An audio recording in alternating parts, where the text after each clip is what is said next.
So, good morning everybody, and welcome to the next morning session of this beautiful conference with beautiful sunshine also outside, but we will concentrate on math. So, the first speaker this morning is Martin Kell, who will give us a talk on optimal transport and non-branching geodesics. Please. Thank you very much. So, also for giving me the chance to present this kind of rounding off this topic, because it's the proof which I will present shows also the assumption you put in are equivalent to the result you get out, and in a certain way it's the alien mathematics Jan was talking about, because it was done via differential via analysis, and this is more or less by optimal transport purely.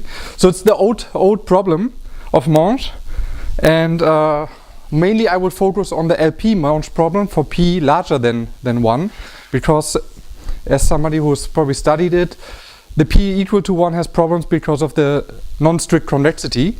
And so the problem is just, can you find an optimal coupling purely given in terms of transport maps, and you minimize only among this class? And this next question is this one unique. So it's 2 questions in 1, and usually people don't study this one unless they want to study the L1 Monge problem. They study the Monge-Kantorovich problem to minimize over general couplings, and then ask the question, is every optimal coupling induced by transport map? So it's basically first getting something a little bit nice and then studying this nice thing. And for p equal to 1 is almost never true. You almost never have that an optimal coupling is induced by transport map. It's once you do the proof, you might see it that in the proof that you have lots of choice, and this freedom of choice gives you lots of solutions. So that's why we focus on p strictly between 1 and infinity, and it's kind of obvious that you need to have some additional assumptions for this problem. One is some assumptions on mu, on the first initial measure, and one is on the geometry of nu. And just some remark before I come. Obvious examples where it doesn't work to solve this problem is if you know that every optimal coupling is induced by transport map, you get for free that it is unique, and you know Monge equals Kantorovich. So it's two things at once. Okay, now there should be some title on the top. So it's now some obvious examples where something goes wrong. So mu is a delta measure, and then you take something which is not a delta measure. Obviously you cannot have a transport map. Next example, you take the continuous version of this one, so take some other measure, and then you have way too many geodesics from one point which fit into the optimal transport description. This is a priori the picture would look like this, but the actual problem which you would have is not like this. It's not too many geodesics which immediately diverge from the initial point to two different points, but it's basically something which is called a branching geodesic. That's why the talk contains something non-branching geodesics. Because if you have too many branching geodesics for the initial measure, so the initial measure sees too many non-branching geodesics, then you also don't have transport maps. And the idea is, when you have a branching geodesic, which is first equal to 1, and then in the middle somewhere splits, then you first select always the upper one, and in the second one always the lower one, and this one you get something which is cannot be induced by a transport map. Okay. So the general assumption I will have is basically a complete geodesic measure space. So basically I have more than just a metric measure space, even though essentially everybody who was working here with metric measure spaces used geodesic spaces. So it would be nice to also have something even more general ones. So a branching geodesic means in general, so this is a slightly simplified version, is you have two geodesics which agree on some initial interval or some final interval, and then afterwards split. this is equivalent to, you have two geodesics starting at the same point, having some t middle point, and then split in the end. And this one you want to prevent, which means the easiest way to describe it is this is a complicated definition. An easier way to understand it is you have 2 points, xy, or 3 points, xy and z, and there's a common midpoint between x and y and x and z. So if this one you want to prevent, so whenever this one happens, you assume y equal to z. So the midpoint between 2 points is not unique, but it cannot be shared by some other couple. Okay. The most important observation, which was contained already in McCann's thesis, not in this form, but almost in this form, is there are no intermediate overlaps. So if you have some two couples which are cyclically monotone, then and take geodesics between those two couples, then the geodesics intersect if and only if the geodesics are exactly the same, which means you were working in the first place with just one couple, not with two different ones. This is, if you do the thing, this is actually equivalent to non-branching. Because if you just write down one branching geodesic and take the endpoints, then these 3 points are cyclically monotone. Okay. Examples of non-branching spaces. There are not many. The obvious one are smooth spaces, so Riemannian and Finsler manifolds, and the reason is a geodesic is given as a solution of an ODE. And ODEs have, given you're working in the smooth world, usually you need continuation. And this is the same for this Busemann G spaces, where Busemann in the 1900 something, he basically started to generalize in a metric setting what is a Riemannian manifold, what's a Finsler manifold. Another class of non-branching spaces are Alexandrov spaces, so spaces with a generalized sectional curvature bounded from below. There it comes directly from the comparison condition, so from the triangle comparison condition. More recently, Kapovic and Ketterer, who studied cut zero, taking together two assumptions, some upper sectional curvature bound plus some lower Ricci curvature bound. If you put those two together, you also can show that they are non-branching. Their proof actually requires a little bit less assumptions, only the MCP condition and some Finsler-like condition, which is called the Busemann convex condition. Another example, it was the Heisenberg group, but only the Heisenberg group, Heisenberg groups. It comes from the explicit description of the geodesics. You can check just that there are no branching geodesics. Even though two geodesics can be tangent, but you know where to continue even though they are tangent. Another thing a little bit more complicated to write down is something called the Engel group, the sub-Riemannian Engel group, which is just 4-dimensional or 3-dimensional. There's also an explicit description of the geodesics, and again you could verify by hand that there are no branching geodesics. Open is exactly the class which is studied by the optimal transport community. So it's not, especially it's not known whether general Carnot groups are non-branching or not. Okay, some history. That's why I was talking about so this is the terrestrial mathematics. I hope I found everybody who did roughly something in the setting with distance. The cost function is a distance function. So in Rn was Brenier in the beginning, generalized a little bit by McCann on Gangbo. Riemannian manifolds and Finsler manifolds came later on. Heisenberg was then slightly more recent, and also a proof via Rademacher. So Rademacher, I mean Rademacher and its friends. I mean, a Lipschitz function is almost everywhere differentiable. So it's what actually he has used is something more like Alexandrov theorem from time to time, where it's twice differentiable. This is more often used in some of the proofs. But in the Alexandrov space setting, this is actually it's for the first proof, the Bertrand proof is really just Rademacher, because it's you look at the measure, take the property that regular points are bi-Lipschitz to Euclidean space, and there you can use the Rademacher theorem. Okay, if somebody knows more, please tell me after the talk, because I'm interested in who else would be missing in this smooth-like world. Okay, now in the alien mathematics, which is not too far away time-wise, because the first proof using optimal transport appeared not too long after Jan's talk, Jan's paper. So it was by Gigli for non-branching CDKN spaces. There he used directly the CDKN condition, so it's an interpolation condition.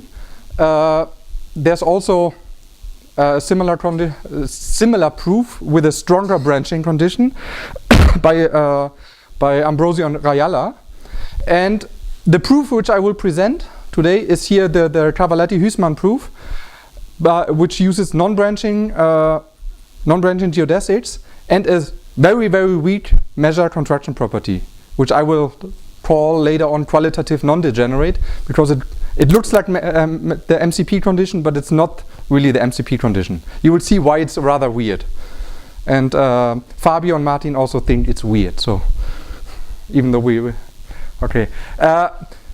Also something which is important, which I will show that actually this is a natural condition. It's something called essentially non-branching.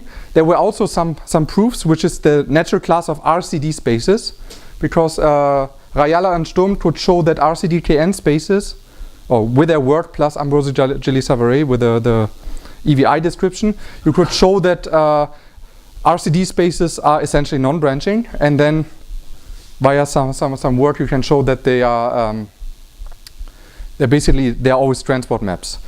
And then in 2017 there was then the proof of Cavaletti and Mondino with essentially non-branching MCP spaces.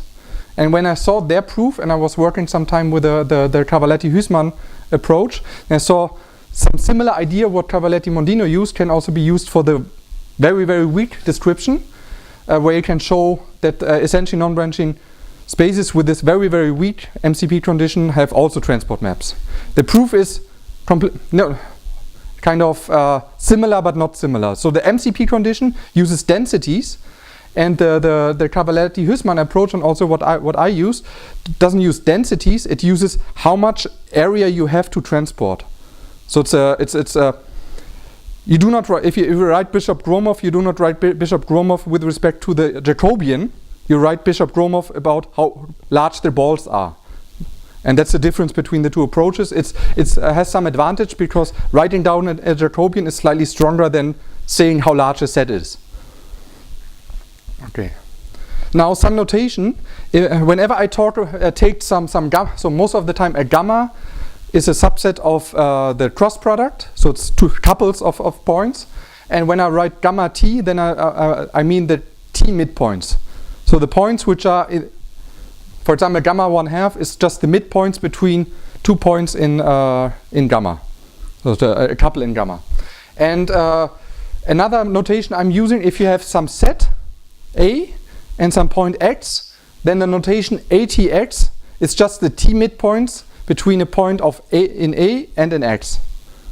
So it's again, if it's 1/2, it's just the midpoint between some point in A and some point and x. And furthermore, in the following, I will fix some p. So unless I explicitly mention to take another p, I will just fix some p strictly between 1 and infinity. And whenever I'm talking about optimal, I mean optimal with respect to the distance to the power p. When I'm talking about cyclically monotone, then it's dp cyclically monotone. So just it's easier to speak. That's why I chose this one. But the result holds for fixed p. But many results depend on p. Okay. Now this is now this really weird weak measure contraction property, which was called in Cavaletti-Huysman property A, if I remember. So I just gave it a name based on Cavaletti-Mondino, which is they used some other condition which contained qualitatively and some other condition which was non-degenerate. I just put it together that a metric measure space is qualitatively non-degenerate if you can always control the amount of t midpoints, so the measure of the set ATX, you can control it from below in a uniform way. So it's bounded from below by some function f of t, measure of A. So this, if you look at the Bishop-Gromov condition, this is and A is the ball. This is exactly how you would write down the Bishop-Gromov condition. For example, if you have non-negatively curved, then it will this function f would be t to the n. And if you have negative curvature, then in general this function, this f of t, depends on the diameter. So that's how we need to understand the r. And now the next thing, what you want to assume of this f of t function is actually you need to have some condition as you go to 0. So as you basically look at the points which are very, very close to the initial points. And what you want to do is you prevent that too much mass is immediately lost if you pull just a little bit. And the condition I require is that the lim sub, as t tends to infinity of f of t, is larger than 1/2. And that's why it's so weird. Why larger than 1/2? It's just a remark, because 2 times something larger than 1/2 is larger than 1. So it's a very obvious thing, but this is very, very, very important. And I call for convenience this lim sub of this function, I call it CR. So 2 times CR is larger than 1. Just have it always in mind. Okay. Now, optimal transport, in order to use some result, which I later say. So in optimal transport, for the Monge-Kantorovich problem, you always want to have a result. And the result I basically stated as a property, which I called, or with Gerardo, Andrea, and Fernando Galascas here in our paper, we called it good transport behavior. So a metric measure space has the good transport behavior if for all absolutely continuous mu and every other nu, every optimal coupling is induced by a transport map. So it's exactly the solution to the problem I asked. So I just stated it as a property. I state it as a property because then the result of Cavaletti-Huysman is very easy to state. So if you have a metric measure space which is qualitatively non-degenerate and non-branching, then it has the good transport behavior. So it's way easier to state because, yeah. Can you show a simple example of branching space different from the 1D graph? The 1D graph, you take the higher dimensional. So you glue the 3 half spaces together. There's also some almost smooth space. So you take a Hilbert geometry, which is a 3-dimensional Hilbert geometry, which the way you define it, you take a convex set, which is everywhere strictly convex except for one plane, which is, and this is what Shinichi Ota showed. It's not non-branching, but it's essentially non-branching and satisfies the CDK, some CDK end condition. So there is some for not RCD spaces. There are some branching examples known, which are sufficiently nice, but otherwise not nice. Okay, so let's go back to the Cavaletti-Huysman. So the Cavaletti-Huysman showed this one in 2015. And the proof is actually not that difficult because essentially it relies on 2 ingredients. Show the result for final measures, a sum of 2 deltas, and then do an approximation scheme, and then do exactly the same proof just for general measures.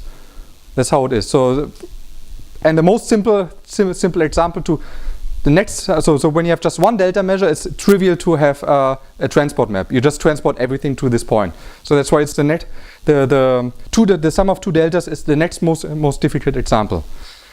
And if you look at this one, if you take some optimal coupling between mu, which is absolutely continuous with respect to this measure, which is qualitatively non-degenerate, and nu is a sum of deltas, then you can decompose the support of some optimal coupling into 3 sets, into everything that is transported to x1, to the first point, everything that is only transported to the second point, and everything that is transported both to x1 and x2. And the problem is exactly the last. So observations is the last set, so the A set, what is transported to both, if this has measure 0 with respect to mu, or because mu is absolutely continuous, you only need to show it for the background measure, for m. If has measure 0, then you have a transport map, and it's an if and only if. So you need to show that this one is 0. Another observation is, since x and x1 and x2 are two distinct points, and now if you would transport to the t midpoints, then the intersection of this at x1 and at x2 is empty. So this is exactly the no intermediate overlap. Okay. And the next thing to notice is this qualitatively non-degenerate implies that you can estimate the measure A from below by a lim sub of the measure of ATX1 union ATX2. And by this non-branching property, this is a sum. So it's basically this then a lim sub of measure ATX1 plus measure ATX2. And now you use the qualitatively non-degeneracy condition. Then you have basically 2 times lim sum f of t times measure of A. And then you have this 2CR. So you have what you can prove via the non-branching and qualitatively non-degenerate that measure of A is bigger or equal than 2 times CR measure of A. And if you remember, I said 2 times CR is larger than 1. So this inequality can hold if and only if measure of A is 0. So that's the proof. The proof for general for general couplings uses more or less the same technique, modulo some difficulty. Okay. So that I mentioned already. So conclusion is you have transport maps if you have 2 delta measures. How to do the general sums of delta measures? You just decompose again everything, and you don't do the full decomposition. You just do a lazy decomposition. You decompose everything that is transported to a unique point, and everything that is transported to at least 2 other points. By the previous slide, so what I talked before is something which is transported to at least 2 points. This set always has measure 0, which means what is left is only the unique points. So for sums of deltas, you have also a transport map. Okay. Some observation is if you take some general set and 2 distinct points, you can decompose this set into two different sets. One is where the distance of points in A and these 2 other points is always equal, is always the same, and one time where it's not the same. And if you don't assume non-branching and look at the points where the distance is always equal, then still the t midpoints of those two t midpoints would not intersect. So important is actually only to look at the set where the distances are equal. Why is it important? Because if you now assume this a priori from some other technique, wherever you get it, assume this the point. If you take two different points and look at the set where the distance is always the same, which is a hyperplane. So in Rn, it's just you take 2 points, and the points where it is the same is just a hyperplane. Then that measure is 0. So if you think about linear, the first time you define the Lebesgue measure, this holds for every normed space. So no matter which norm you put on it, it holds for every normed space. So in conclusion is, if you equip Rn with the L infinity norm, and then it's true that an absolutely continuous measure and the sum of delta, the optimal coupling is always induced by a transport map. So it's something which I haven't seen anywhere, even though it follows from this observation. Okay, proof for general final measure. How to do it? It's basically you use some tool which I call the selection dichotomy. It's nothing new. It just, in my paper, I stated it as something because in every other paper it was reproved as a tool, sometimes even 2-3 times. And I just use it as a toolbox, which says if some coupling, doesn't need to be optimal, if some coupling is not induced by transport map, then you can find something slightly smaller, some set of positive measure with respect to the first marginal, and some continuous map, 2 continuous maps, which have disjoint image. So exactly what you want to use, you have basically something which is transported to 2 different things, And if you start with something optimal, then this set, the graph of this one should be optimal. So that's basically the tool.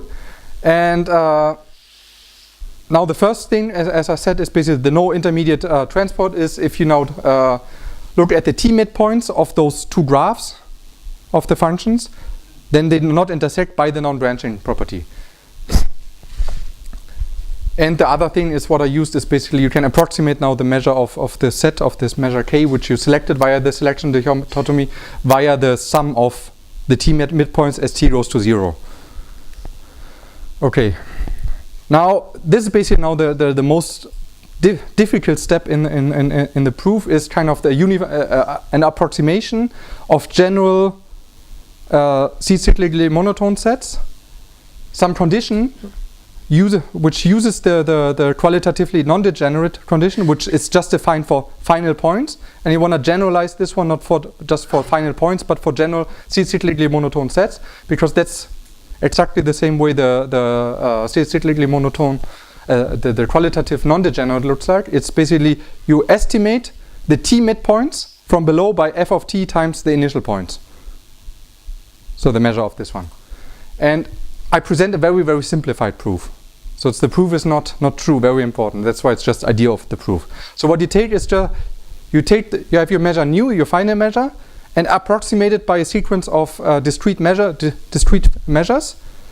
And what you know then is, what you know, that's why I basically, it's not really true, is the t midpoints of this approximation subconverges in Romer-Hausdorff. So it's the limits is basically in the set of the t midpoints of the one you're interested in. If you do this approximation, then you can figure out that this qualitative non-degenerate condition also holds in this more general setting. And then you put everything together. So then you basically do exactly the same proof as you did for two delta measures, and get again a contradiction.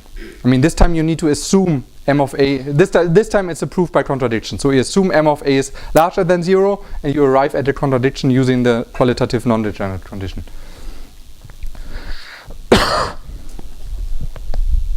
So the conclusion is now you have the good transport behavior. So for any absolutely continuous measure and any final measure, any optimal transport is induced by a transport map. So ingredients of the proof, as I mentioned already, you need non-branching. Actually, what you only need is that the measure of the intersection of the t midpoints is 0. It doesn't have to be empty. So this is basically where the essentially non-branching comes in. And the second ingredient is the qualitative non-degenerate condition, which in the smooth setting is very often satisfied. But sometimes you need to also notice that this qualitative non-degenerate condition is not an optimal transport condition, because it just uses geodesics and t midpoints, which means you can use it in any setting you would like, where the geodesic and interpolations are used. Okay. Why is it helpful? Because you can extend the idea to p equal to 1, at least partially. How? An observation is if you take a cyclically monotone, so with respect to p equal to 1, a cyclically monotone set where the first part is strictly in one of the half space and the other one is in a hyperplane. Then you know any geodesics between those 2 points, between this one, do not intersect in the middle. So it's the non-branching property. It's a no intermediate overlap. So that's basically the replacement which you can use for non-branching. It works for this specific setting. It's more or less the way you can imagine is you have the final measure is contained just in a hyperplane, and everything is transported only in one direction. It basically you do not transport tangent to the hyperplane or from the other side. Okay, so the corollary is, because the same proof works, if you have now the cross product of the supports of the measures is now supported in half space times hyperplane, then you know that any optimal coupling is induced by a transport map. And if you remember what this one means that the coupling is unique. And furthermore, which will come later, is the interpolations behave nice and they satisfy more or less if you start with an MCP condition, they satisfy also the MCP condition. So it's a tool to use, for example, that in the needle decomposition along the needles, the measure is a regular measure. So, okay. Another setting where you can generalize this one is in the Lorentzian setting. Was what Andrea Mondino presented. Is if you take for example a Lorentzian manifold, or the Finsler Lorentzian manifold, it works as well. But it's if you just take some Lagrangian which is induced by this pseudo-Riemannian metric with a sufficiently nice power which can be between 0 and 1, so it's a fractional power. You can even put it equal to 1, but again you need to be careful about what you talk about when it's equal to 1, and then basically use the right sign, so minus minus. If you take this Lagrangian, then you get a cost function for geodesics which are called causal geodesics. And the biggest problem for in the Lorentzian setting is not the particles moving particles moving along geodesics which have mass, but no, it's basically particles which move like light. So light geodesics. So if you exclude those light geodesics, that's what also Mondino did in his paper, and also Mondino and Zur and McCann did. They basically excluded light geodesics. And if you just look at this one, then geodesics are non-branching. And you can parameterize them by arc length. That's actually the two important ingredients. So you have non-branching geodesics, which are called time-like. And basically they can be parameterized by arc length. Just remember, it's a light geodesic cannot be parameterized by arc length. You can try it, it doesn't work. I mean, at least not in a unique way. Okay, so this one works. So there's non-branching, and because you're in the smooth setting, something like the qualitative non-degenerate condition holds. So in the Lorentzian setting, you always have transport maps if you have couplings, which is something which you need to assume somewhere. Okay, in p equal to 1, the idea also works, and that's what I did with Stefan Zur in our paper. That's where actually the previous slide came from, with the p equal to 1.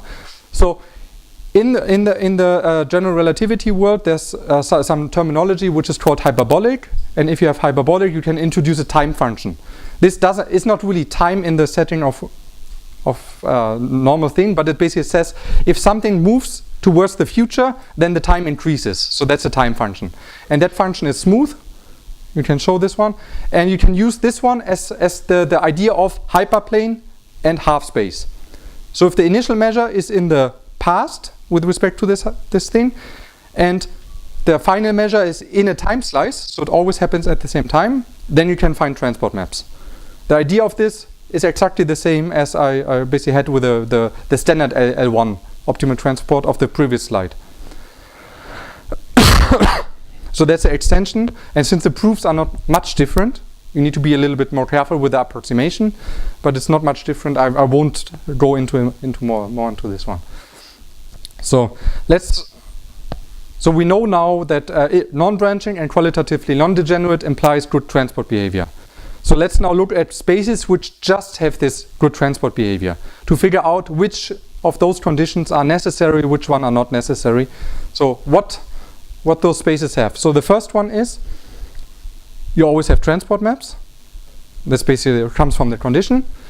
Second one, if you assume also qualitatively non-degenerate, if you don't assume. So the second observation is from the good transport behavior is the geodesic, the Wasserstein geodesic between an absolutely continuous measure and some arbitrary measure is unique. How to see that one? If it wasn't unique, then you have two midpoints somewhere. Now you take one of the midpoint, it's induced by a transport map. You take the other midpoint, which is induced by a midpoint. But also now the two midpoints, if you take the average of those two, it's also a midpoint. And now the coupling, if you take of the optimal coupling, take the average of this one, it's also an optimal coupling. But the sum of two things which are by transport map, and the sum of some coupling which is induced by transport map is induced by transport map if and only if the two maps were almost everywhere the same. So that's how you get that the geodesic is unique. And if you now assume this qualitatively non-degenerate condition, then you also know that the midpoints are absolutely continuous. The idea is just, if you would have somewhere something which is not absolutely continuous, then you basically look just at, use the restriction property, and then have something which is initially absolutely continuous, and then afterwards always not, or somewhere not, somewhere singular, and then you use the qualitative non-degenerate condition that somewhere actually need to be absolutely continuous. So you arrive at a contradiction that this one cannot happen. So it uses the uniqueness and that the fact that the t midpoints need to have positive measure. So let's come back to this one counterexample, which is called the tripod. Where's the? So as I said, it's the classical branching geodesic is actually, you take three intervals, 0, 1 intervals, and glue them in 0. And now this is very bad, but this one is the prime example of what can go wrong, because no matter which background measure you take, so take here some measure. If you can always find some other measure, in this case even two delta measures, such that optimal coupling and no optimal coupling is induced by transport map. So that's basically the prime counterexample, which I will use later on once again as some counterexample. So the thing about this tripod is geodesics are unique. So it has unique geodesics, but it doesn't have the good transport behavior. So somehow the good transport behavior implies unique geodesics in the Wasserstein space, even though you do not know necessarily whether geodesics are unique in the space itself. Okay, now some terminology to basically weaken the non-branching assumption. This was found by Rajala and Sturm. It's basically called essentially non-branching. In order to describe it, it's the easiest way to describe what a set of geodesics is non-branching.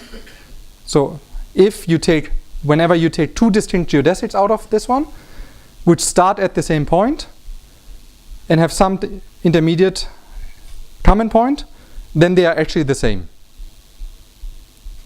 It's again the basically just the looking at the set, not the space, not the full space. But the same thing you need to also exclude not just with initial points, you also need to do it with final points. So if you also want to exclude that if you have two geodesics which are equal at the final points and somewhere equal in the middle, then they need to be the same as well. And now here comes the strange looking condition. So Sturm and Rajala basically defined and said a metric measure space is essentially non-branching with respect to P. They only defined it for P equal 2, but it works for any P. So it's essentially non-branching, ENB P, if every optimal dynamical coupling between two absolutely continuous measures is concentrated on a set of non-branching geodesics. That's the condition. And remember, it's what I just said. It's between two absolutely continuous measures. So the final measure also needs to be absolutely continuous. Okay, the condition can be altered in the way using the observation of no intermediate transport. You basically can alter the condition as saying that any optimal dynamical coupling is supported on a set which does not intersect at a given point. You can do it arbitrarily many points by iterating the condition. Because if you use the no intermediate overlap condition, it's way easier to use in the setting of optimal transport. Because the condition of non-branching geodesics is a little bit trickier to use in the optimal transport setting, but it works, but you need to do always one step more. Okay. Now, what I observed is basically what is problematic is this picture. So finally, so you have, so the picture basically the tripod. The tripod is problematic. And now say you have your measure and you have a lot of tripods, a lot of non-branching geodesics getting out there. So this is basically what prevents the existence of transport maps. You have the measure and a lot of branching geodesic would flow out from there. But this is basically not a symmetric condition because the good transport behavior is not symmetric. So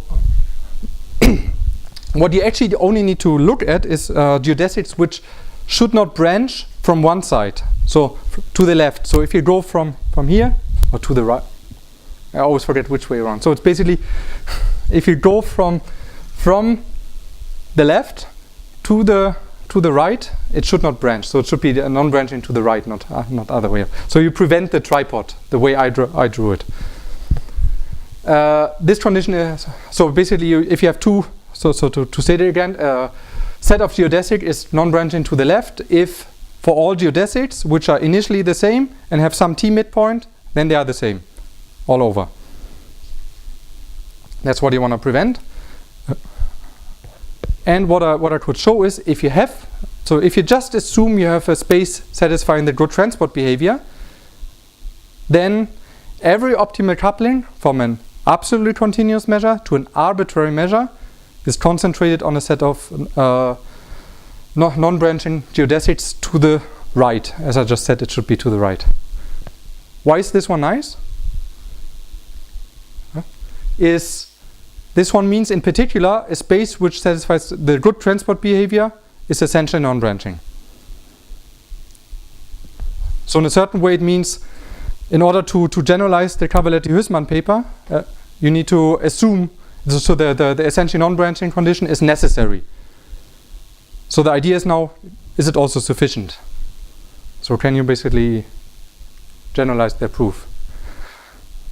Now, the question is, can you also get rid of the qualitative non-degenerate condition? And the idea is no. Again, so that's why where again the tripod comes in. If you take the tripod, now we have color. And this one. So it's basically, the tripod is 3 times the interval. That's what you need to have in mind. So it's the interval. So here's 0, here's 1. Because here's 0, 1. So here's 1, 1, 1, 2, 1, 3. So the endpoints. If you have this one, and now you put 3 measures on it. 1, 2, 3. So you put 2 measures on the interval. And since it's the you can basically regard the intervals also as living here. So there's 1, 2, 3. And now we choose these measures mutually singular. They can have full support, but they're mutually singular. So for example, 1 is the Lebesgue measure, 1 is one doubling measure, 1 is another doubling measure. There are lots of those. What you can show is then this space is essentially non-branching. So this space is essentially non-branching, and furthermore, between any 2 measures which are absolutely continuous with respect to this weird measure, any 2 measures, the optimal transport is induced by a transport map. This is not the good transport behavior, to have it in mind. It's not, because it's 2 absolutely continuous measures.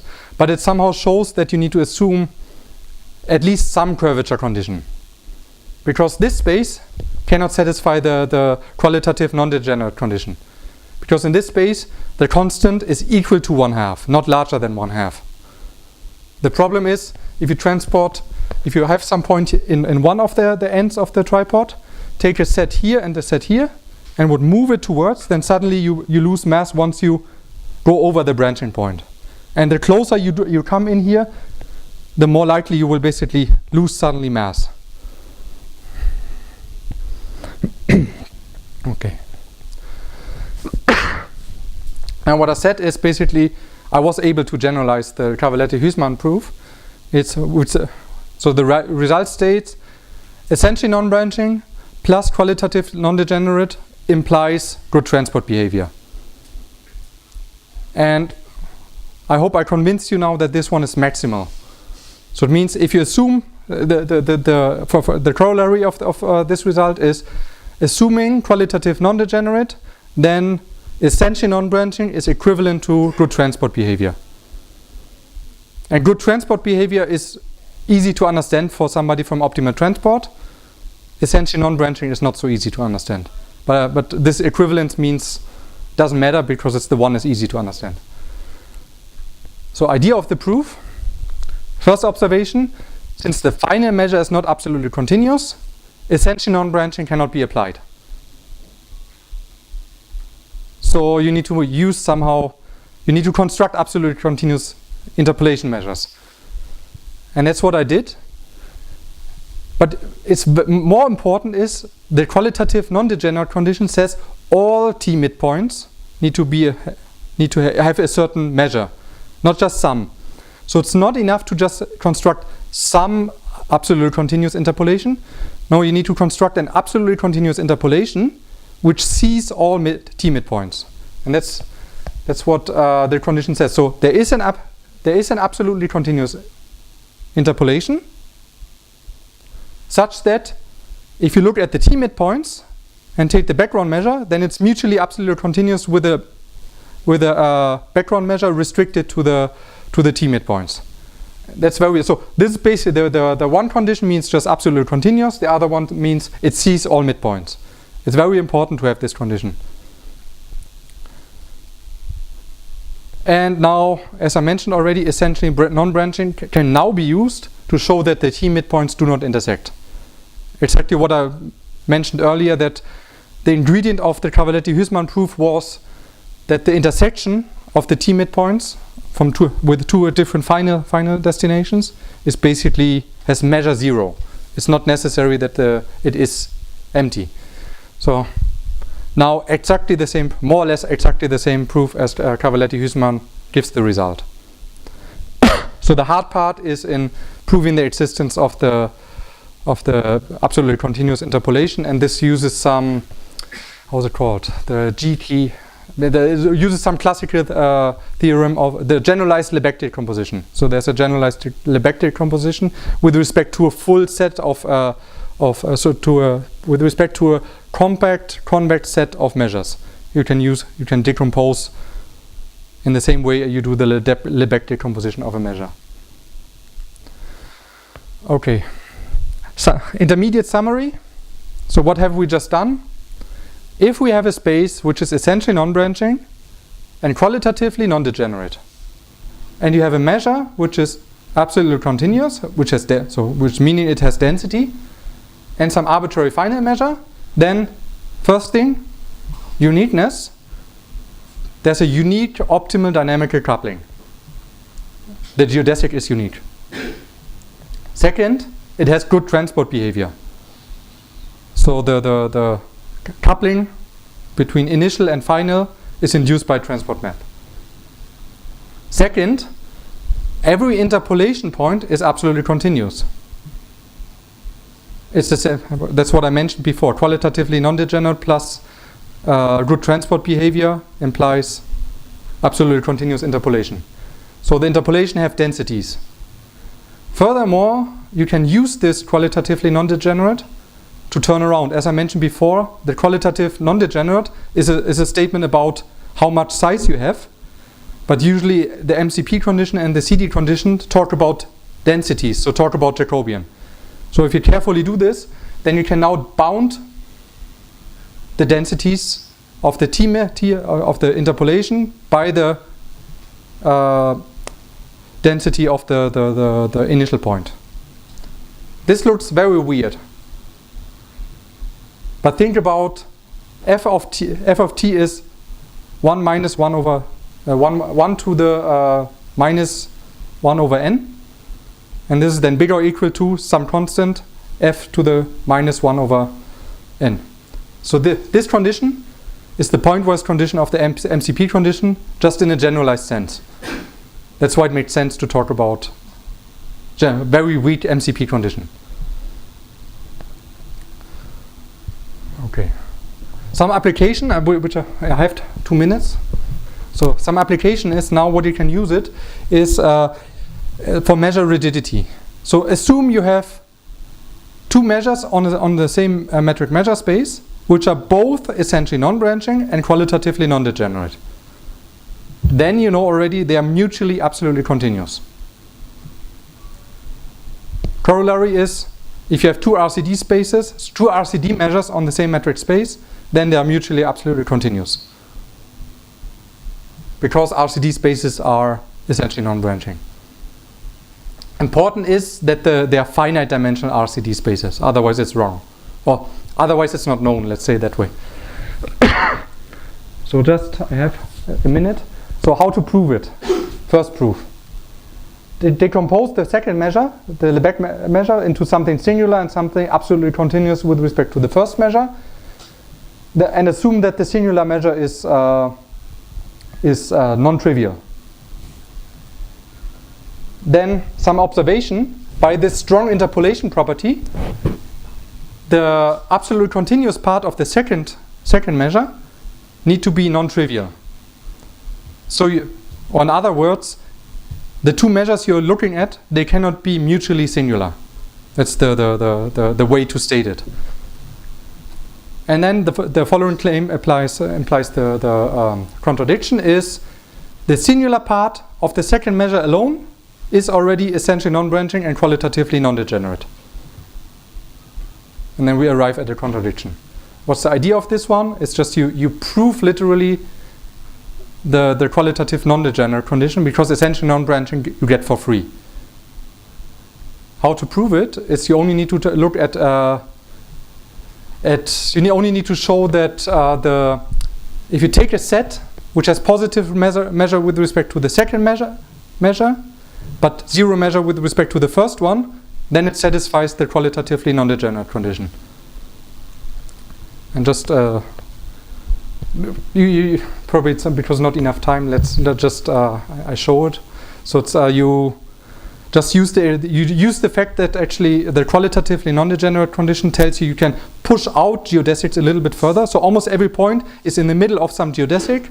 This one means that if you take a set of positive measure, there you can find a slightly smaller set of positive measure, such that the uniform measure on this one is in the middle of some Wasserstein geodesic, which is where the initial point is absolutely continuous, and it's pulled towards the initial point. This one then gives you that it has to be everywhere singular in a certain way. There's also a second proof which uses density arguments, which I don't go in. So I just leave it now, and thank you for your attention. So.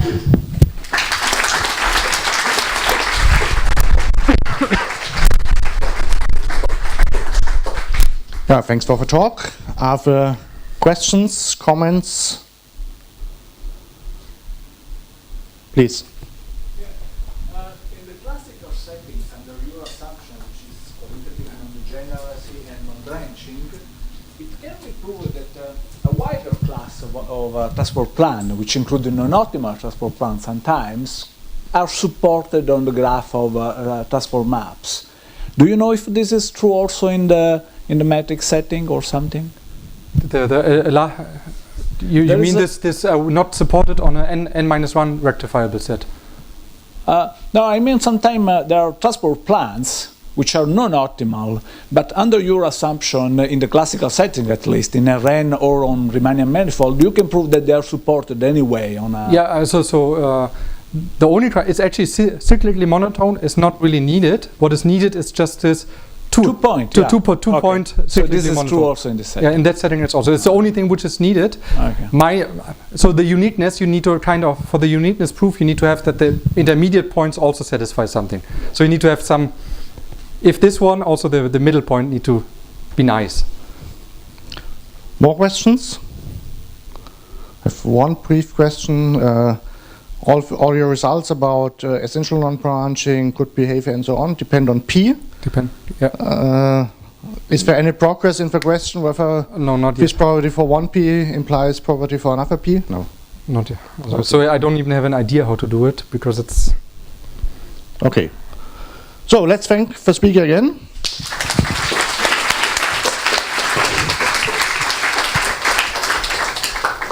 Do we have a second speaker here now? Ah, okay. Do you use Blackboard? I'm going to use the Blackboard. Yeah, we convene in 2 minutes.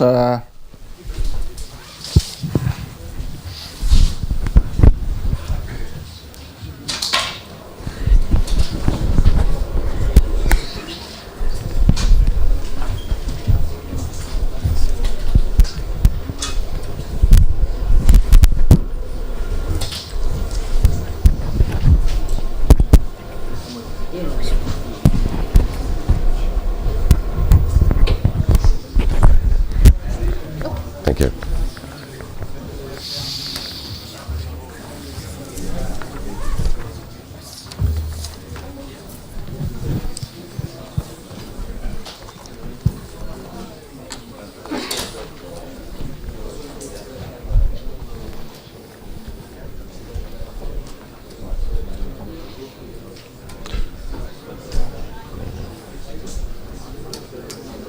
Oh, thanks.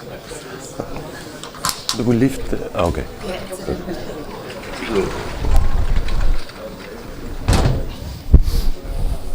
Okay, let's continue with the second talk, again on Schrödinger stuff. So our speaker is Guillaume Carlier. He will speak on the solvability of a multi-marginal Schrödinger system, please. Thank you very much. So first of all, I'd like to thank the organizers. It's a great pleasure to be in Pisa again. As usual, this series of conferences have been very influential. I mean, especially for my generation. I was young for one of the first editions. So, well, okay, no more comments about it. Influential. Okay, so I'd like to talk about the solvability, the existence and the regularity of what we saw in previous talks, the Schrödinger potentials in the multi-marginal setting. So I want to talk about solvability and well-posedness, if you want, of the multi-marginal, MM is for multi-marginal, the Schrödinger system. And by the way, it's a joint work with a former student, Maxime Laborde. So let me start with the setting and the problem statement. So the problem statement. And I'll talk a little bit about motivation for this. So imagine the framework is the following, it's a little bit abstract. So you've got capital N, so it's the number of marginals in my problem. You've got n probability spaces. No assumption for the moment. Xi, Fi, Mi. Okay. I have also given what I call a kernel. What is a kernel? It's a positive function on the product, so I should define X to be the product, which I equipped with the product sigma algebra and the product measure. Okay? With the product. And M is the product of the Mi. I give myself a kernel K, which I assume to be bounded and bounded away from 0 on this product space. This is the main assumption. I'm also given marginals, so I'm given densities mu I. So my notation L infinity plus plus means bounded and bounded away from 0. Okay? And there is a compatibility condition which will show up. So they all have the same total mass, not necessarily 1. Let me call 1 this compatibility condition. Find potentials AI, which are also bounded and bounded away from 0, in such a way that when you look at the kernel, okay, so it's a function of the n variables, which you multiply by those potentials, but which are function of one variable, you end up and you multiply by a reference measure, so it becomes a measure with a density with respect to the product measure, this guy has marginals mu I mi for I between 1 and n. Okay? Fine. So it's an algebraic problem, right? It's sort of system of integral equations. So I will call this the multi-marginal Schrödinger system. And let me make a few observations. So the first observation, you cannot hope for, what I want to show in the end is that this problem is well posed. So it has up to some normalization, it has a unique solution which depends smoothly on the data. Okay? So the first observation is you cannot hope for uniqueness because obviously there's a sort of scaling invariance. If you multiply the AI by some lambda i's whose product is 1, you still have a solution. So some normalization has to be made at some point. Okay, this is quite clear. But up to this trivial invariance of the problem, there is uniqueness. So, okay.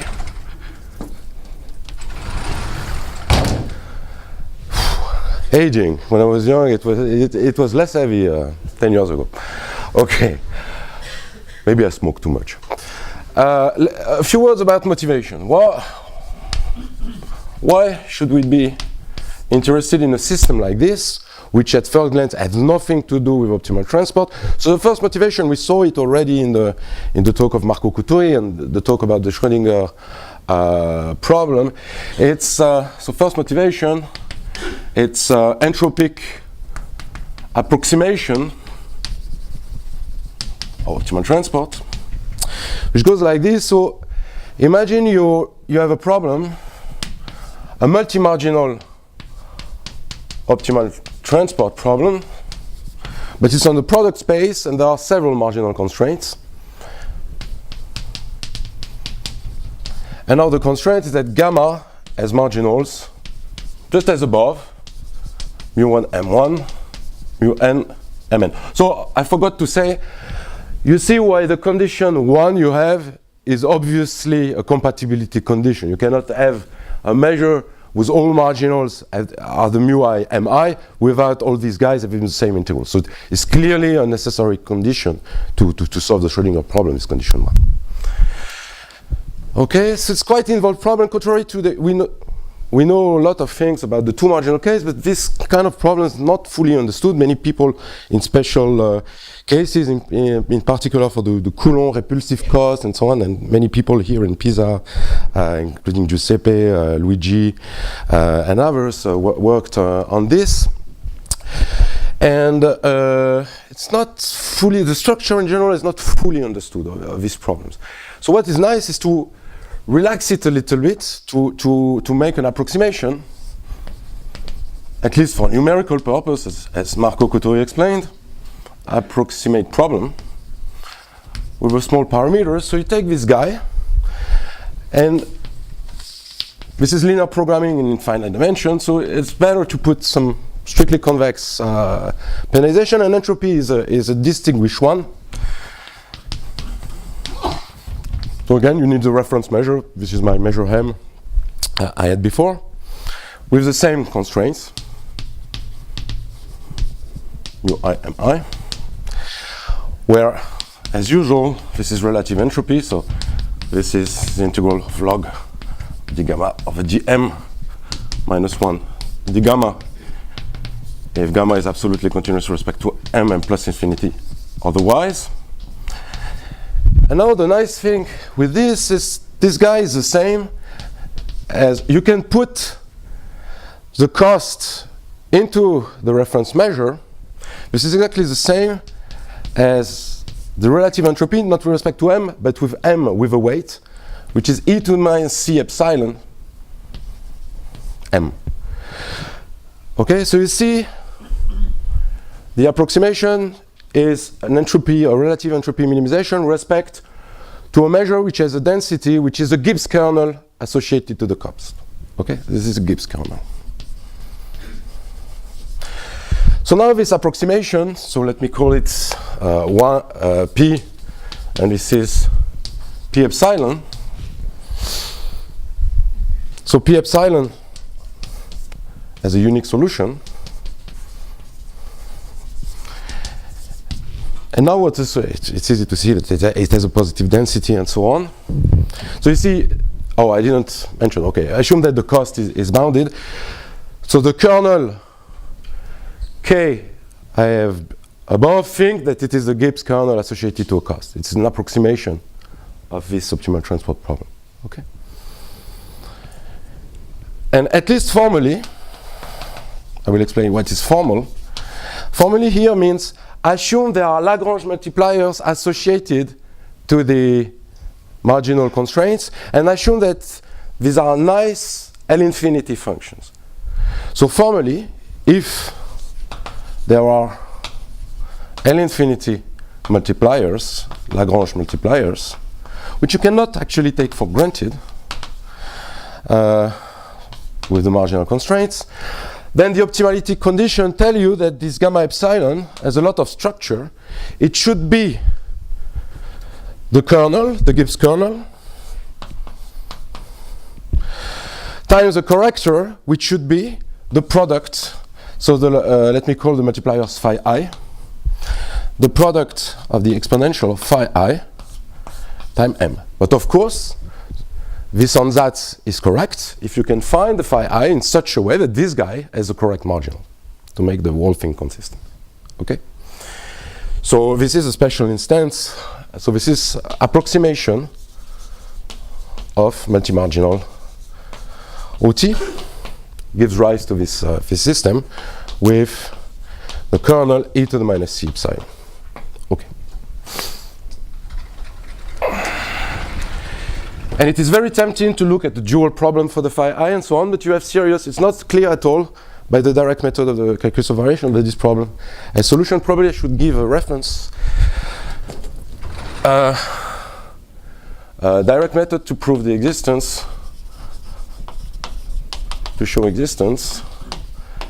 There are some so-called qualification of constraint issues. There are some issues.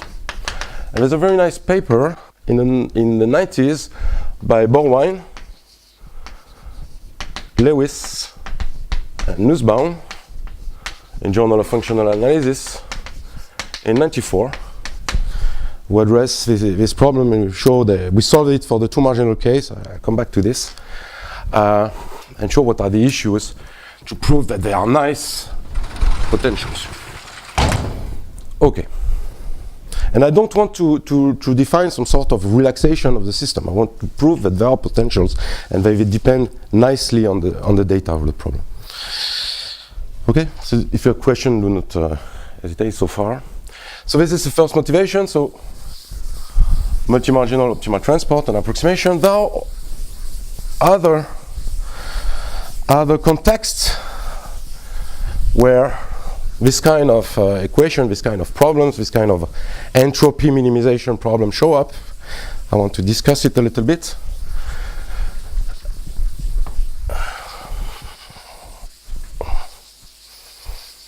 So this is the first motivation.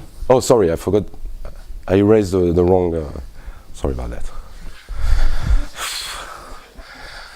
This was a warning in the beginning when I say, "Oh, it's a series," and I was there. It's an excuse for being a little bit distracted. So second motivation is, in a rough sense, it's inference.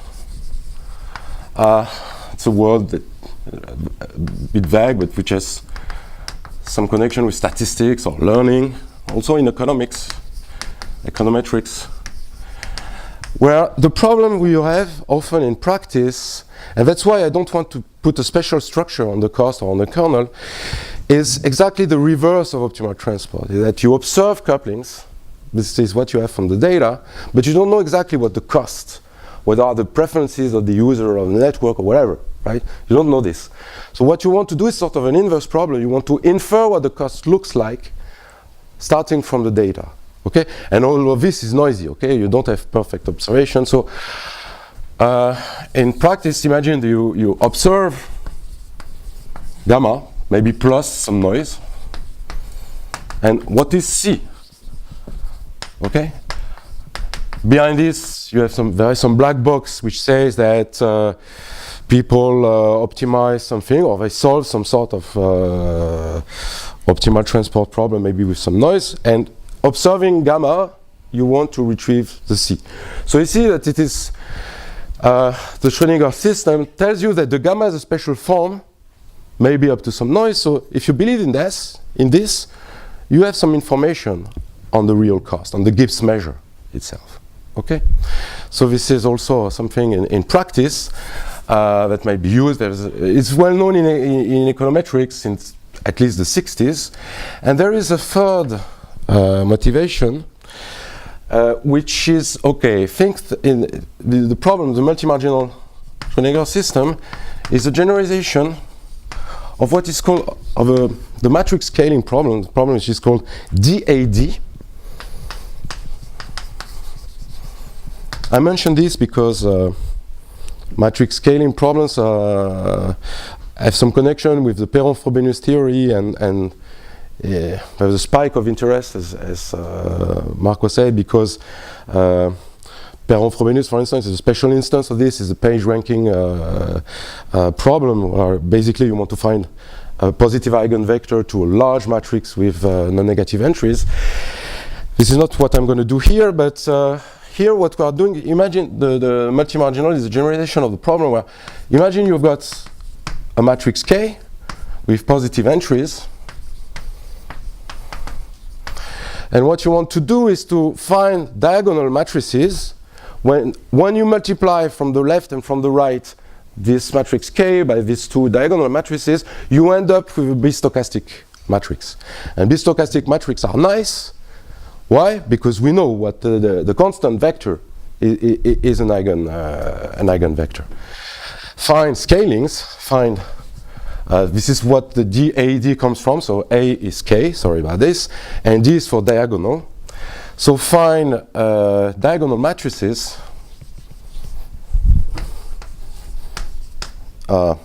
delta and D in such a way that delta AD is bistochastic. And again, because we know a lot about bistochastic matrices, and this can be used as, in some situation, as a preconditioner for some algorithm. So you see, this is for positive matrix. You can see the Schrödinger problem as an extension because it's not finite, and it's not for matrices, it's for more general tensors, if you want. Okay.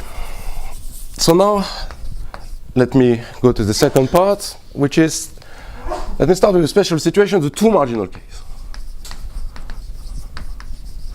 So the two-marginal case, there are many solutions to this problem. It's well known that it is solvable, so let me write the problem at stake. So the system, so you've got a kernel K of x1, x2, and you look for positive functions a1,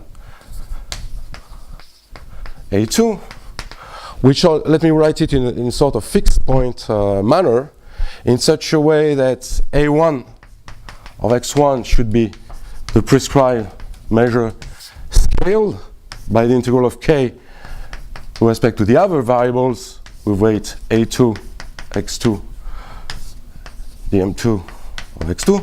And you got a similar equation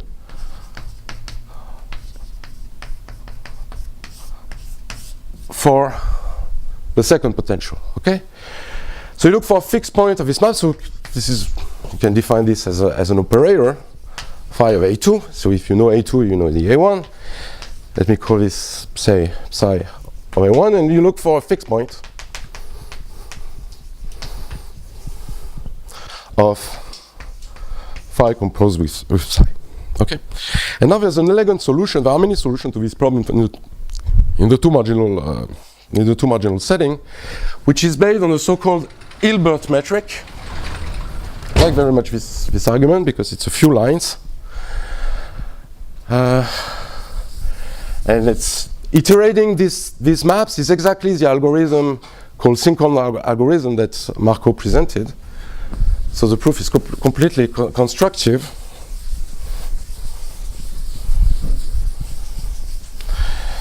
So as I said in the beginning, there's an obvious invariance of the problem, which is the invariance is, if you look at A1, A2, which is a solution, and you multiply A1 by lambda and you divide A2 by lambda, it makes no difference. It's the same if you have a fixed point, this scaling leaves a fixed point. So there's a sort of projective invariance of the problem. And there is a nice object called the Hilbert projective metric. Well, in this setting of the non-negative cone of an L infinity like space. And the Hilbert metric, roughly speaking, so think that A and B are two elements in the interior of the positive cone of L infinity of the first space, for instance, with the first measure M1. So it's roughly speaking the oscillation, but in log scale. Okay? So it's the essential soup with respect to the measure M1 or M2 of the logarithm of A divided by B. So A and B, again, the natural setting is L infinity plus plus minus the inf. And the nice thing, which is not very difficult to see, is that look at these operations. What do you have? You have, at first glance, you have nice operation, which is a sort of integration. It's a compact operator, it's linear. But you have less nice operation, which are inversions. But for the Hilbert metric, the inversion is an isometry. If you do pointwise inversion, this is an isometry. Scaling by a weight is also an isometry. Is also an isometry. What is not clear is the behavior of kernels, okay, of the integrals.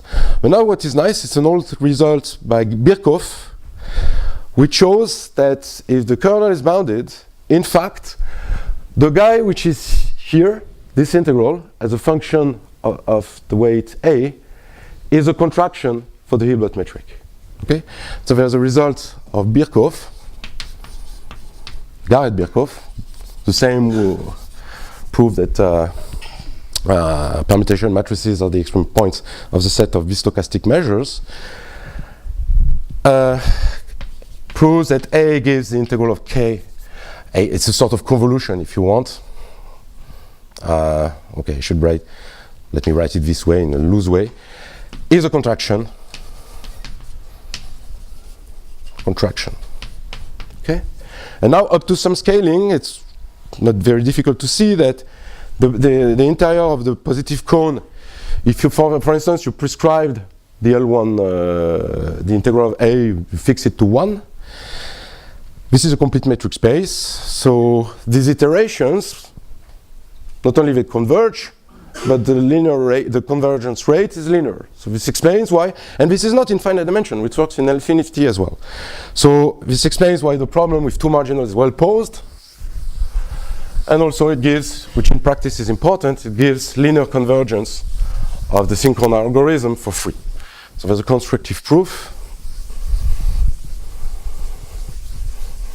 So this map phi composed with psi is a contraction. Of course, if you think that K is e to the minus c epsilon, there's no free lunch. The Lipschitz constant becomes very close to 1 as epsilon goes to 0, right? It depends very much on the bound from above and from below on the kernel. So the problem is well posed. And this is constructive, and in particular, this got linear convergence of the algorithm, which is nothing but the synchron algorithm. Again, all this is very much detailed in the paper I mentioned before by Borwein, Lewis, and Nussbaum. And as far as I know, this argument, I have not been able, at least, to generalize this to the multi-marginal setting, right? This Hilbert metric trick, if you have more than one marginal, the thing is not linear anymore, but multilinear. It seems to me that there's always a number of marginal minus 1, which shows up in front of the Lipschitz constant. So as far as I know, this argument does not work for the multi-marginal. So now, let's do multi-marginal.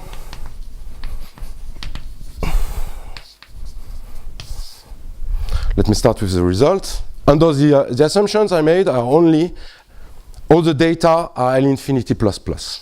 Okay? So now, let me define a map. T, which take potentials. Well, I look in L infinity. It's a product of the L infinity of the xi, fi, mi, which gives you T of phi. It's a collection, so it's a map from L infinity, so mu I, which is the ith marginals of the kernel multiplied by the exponential of this phi I multiplied by m. Okay? So it's a map from L infinity, a product of L infinity into L infinity. It's obviously quite smooth map. Okay? And there are, let me make some remark here. I know that there are restrictions that these guys, if you are in the range of this nonlinear map T, you satisfy the compatibility condition by construction. So it's not L infinity, it's a linear subspace of infinity. This is the condition I called 1, the normalization condition, right? Y equal mu j dmj. Okay, it's just a subspace. And here, of course, if there is an invariance, if I add constant which sum to 0 to the phi I do not change the T of phi. So I can put a normalization on the phi I. So here, phi will not be only in L infinity, it will be in a subspace, which is the phi's in infinity. And let's say that I fix to 0 the n minus 1 first integrals. This is just a normalization. Okay? This is a normalization. And here, this is not a normalization, this is important, this is a compatibility condition. And now the result is that, okay, and maybe, okay, so I denote by E, just to fix a little bit notation. E is a set of potentials which are normalized. And I will give a name to, let me call F this space. And let me call by F plus plus, F intersecting with the interior of the positive cone. Okay? And the result, so let me call F is a set of mu i's which satisfies this positive, but the mu i's should be positive, should be strictly positive. So I will denote by F plus plus equal F intersected with L infinity plus plus, positive cone. And the result is that map T is invertible, and it's actually globally, not locally, a smooth diffeomorphism between E and F plus plus. Okay? So there is a reverse map which two given marginals, okay, which have densities which are bounded from above and from below with respect to reference measures, but the reference measures are arbitrary, right? So still, you can inverse the map, okay? So the inverse map is the resolvent of the Schrödinger system and it's smooth, okay? So let me give a few, how much time do I have? The proof is very simple. More than 20 minutes. More than 20 minutes, okay. Perfect.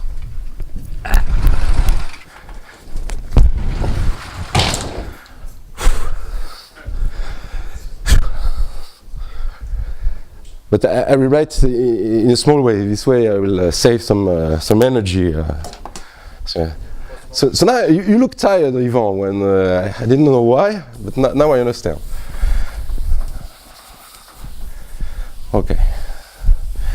So the idea is just use local inversion results and then special properties of the. And I like very much the argument which I think goes back to Cacciopoli and Adama, which is how you all know the inverse function theorem, and I hope you all know. In France, it's not so clear we can teach it anymore that it is valid in Banach spaces, the inverse function theorem. A few years ago, I was teaching this, and I was told by a colleague, no, do not do a differential calculus in Banach spaces. Okay, fine. But luckily, Italy is still a great country for mathematics, as everybody knows. Okay, so the proof of this. So the first step, if you want, Step one is local inversion, so very easy. And second step is global properties of the map, which enables you to use the standard argument a la Cacciopoli-Hadamard, which enable you to pass from local to global. So local inversion, so T is a smooth map. It's clear. And actually, it's quite convenient for the computation. I will look at T tilde. So T is T1 up to Tn.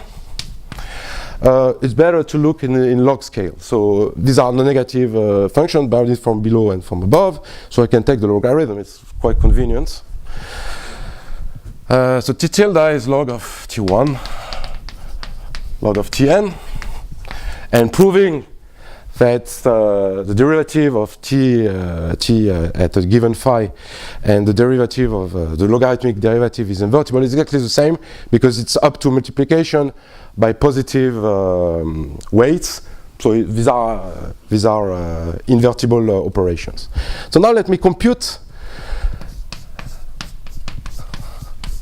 So I take a given family of potentials, the phi I, a given family of perturbation, and I differentiate the logarithm in the direction h, and I look at the ith component.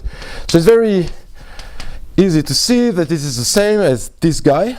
So if this is a function of the xi variable plus the logarithmic derivative, so there's an integral. Okay. When I put a minus y, means integration all the other variables rather than I. Okay, so you've got your kernel, you got the product of the exponential of the phi j xj from j different from I. You got the sum of for the k different from I of hk xk, and you integrate this with all measure all the variables, not I. So this is this guy, and I have to normalize. So I have integral, so a normalizing factor, which is basically the integral with respect to all the variables except I of this guy, but it's not this term, right? But now what is convenient is to see this system, this equation in a different way. So you introduce a measure on the product, which is a normalizing constant times the kernel times the exponential of the phi I. Okay, this is exactly what you are interested in. And here you can write this. Let me write. So this is the formula for the derivative.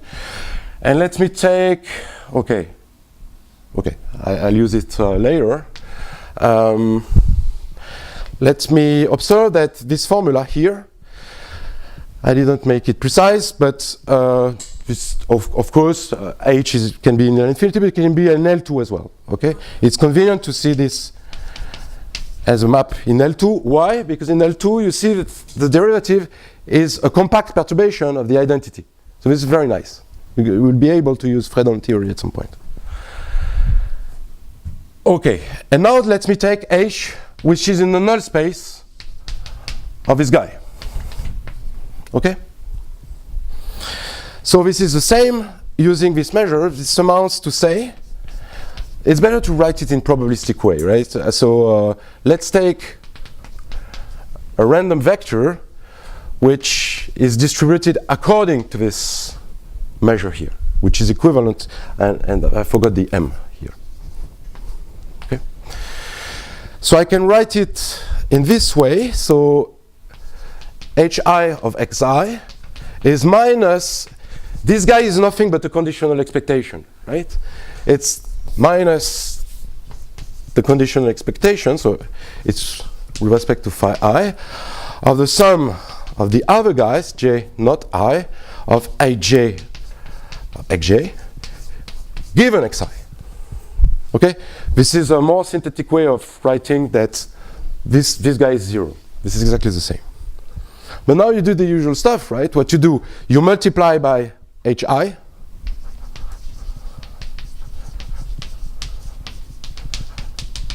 and you integrate.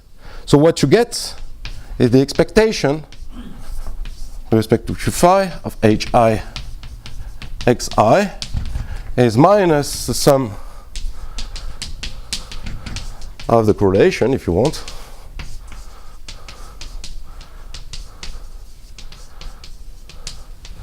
and now if you sum over I, the sum is a perfect square. Okay? It's the square of the sum. And now you sum over I, so I multiply by hi and I integrate. I get this. And in the end, I get that the expectation of the sum of the hi squared is 0. So if h is in the null space of the derivative up to this logarithm, it is very close to 0 up to constant. So with my normalization constant, okay, I can say that in L2 at least, the null space of T prime consists of constant potential which sum to 0. So it has dimension n minus 1. I knew already it had finite dimension because it's identity plus a compact perturbation of identity. So I want to compute the dimension. So the dimension of the kernel is n minus 1 in L2. And this is the same for T prime or for T. Is n minus 1. But this guy is a compact perturbation of identity. So this is also the dimension of the range. So the range of T prime has codimension. This is by Fredon theory. Fredon theory tells you for the young French people in the audience that are not taught mathematics anymore, it tells you that compact perturbation, no, I'm joking. I'm not a very big fan of Macron. And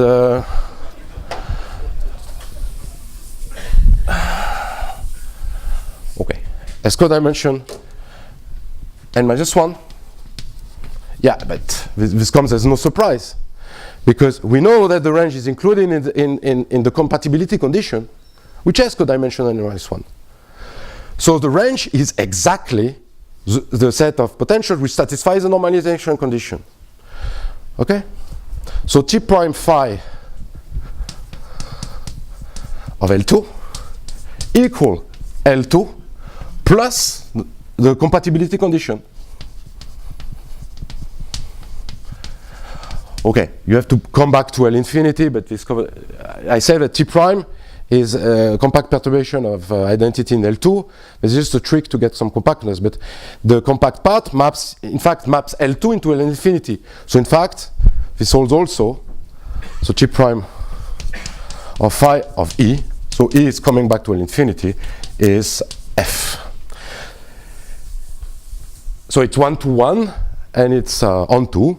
So I can apply the inverse function theorem. So T is locally invertible. Okay, so in particular it is open. So now the second step is passing from local to global.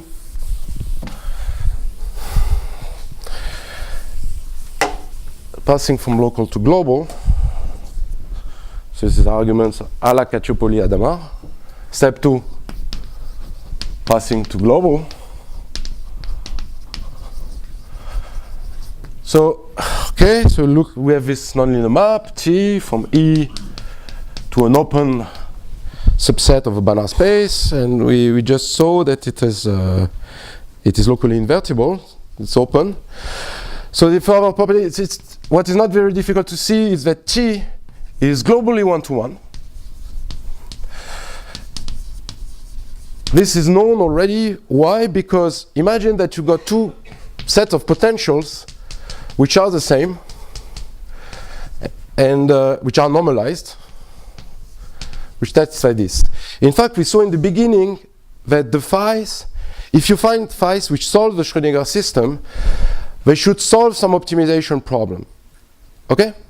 Let me write this optimization problem. This means that both phi and phi, which is sort of formal dual of what we saw in the beginning, solve So let me write a maximization problem, which is a sum, which is a perturbation of the dual of the multi-marginal optimal transport problem. Everything is very transparent here. Phi I mu I dmi, and there's an exponential penalty, which is k. So this is simple integral if you want, and this is a big multiple integral. The expectation of phi j, xj, and dm of x1 up to xn. But you see, this is strictly concave in the direct sum. So, and this is exactly the Lagrange equation of this, which is strictly concave, not exactly up to the normalization, because you can always add constants which come to 0 to the potentials. But this is ruled out by the definition of E. So if two guys solve the same Schrödinger equation, or the same right-hand side, they solve the same problem. This means that the difference should be constants, but it is not possible because of normalization. And finally, okay, I don't want to do this, it's a little bit boring, but you see these are integral functions. The map is proper. I mean, well, it's not very difficult to show that T of E is closed. Well, it's not closed. It's closed in the interior of the positive cone, right? So now you see that the image F++ is just an open set, right? Yeah, it's an open and convex set. We saw that the range, the image, the direct image, is open. It is closed by connectedness. It means that T, the nonlinear map, is also on 2. So T is on 2. Well, okay. So it's globally invertible, and well, this is this is very classical, or at least should be.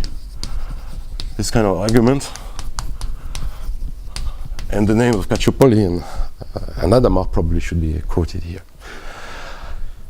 Okay, do I still have 5 minutes or? Okay.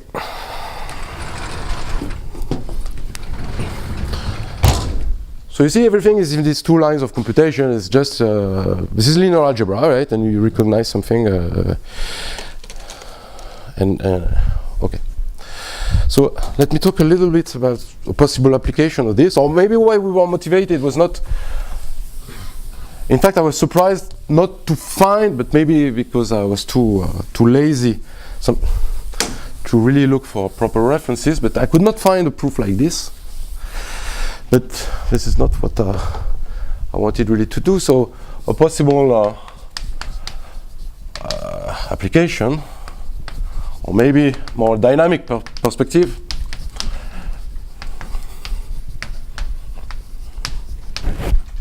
So I'm very interested in problems or models of cities, for instance. But, okay, and cities are not exactly.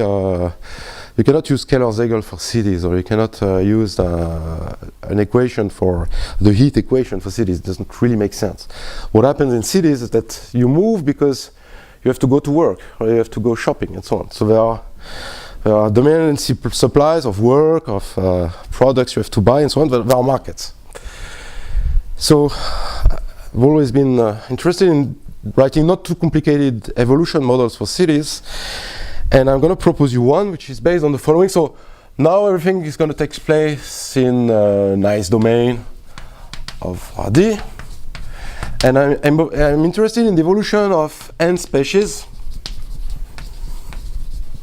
the density of n species in a city. N species is not, this can mean the distribution of residents, the distribution of jobs, the distribution of certain type of jobs, white collars, blue collars, and so on.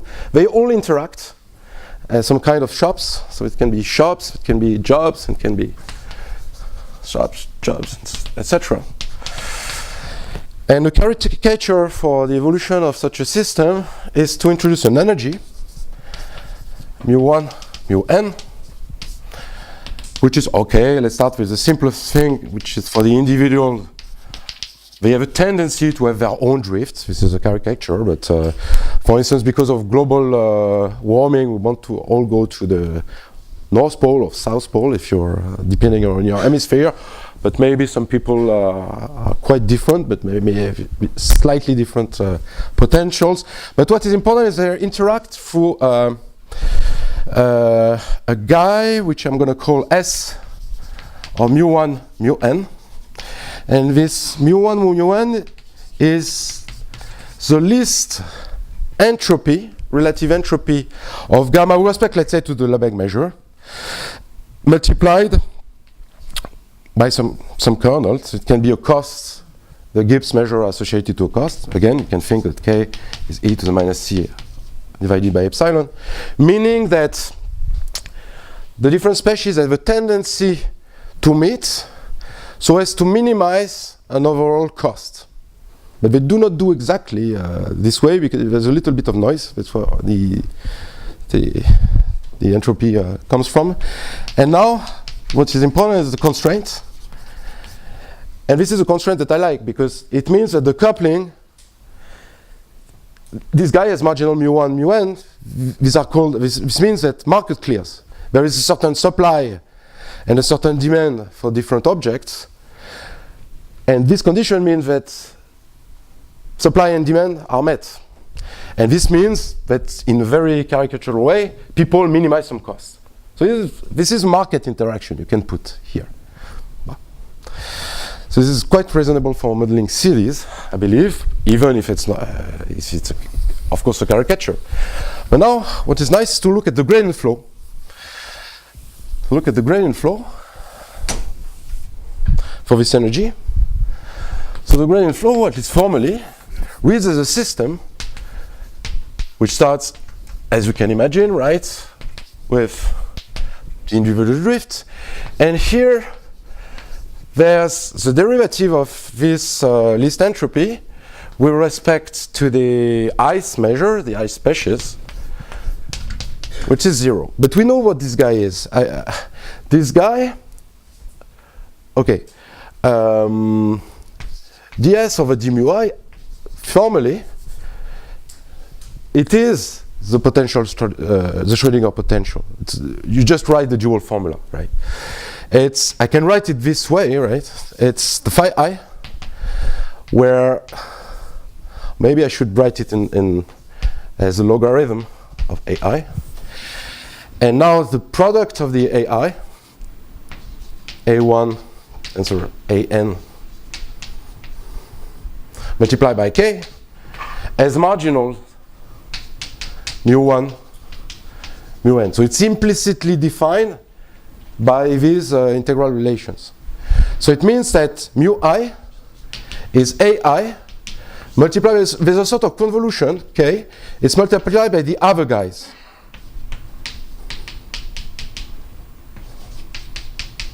Okay? But now look, I'm interested in the log. So in fact, it's quite clear what's here. The drift is the gradient of this guy, which is the gradient of the log of mu I. So we're going to have a diffusing. Okay, let me. It's just because I'm too lazy to do it again.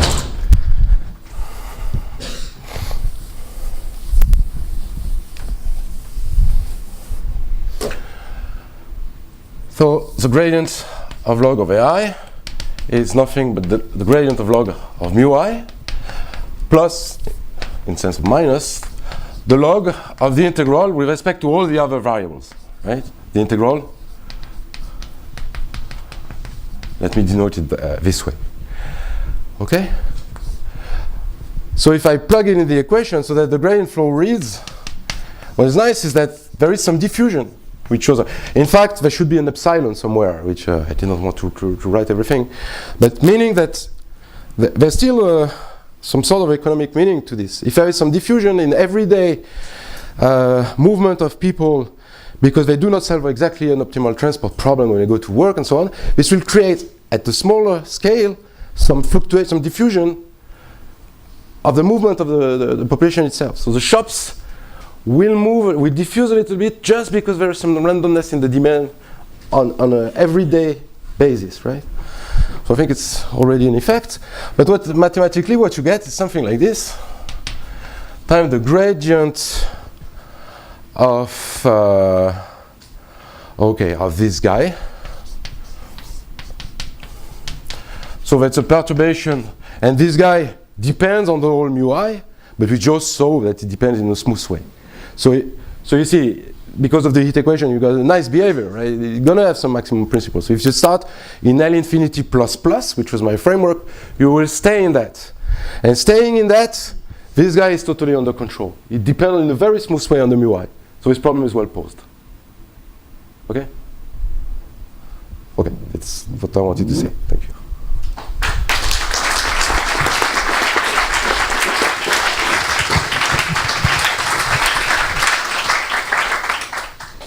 Yeah, thanks for the talk. Immediate questions already here.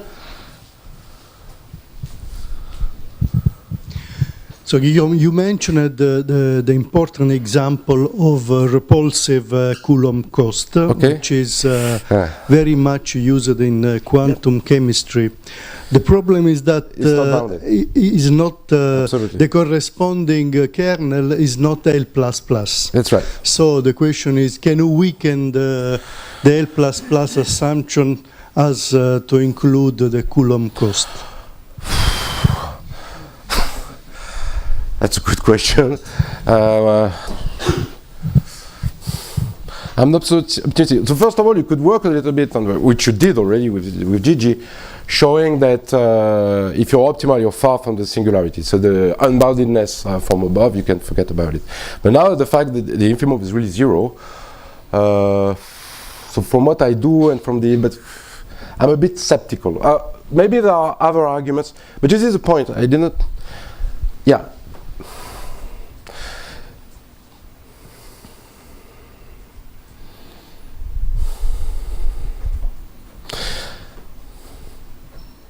It's not so clear. You have smoothness of the potential in this case. I prefer not to be cautious.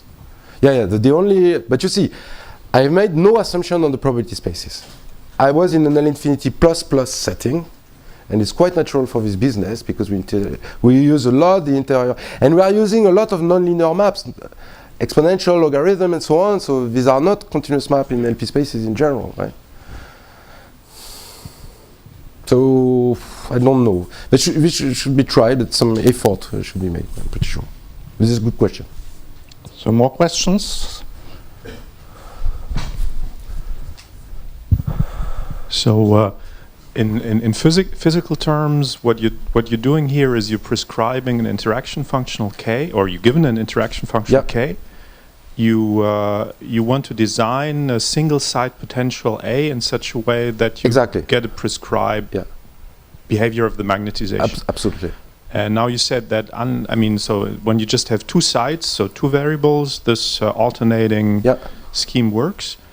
If you had more structure, like a chain of sites and a nearest neighbor interaction, would something similar, like decimation or so, work?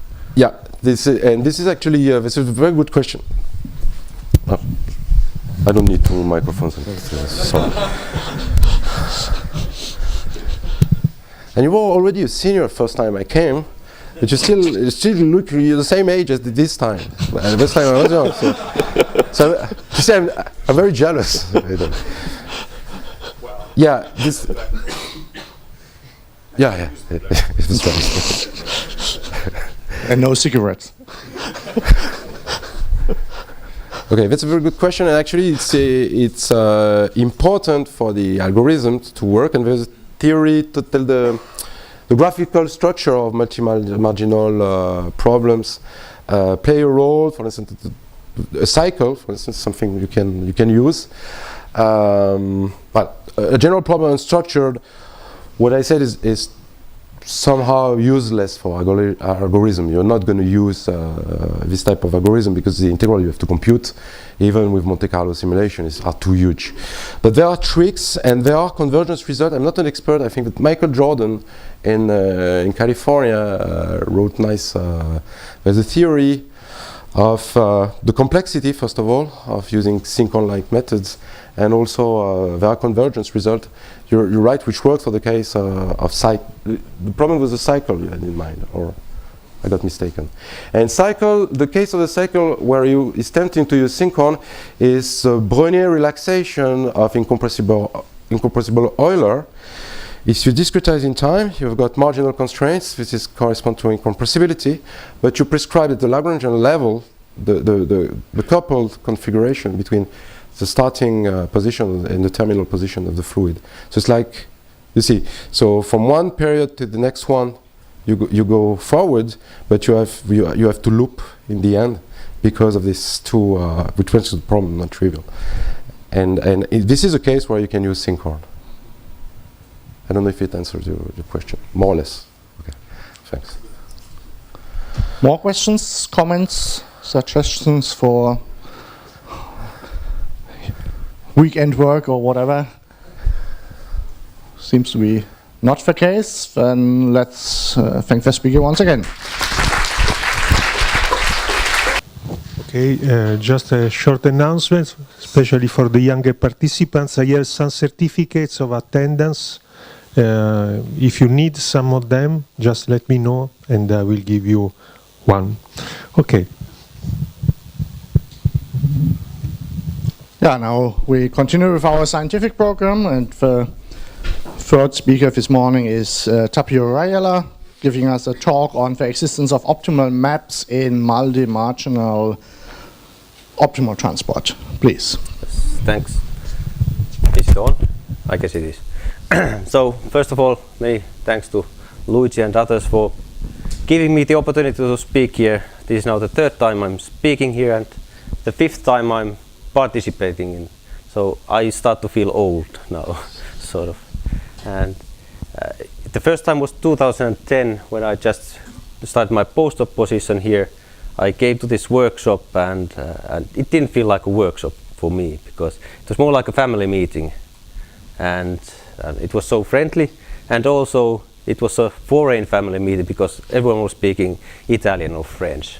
But now it has evolved into a sort of a family that speaks more and more German and other languages like Finnish, which we should perhaps take into use.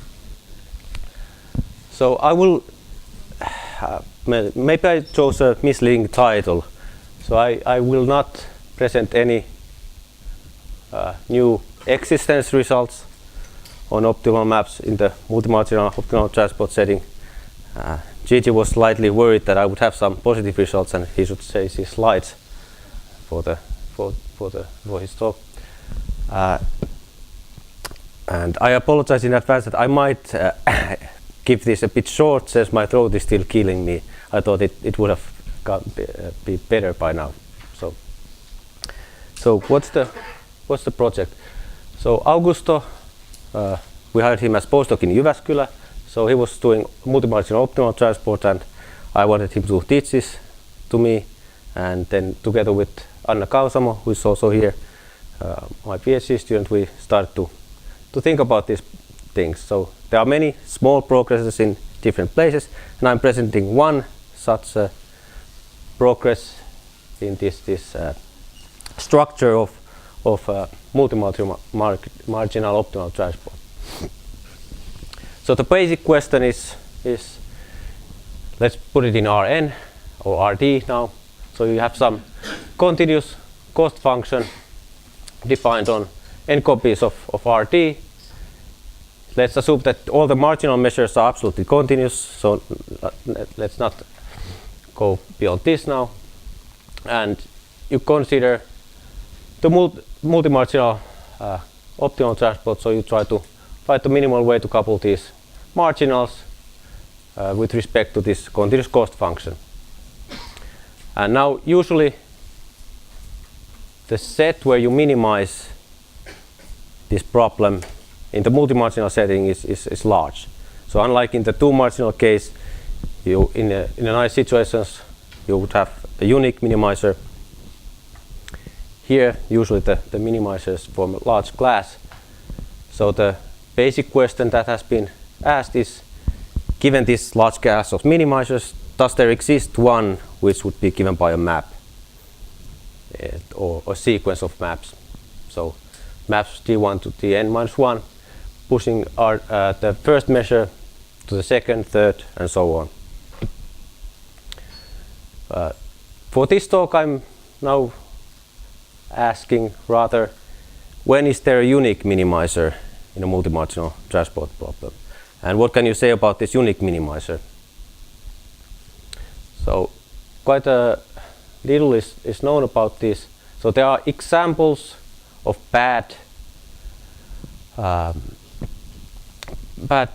minimizers in the case where you have lots of minimizers. So you take something which is not extremal, this is likely to be really bad coupling. Then there are few cases where there is a unique minimizer and it's a nice guy. So today I want to present some examples where you have a unique minimizer and it's not so nice. So this is sort of the aim of the talk today. But I'll keep this talk really simple and start with the n=1 case, and basically just pictures are in the real line always. So in the case where you have two marginals, we all know that if your cost is strictly convex and increasing function of the distance, then the optimal coupling is given by a map. And in the one dimensions, this is an immediate consequence of the convexity. So the only way to transport is to rearrange monotonically the measure. So chasing this convexity to concavity, the result is the following. So under the assumptions that the starting measure is absolutely continuous, as we will always now assume, the unique optimal transport plan is given by two maps. So one of them, which is keeping the mass at where it is. So if the starting and final measure, they have some common part, this part is kept at the same place, and whatever remains is moved by another map. And this is a result of Pecco, Piazzoli and Sant'Ambrosio. And in the one-dimensional case, it's already easy to understand that since you now have a concave function, the optimal way is to do the opposite as for the convex. So you take sort of what I would call anti-monotone map. So you send the furthest to the left point to furthest to the right, and then just continue monotonically. And when you think about this for a while in the one-dimensional case, you realize that that if you have mass at the same point for the starting and final measure, then this part has to be kept at the place in order to be optimal. So these are the basic cases in the n=2 case, sort of easy to understand. Now, of course, we can take silly cost functions, and by silly I mean silly for the problem of having a map. So if you take in the case n=2, the cost function, which is a function f of the distance between the points, and this f has a local minimum at some positive time, then of course you can cook up mu0 and mu1 so that the unique optimal way to transport sense is concentrated on a large set in the product space, so in a 2D minus one-dimensional measure. So this is just because if the local minimum is attained at a distance r, which is here the radius of a ball centered at the blue point, so you map.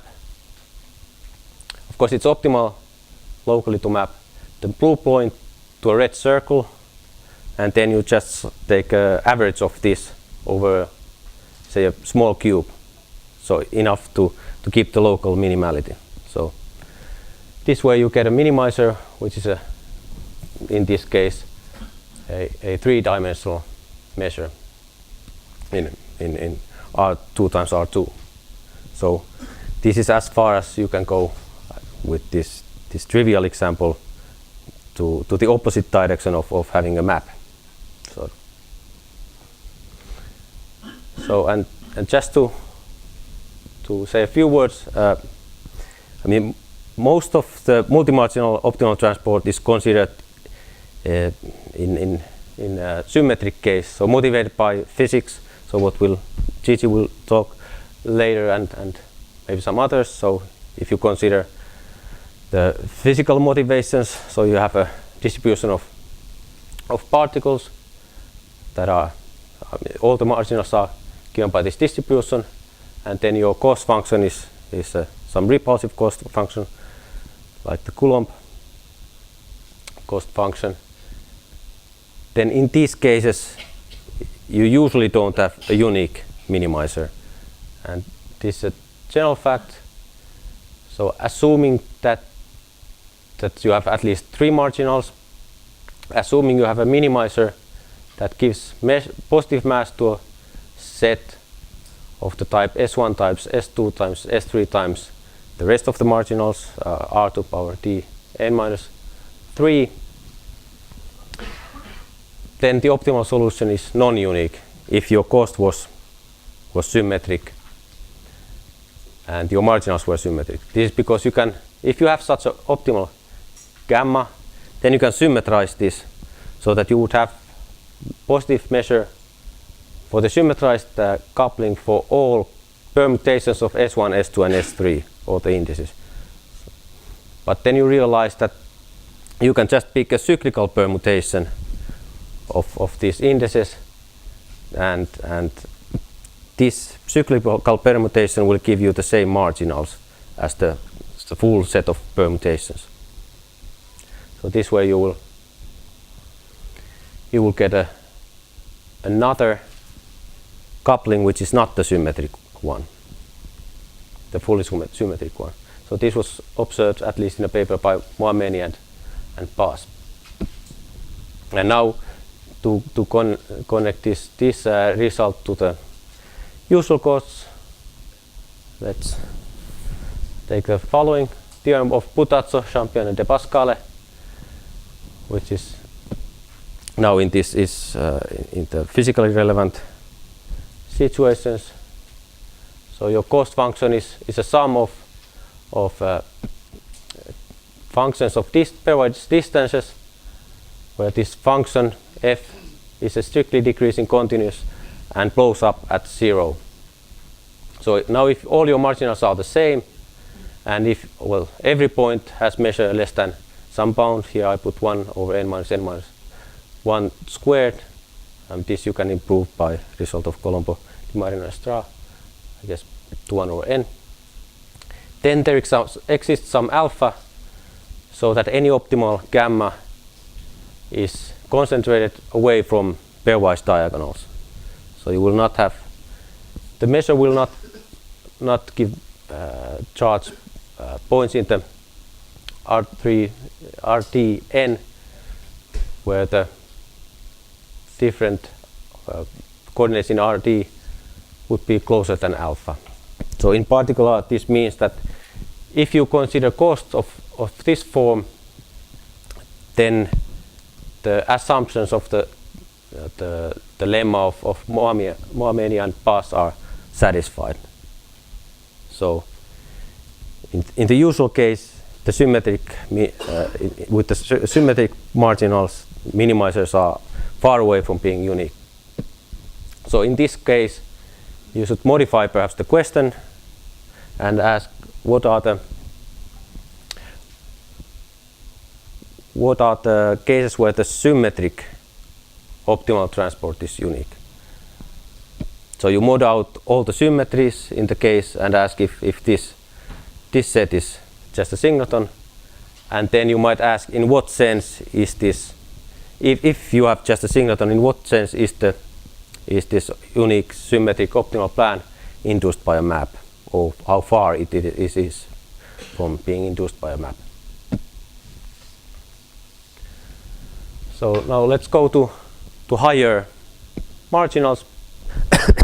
So n at least 3, and let's consider the easiest case, which is the one-dimensional case, where your cost is a sum of functions of the distances, pairwise distances, where this function, calling it again f, is increasing and strictly convex.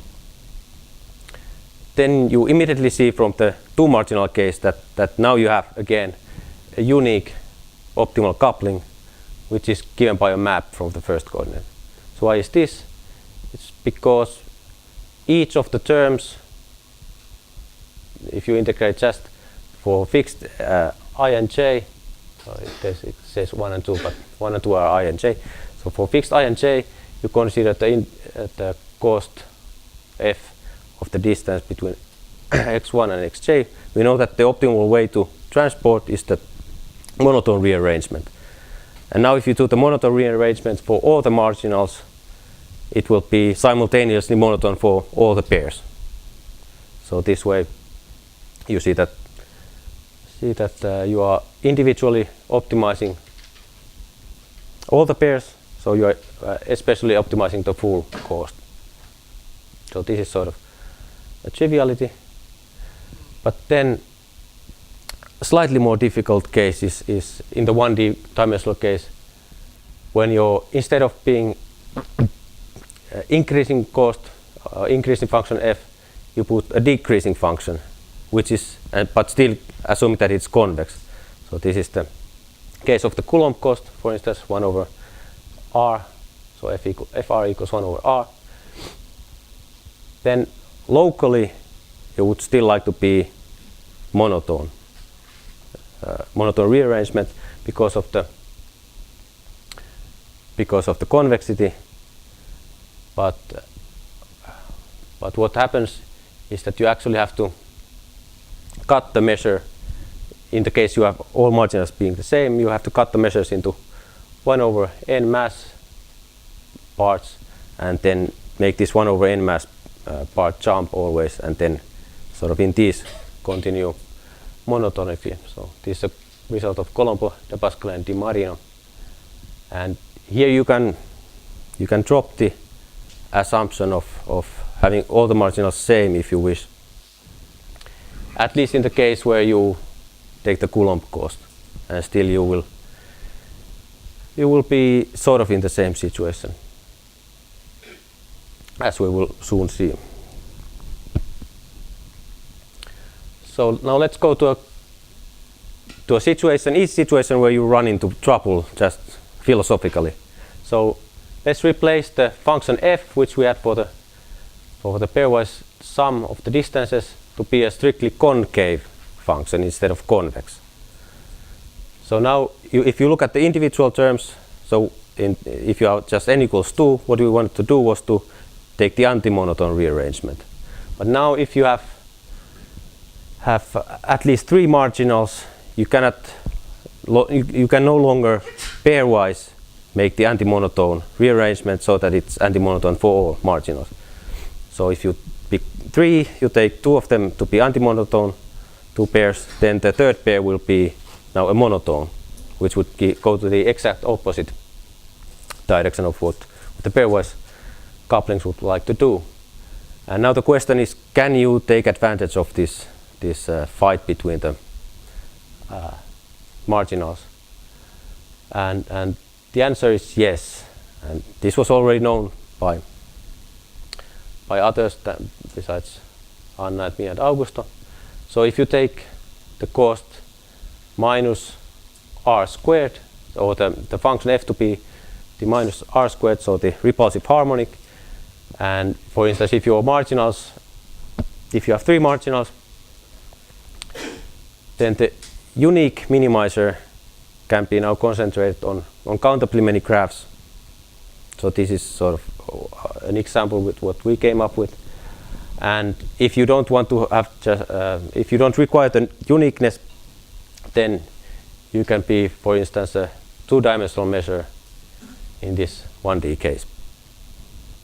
So sort of picking a non-extremal point of the minimizers. But then there's the higher dimensional case, which I will not talk about today because it's quite complicated, but just to give you one slide. So if we have more than 2 marginals, and if the space dimension is more than 1, then there are really only a few results, and they either rely on a trick, like the Kangpo and Schwiertz results, which was you take the attractive harmonic cost, so it's the pairwise squared distance of the points. So in this particular case, you have the existence and uniqueness of transport, or you have the uniqueness of the transport plan, and the plan is induced by map from the first coordinate. If you change the power 2 to something else, then it's open if you have uniqueness and existence of maps.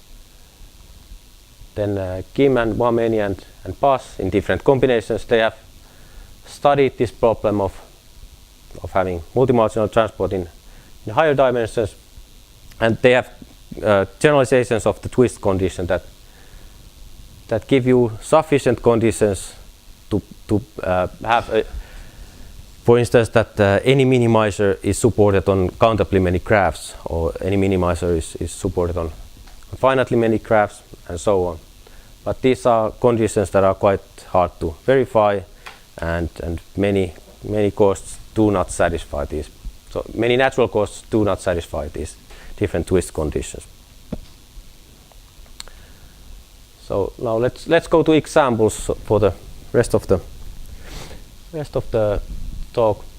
So first example, where you have uniqueness and you are not on a graph.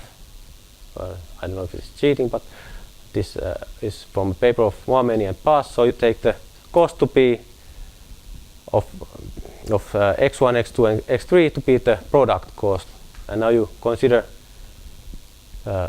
all of the marginals to be the same, which is the 1/3 times Lebesgue measure on -1 to 0 plus 2/3 times the Lebesgue measure from 0 to 1. And here there's a unique optimal minimizer which is given by 2 graphs. And now you might wonder when you see this example that something is wrong, because here the cost is symmetric, the marginals are symmetric. So we saw that in a symmetric case you should only have, there should be lots of minimizers. But now the point is that this unique minimizer does not satisfy the assumptions of Wameni and Pas, where you would have 3 different parts where you're transporting. So always 2 of the coordinates are the same and the third is different. So this is sort of a particular example where you have uniqueness even though you have the same marginals. And then there are also other people have studied this cost. So says Gladkov and Zimin, the same cost.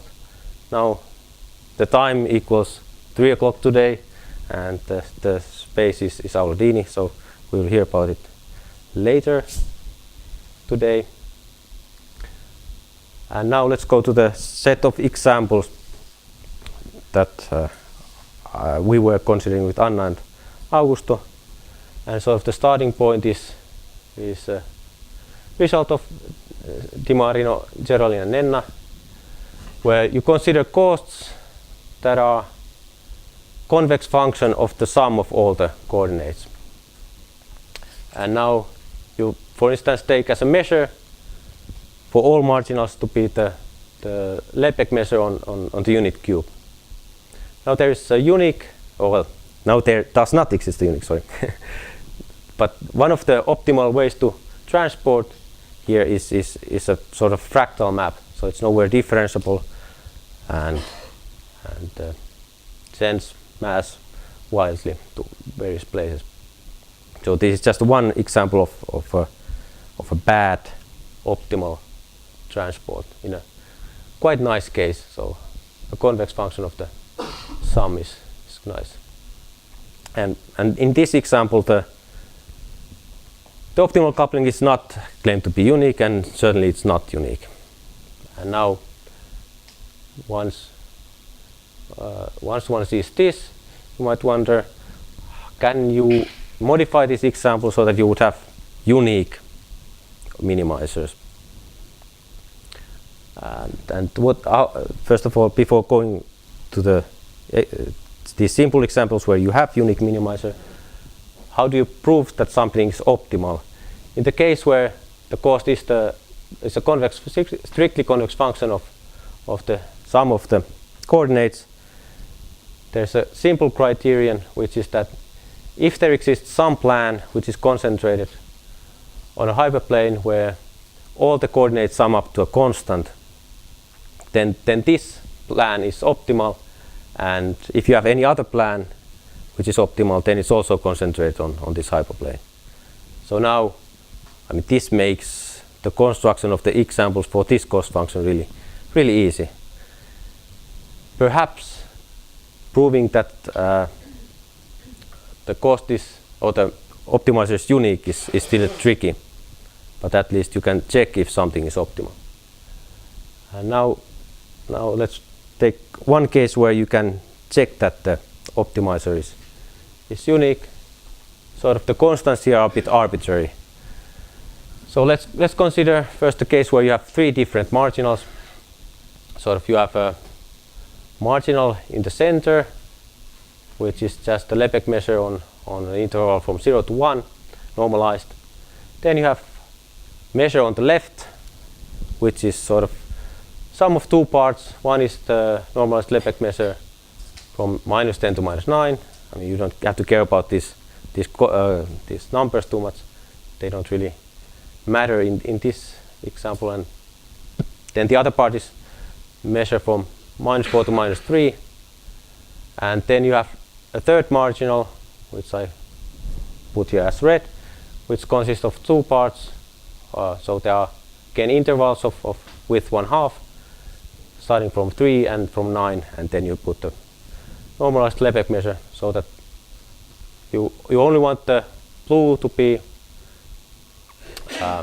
have measure 1, the red one to have measure 1, and then the rectangles that are closer to the origin, the blue and red, to have the same mass, and of course then the rectangles that are further away to have the same mass as well. And now the claim is that in this case there's only one way to optimally couple the marginals, which is that you send part of the mass in the center sort of linearly. So you for k equals 1, you map point x in the center part. To the right you map to a point x plus 3, and to the left you map to a point -2x minus 3. So it means that 1/2 of the measure in the center is just linearly transported to or linearly rather monotonically rearranged to the right part, and then antimonotonically to the left. And then you have the other part which does exactly the same for the other cube. Seeing that this is optimal is sort of trivial, because you just have to sum up all the coordinates and see that this is 0. So now by the lemma that we had, this is such a coupling is trivially optimal. So the question is, why is it unique? But before going to the uniqueness, let us look at the symmetrized version of this. So there's an obvious way to symmetrize. So you take the sum of all the three measures and take their divided by 3. So you take the average. And in this case, there exists a unique symmetric minimizer, which is sort of not given by a map in the same way that the first non-symmetric guy was not given by a map. So you have to send from 1 point to at least 2 points from any of the coordinates. And so let's see how to show the uniqueness. So this is just a small trick. So, well, first of all, we know that the optimizer was, or the plan was an optimal guy by the lemma we had. And now let's consider another problem. So let's minimize the cost, which is the second coordinate, so the point on the right, plus the third coordinate, which is the point on the left. This sum squared among all the couplings that couple the right and left part of the right measure and the left measure. Now you notice that this is now a two-marginal case on the real line, and the cost is concave. So we know that there exists a unique way to couple these optimally, which is the anti-monotone coupling. So now you know that there is a unique minimizer of this problem. But now what is x2 plus x3 squared? We know that x2 plus x3 plus x1 is 0. So this x2 plus x3 is the same as minus x1 on any optimizer. So now we know that the x1 squared, when you push forward with a map which sends x2 x3 to minus x2 minus x3, this is minimized. And since there was a unique minimizer, there was only one way to minimize the x2 plus x3 squared cost to get the same value as for the x1 squared cost. And since our central marginal is exactly the guy which you get by pushing forward the second and third marginal by this map T, we conclude that this is the only way to couple optimally the three marginals. So this now relied, I mean the optimality now relied on the fact that on the second and third marginal you had to be anti-monotone. And now of course when you see this proof, you start to wonder, how can I make it better? So obviously you can increase the number of these marginals. You can go to countably many. And now perhaps the question is, can you go beyond countably many graphs in this case? So trivially you might try to do this, as I was trying to do I guess on Monday, just to see what did go wrong again. So you, instead of taking just finitely many places where you are transporting the centerpiece, you take something continuous. So here you define the transport as an integral instead of a sum of transports where you send parameterized by s. So ds of x is a transport which is now transporting the center part. It's keeping it as where it is. To the right you go to 1 plus x plus s. To the left you go to minus 1 minus 2x minus s. And now you integrate from s, let's say from 0 to 1. So this gives you an optimal gamma just because of the usual condition that the coordinates must sum up to 0. This is a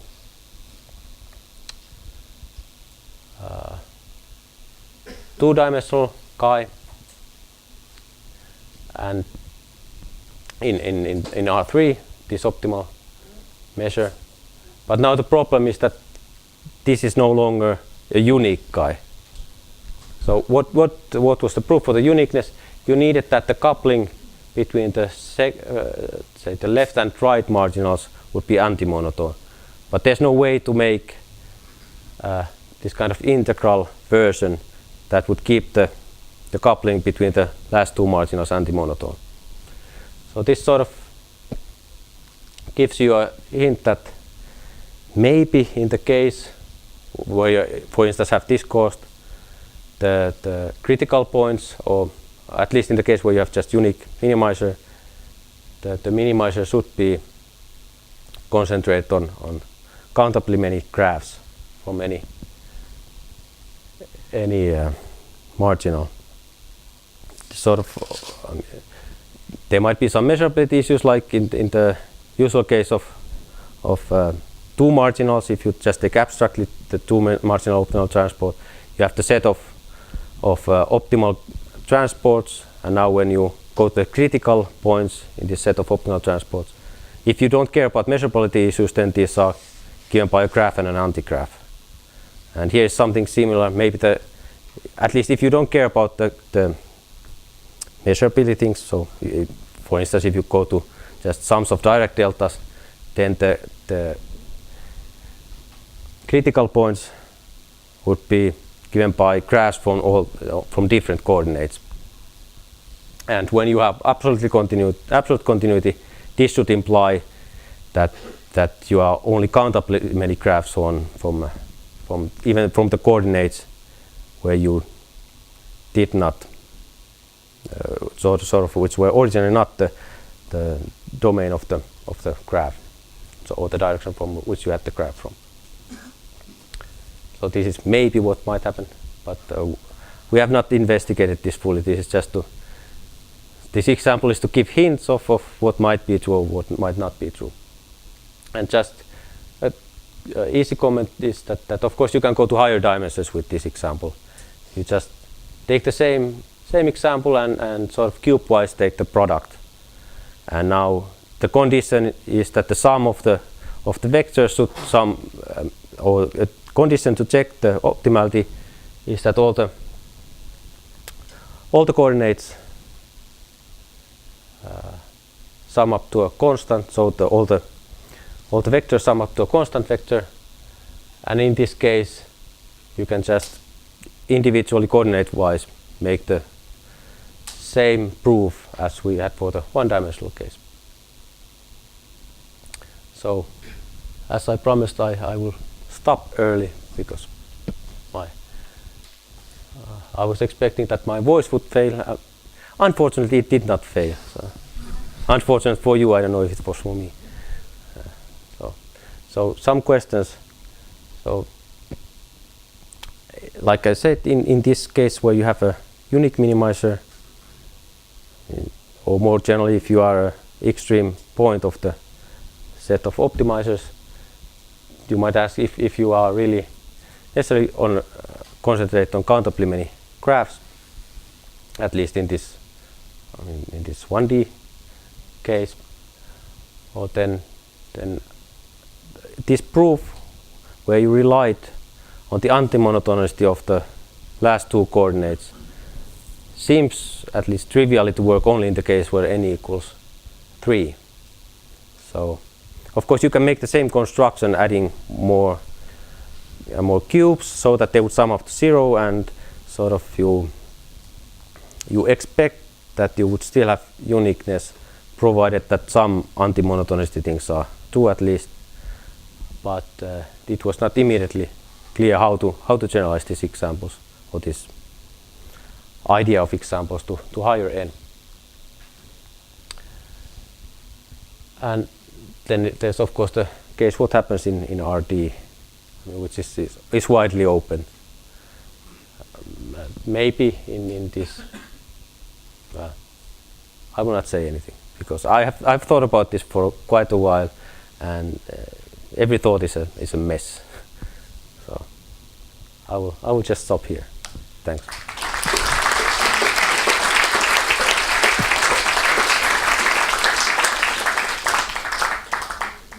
Thank you, Tapio. Are there questions, comments? Felix.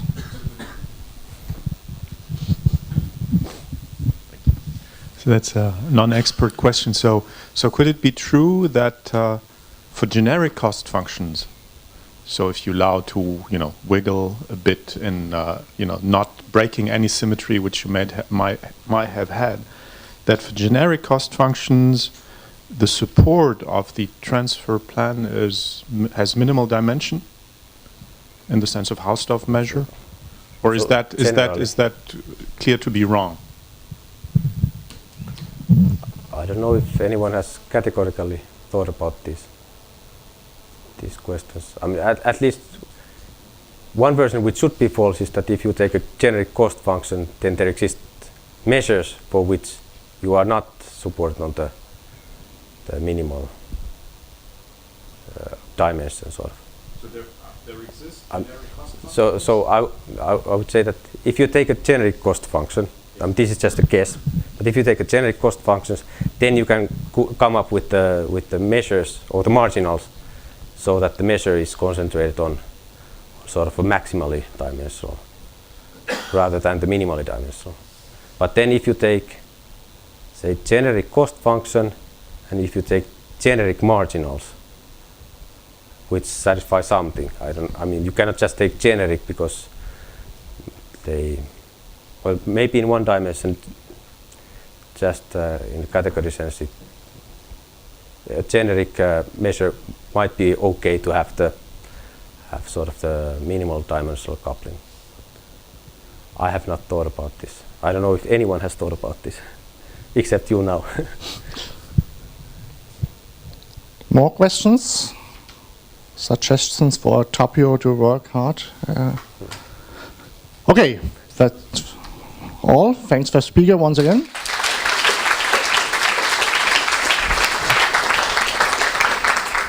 We have a 10 minutes break. Okay, we had been reminded that it's time to start with a next scientific talk. So the fourth speaker this morning is Michel Ledoux, giving us a talk on optimal matching of random samples. Please. Thank you, and thanks to the organizers for the invitation. So this is about optimal matching, and one way to introduce to this question is to consider two sets of random points, for example in RD, and given some non-negative cost function of two variables, you would like to match a coordinate of your sample x with a coordinate of your sample y in such a way that when you sum the cost, you get the minimum value. Okay? So for the purpose of this talk, the cost will be nothing more than the Euclidean length in RD to the p. And for the matter of some convenient normalization, we will put a 1 over n in front of this sum. Okay? So as indicated by the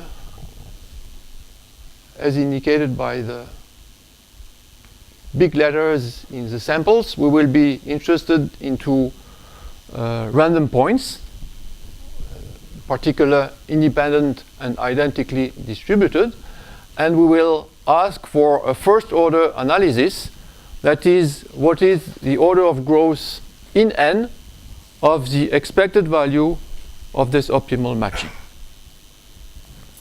So it turns out that this problem depends on three main parameters. It turns out that dimension is a very sensitive parameter in the problem. Of course, it depends on the value of p, which is the power on the cost, and as well on the underlying distributions of the IID samples that we are looking at. So nothing more than this. And the purpose of this talk will be to review some known results on this topic, as well as some recent developments. And in order to do this, it is important to rely on a model example, which is a kind of reference, which is the case when the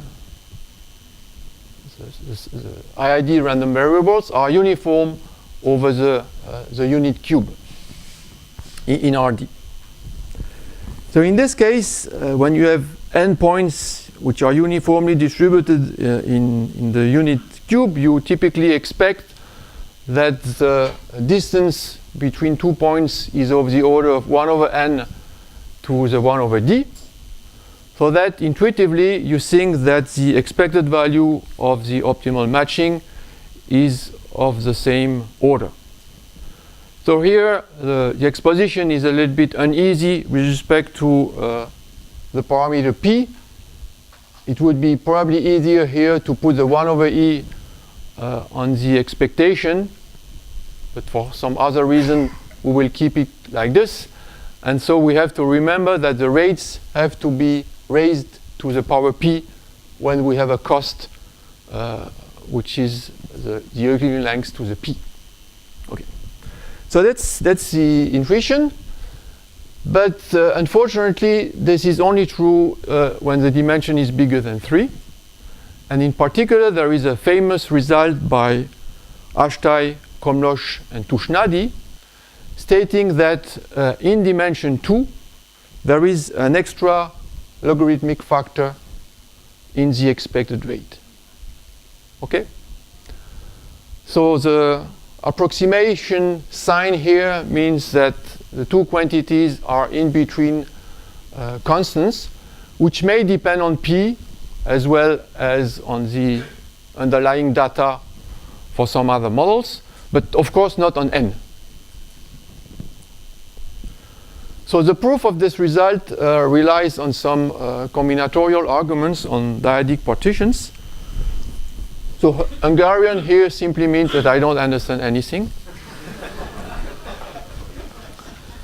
And so there has been other proofs using the so-called generic chaining and ideas in the study of abstract stochastic processes by Shor, Layton, and Talagant. So this is a program that we would like to discuss depending on these parameters. And the first step in the analysis and in the exposition will be to kind of recast this problem in terms of the Monge-Kantorovich metric. So this is simply the typical argument that if you have the Monge-Kantorovich metric applied to discrete measures, as recalled before by Guillaume, by Birkhoff theorem, the couplings between the two empirical measures will be given by bistochastic matrices, and by Birkhoff theorem, the extreme points are the permutation matrices, so that you have this identity between the quantity, the optimal cost that we described before, and this Monge-Kantorovich metric between the two empirical measures on the given samples. Okay? And it is in this form that we will do the analysis. And the question is, what is the optimal cost of the expected value of this Monge-Kantorovich metric between the two? So this is the so-called also bipartite problem, where you have two empirical measures. You may also consider the question, which is of more classical spirit, for example, in statistics, where you have an IID sample with the common distribution mu, and you look at the speed of convergence in the Monge-Kantorovich metric of the empirical measure towards the common distribution mu, okay, which is of course, and it is actually, for simplicity, it is in this form that we will describe the results in a kind of semi-discrete optimal matching when one of the measures is a target measure, is a common distribution of the empirical sample. So, as mentioned before, this is a first order study. So the expected value of this Monge-Kantorovich metric, using some standard concentration result, it doesn't matter so much whether you put the P here or you put it outside. So let me just skip about this. And as mentioned before, it depends on parameters, dimension, P. For simplicity, we will mostly discuss P is equal to 1 and P is equal to 2, and it depends on the underlying distribution mu. And as mentioned before, there is this kind of reference example when mu is a uniform distribution on the unit cube, and this will be a kind of reference example on which we will mostly compare our results, namely the standard rates given by the uniform distribution, and we try to compare the rate for other types of distributions. So problem depends on dimension, so let us start slowly. Dimension 1. And of course in dimension 1 there are very specific representations of Monge-Kantorovich metrics. For example, a very classical one is that you may rewrite the W1 metric in terms of the distribution functions of your two probability measures. For WP, it's more or less the same, but you have rather to work with the generalized inverses of the distributions. And in particular, if you put inside this formula discrete measures, you immediately get to the so-called order statistics, where you have to reorder your samples, and we will go back to this in a moment. So W1 in dimension 1 you have this formula, you apply it when one of the measure is the empirical measure and the other one is the target measure, and it's not very difficult to see that you get the standard rate, which is 1 over root n. By the way, it is not 1 over n as expected by the uniform spacing of n uniform points on the unit interval, so it's much slower. It's 1 over root n, and you see that this holds under some mild condition on the distribution function. For example, if you have just a 2 plus epsilon moment, you get this property. Okay. So for very general distribution, just having some moments, you get this standard rate 1 over n. So that's for W1. For WP, we have to use those generalized inverse distribution functions, which are related to order statistics. And order statistics, this is, of course, in 1D, very common also, namely that, as is well known, the Wasserstein, the Kantorovich metrics are given by the monotone transport maps and given by the order statistics of your two samples. So the W between mu n and nu n is nothing else as the sum of the differences between the two samples that you reordered.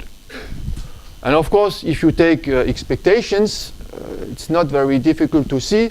Here I'm rewriting the thing with the semi-discrete, one empirical measure and the other one is a target measure that you may immediately deduce from this one using the triangle inequality and Jensen's inequality. Okay.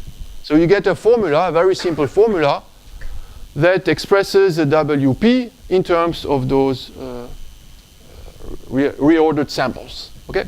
So let us test this knowledge on the very simple example of the uniform distribution. And in this case, it's a very classical exercise in probability theory. It's known that the ith term in the reordering has a so-called beta distribution, which is completely explicit. And you just compute, and you end up with the fact that the standard rate is 1 over n to the p over 2, so exactly the same as the thing that we had for p is equal to 1, extends here to NEP. Okay? The special case of p is equal to 2 is even neither, because you can compute everything and you get exact formulas. And you can even go a little bit further because there are some fluctuations. You can show that n times W2 converges to a kind of chi-square, which is the integral of the square of a Brownell bridge. And we'll come back to this in higher dimension later on. So, the typical rate for the uniform distribution, so we are in 1D, the typical rate for the uniform distribution with respect to W2 is 1 over n. What about more general distributions? So the picture is the following. If you have a distribution function capital F with a density, or maybe only the density of the absolutely continuous part, little f, you have the standard rate, which is 1 over n, holds if and only if you have this condition on both the distribution function and its density. Of course, this has to be compared to what we had before for W1. For W1, we had only something on the distribution function itself, which is related to a moment condition. Here we have something a little bit more subtle, which is involving the relationship between the distribution function and its density. Using a change of variable, you can rewrite this a little bit like this. And you see that there is this quantity which is, well, sometimes called the isoperimetric profile. We are in dimension 1, which is this composition between the density of your distribution and the inverse function. So this is the result that you may prove in dimension 1 for the W2 rate. And this equivalence has a particular nice flavor for a specific class of distribution on the real line, the so-called log concave functions. So log concave simply means that you have a measure mu on the real line with a density given by e to the minus v, where v is convex. And it turns out that in this case, you can go a little bit further in the equivalence. not only you have this equivalence, but you have kind of exact description of the rate here in terms of this quantity where I is this so-called isoperimetric profile. So I just briefly flash the argument of proofs of this result. The main thing is that if you have a sample of IID log concave distribution, it turns out that the rearrangements here, the reordering, are also log concave. So this is a simple exercise. You can write explicitly the density of the distributions of the ith random variable in the reordered order statistic sampling, which is given by this. It is this distribution is log concave, and then there are specific tools for log concave distributions to compute, for example, the variance. And this variance may be computed is closely related to this function I, which is the isoperimetric profile. So that's a bit technical, but let us just test this result on some easy example. So this is the equivalence that we get for log concave distribution. So let us take one example. So take the Gaussian distribution. So Gaussian distribution, you have this you have the ratio between the density and the inverse distribution function, and it's very easy calculus shows you that this isoperimetric profile has this order. And if you plug this in the formula which is on the top, you see that the rate is not 1 over n, is log log divided by n. Okay? Another one is the exponential. Here actually you can do something exact. There is an exact formula. And you can study many examples, and there is a kind of general 1D investigation that we developed together with Sergei Bobkov a few years ago, in particular for any WP and so on. So for the further purposes, let me summarize the picture for the one-dimensional Gaussian, which is the following. For the one-dimensional Gaussian, we call first that the rate for the uniform distribution is 1 over n to the p over 2. Recall that we have to raise to the power p due to the cost p.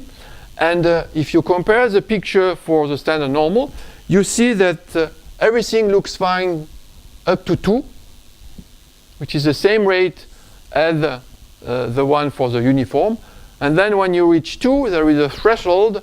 You get a log log, so that's slower. And then after that, it's even much slower.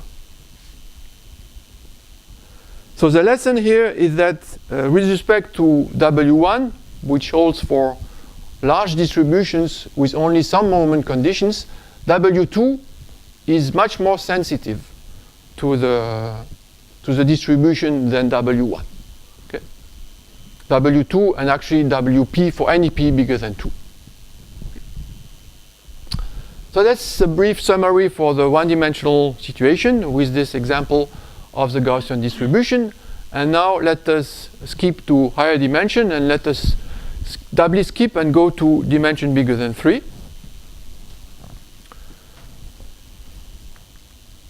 So 1 over n, so dimension bigger than 3 for W2. We have just seen that for the uniform distribution in W2, the rate is 1 over n. When d is equal to 2, and we'll come back to this later on, the rate is given by the Ashtai-Komlosh-Tushnadi result, is log n divided by n. And it turns out that in higher dimension, there is more or less no surprise. Namely, the rate is 1 over n to the 2 over d, which is exactly as expected from the uniform spacings of points on the unit cube. So more or less it's less exciting than the two others in this sense. And it's even more than that this was presented for the uniform distribution, but actually it holds for rather general distributions. If you have distributions assuming some moments, you get the same rate. Okay. So this was actually proven for d bigger than 4, and probably it's also true for d is equal to 3, but still this has to be checked. And the technique is kind of combinatorial also and relies on kind of partitioning by dyadic pieces, and you compare your two distributions, the empirical one and the target measure, on those little dyadic partitions, and you get this. And you see that you only need some moment assumptions in order to ensure this rate 1 over d n to the 2 over d, which is the one of the uniform distribution. The point here of this general analysis is that when you apply it to dimension 2, it will never give you anything better than 1 over root n. And we know that this is not of the correct order. So the general methods are unable to tackle the question of the dimension 2. This is one thing that we have to keep in mind. And this is a feature which is related to W2, because, for example, for W1, this is not the case. For W1, you only assume some moments, for example, 1 plus epsilon, and then using the generic chaining ideas in the study of stochastic processes, you actually get the correct rate in this two-dimensional case. But for W2, no, the general method will never give anything better than the 1 over root n, so you cannot expect to tackle the AKT theorem to get the correct rate.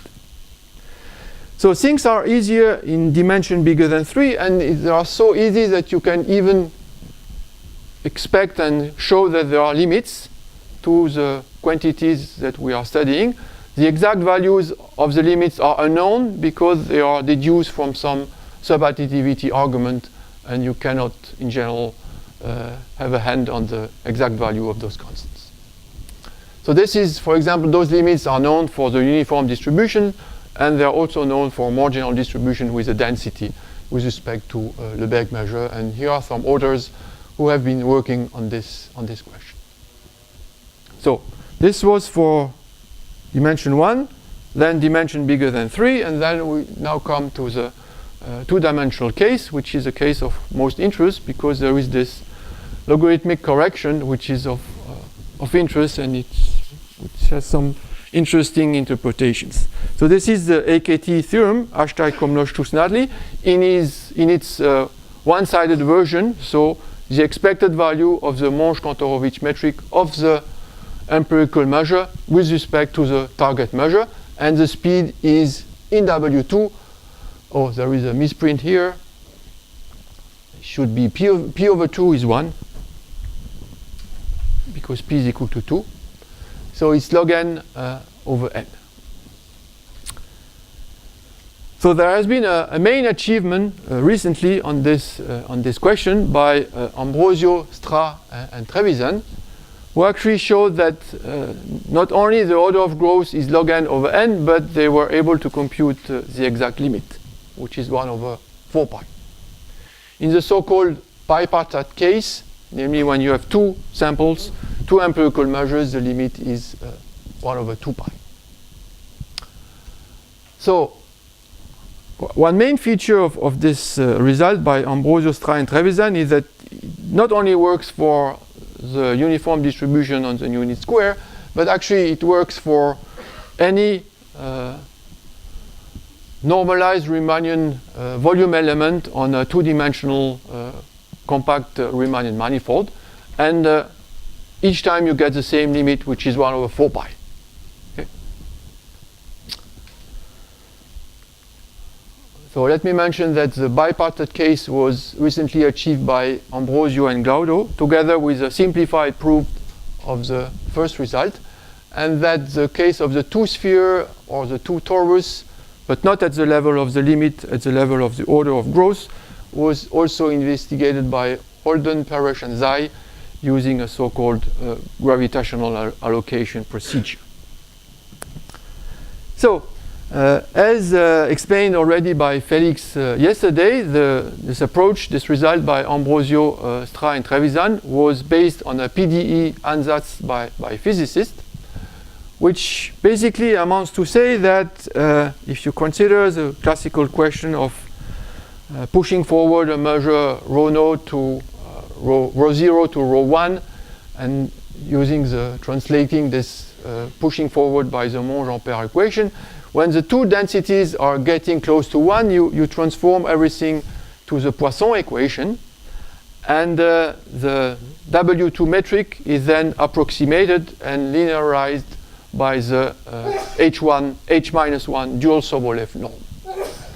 And of course this picture is nice, but it kind of avoids many technical details, and in particular the fact that you are dealing with empirical measures which are discrete, and you need to regularize a number of things. And this was the main piece of the work by Ambrosio, Stra, and Trevisan that I would like to briefly describe, not at the level of the exact limit, because this would be a little bit too difficult and technical, but just to give you a flavor at the level of the upper bound. How can you show, using this PDE approach, to bound from above the W2 metric by the correct order, to show that the order is correct. And this is based on two main steps: a study of regularization, as we just mentioned it, together with energy estimates. And while we are, of course, mostly interested in dimension 2, it actually turns out that what can be presented at this level actually works in any dimension. So let us assume that we have a compact Riemannian manifold with normalized volume element 1 and of dimension d at this stage, and we will see how the dimension d will play a role in the analysis. And this actually works also on more general spaces. So first step is regularization, and the main idea here is to replace the Dirac masses by the heat kernel. Okay. So you are on your compact manifold, you consider the heat kernel, and you replace the empirical measure by a smoothing out, where you replace each Dirac mass by the heat kernel. And of course the heat kernel has a parameter t, and the game will be to let t depend on n. T will go to 0, but depending on n, and this makes the thing difficult. Right? So when you replace the discrete empirical measure by the smoothing out, there is of course a price to pay, which is simply by standard convexity properties of the W2 metric, which is simply this quantity that we call a dispersion contribution, which is the integral of rho. Forgot to mention that rho is just a Riemannian metric on your manifold. So the integral of rho square that you integrate along the heat kernel. Okay. So the price to pay when you replace your mu n, the empirical measure, by these measures which are smoothed out by the heat kernel, is this dispersion contribution. Okay. So that's the first step. So once you have regularized measures, you have densities, right? Densities with respect to the Riemannian measure mu. So what are these densities? These densities are random. So f is a density in the y variable with respect to the Riemannian measure, but they are random because they depend on the sample. Okay? And these densities, just due to the law of large numbers, due to the fact that the heat kernel integrates to 1, these densities are close to 1. So we are exactly in the PDE ansatz that was suggested by the physicist. You can even go a little bit further, namely that not only you have a law of large numbers, but you have a central limit theorem, namely that those random densities are of the form 1 plus a Riemannian term, which is of the order of 1 over root n times some Gaussian, which may be interpreted as a time-space Gaussian free field with density, with covariance given by the heat kernel. Okay. So this is the heuristic, and so the heuristic is that the densities are 1 plus epsilon, and as is very common in optimal transport, is that when the densities are close to 1, if you have a density which is 1 plus epsilon g with respect to the reference measure mu, then the classical linearization of the W2 metric is that at the order epsilon square, your W2 is close to this dual Sobolev norm, this H-1 norm. Okay? So this is a way where you replace the nonlinear W2 by this dual Sobolev norm. So this is true in the limit, and of course this is very important in the Ambrosio-Trevisan approach because you want to show a limit. But here, since I'm only sketching the ideas, we're only working at the level of upper bounds to show that the rate is correct. It is worthwhile mentioning that there is a kind of general inequality, which is not a limit inequality, that you can always bound the W2 up to some constant by the H-1 norm. Okay? So this is this dual Sobolev norm, this integral of grad of minus delta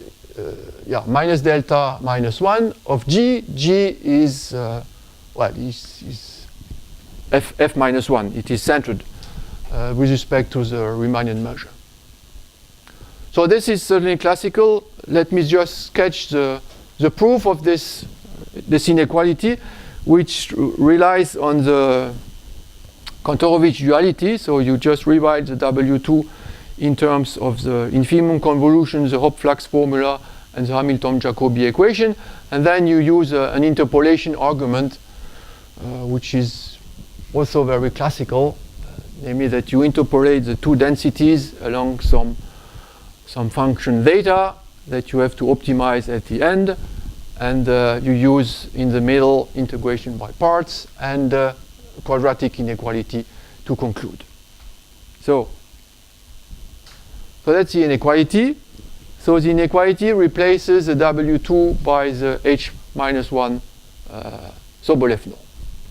But of course, the H-1 Sobolev norm is still a kind of integrated expression, so we have to work it a little bit to work about it.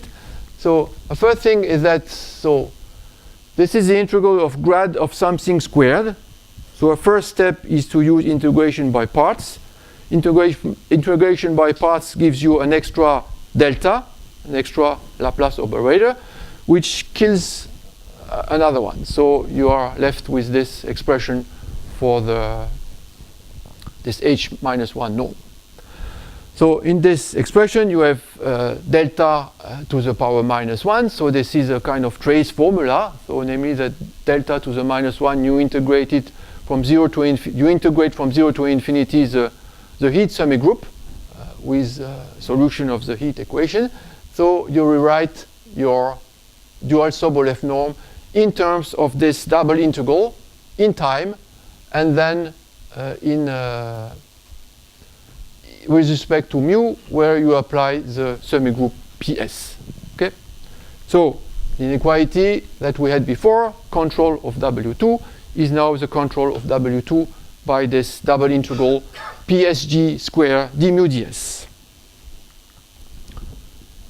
So that's again the inequality. Now we have to recall the densities we are dealing with, right? We are in this optimal matching problem. The densities are given by the heat kernels. So G is F minus 1, and F is the sum of the heat kernels, when we smooth out the Dirac measures. So if you go back to the formula, we see that we have first to apply the heat semigroup, but this is simply a shift in time when you apply it to the heat kernels. And now we have to think back at this central limit theorem heuristic, because what we are interested in is eventually to take the expectation of this with respect to the sample. Okay? So now we take the expectation of this with respect to the sample, where G is given by this sum of IID random variable, which are moreover centered. So the central limit theorem, this is simply here a variance inequality. You compute the variance of a sum of IID random variables. So this is n times their IID. So this is n times the variance of one of them, which is what is written here. And using standard properties of the heat kernel, this gives you this expression. Because when you integrate the square of the heat kernel, due to the semigroup properties, you get the heat kernel at the yy at the 2 points, at the 1 point. So that's a summary.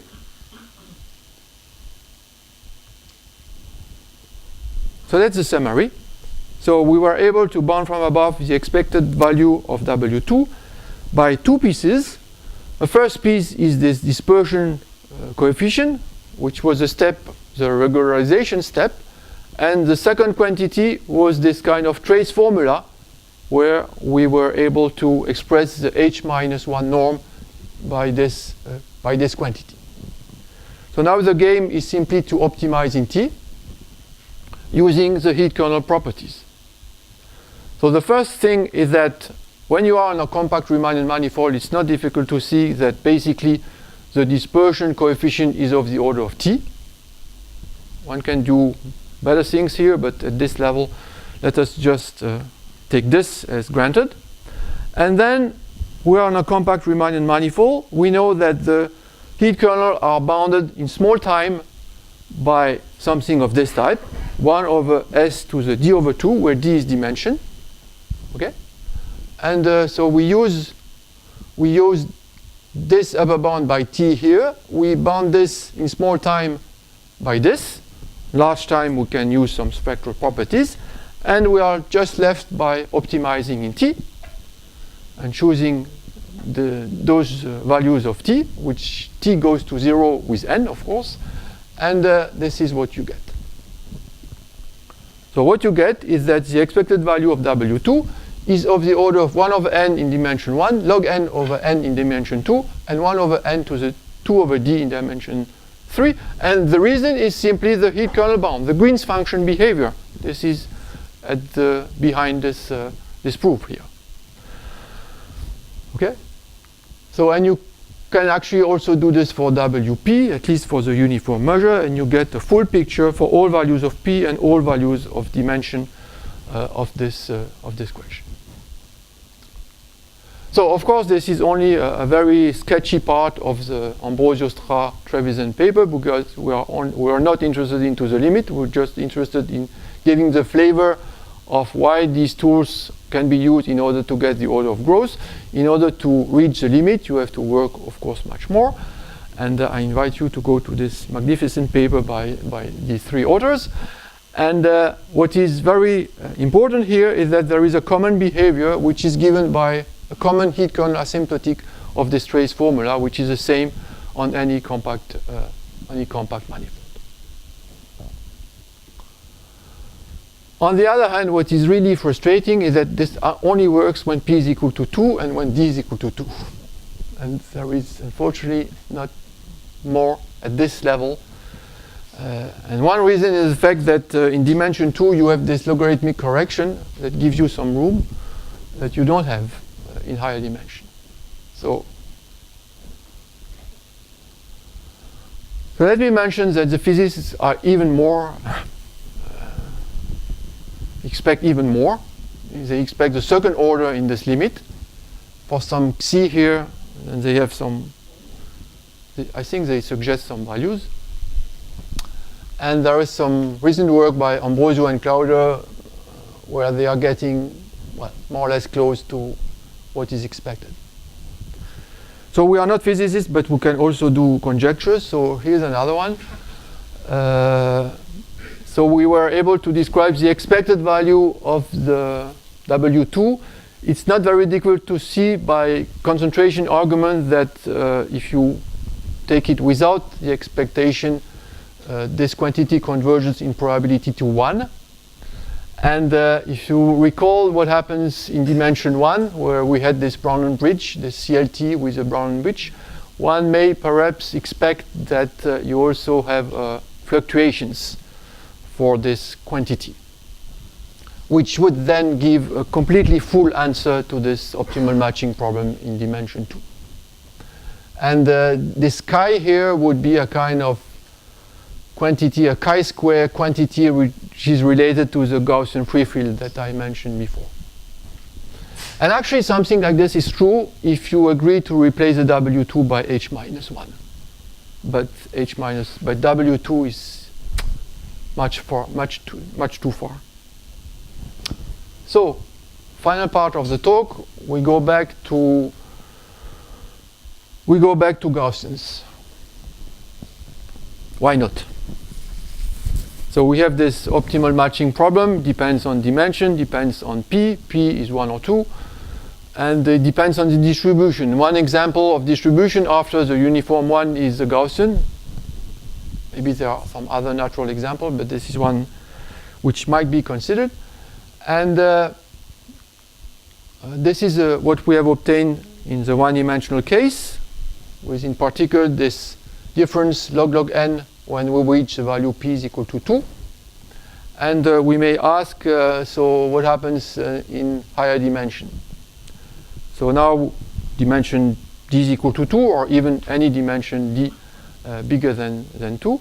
So we have mu, the standard Gaussian measure on Rd, and mu n is a sample, the empirical measure on a sample of IID random variables with this distribution, and we ask for the speed of convergence of W2 in expectation of the empirical measure towards the limiting Gaussian measure. It turns out that you can actually repeat this PDE approach in this setting, and you get similar terms, dispersion coefficient here and a trace quantity here. The only thing is that you have to replace the PT not by the heat kernel here, but by the naturally associated heat kernel which is invariant with respect to the Gaussian measure, namely the Miller kernel. And besides the fact that it has a long expression, the main point is that it's not bounded. So you cannot use preceding heat kernel bounds in order to get the same thing. It's not bounded, nevertheless you can compute its trace, which is of this order. And when s is small, it is 1 over s to the d, and not d over 2, as expected in the compact situation. There's no problem for the dispersion coefficient. It is of the order of t, as in the previous case.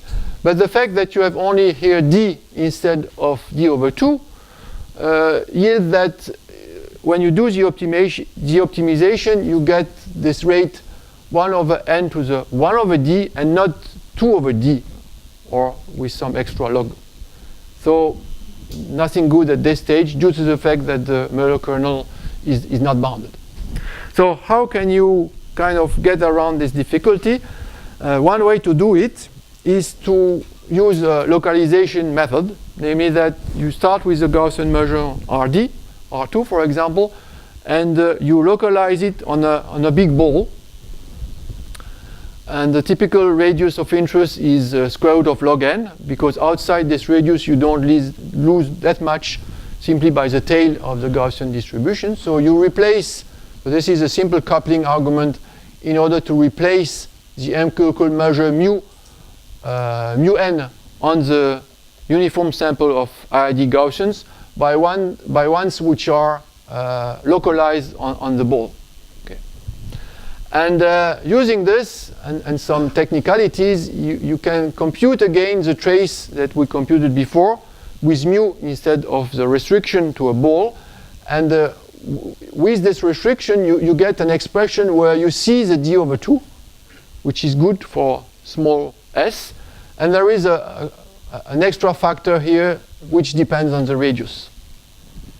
And if you follow all the computations, at the end you get the following.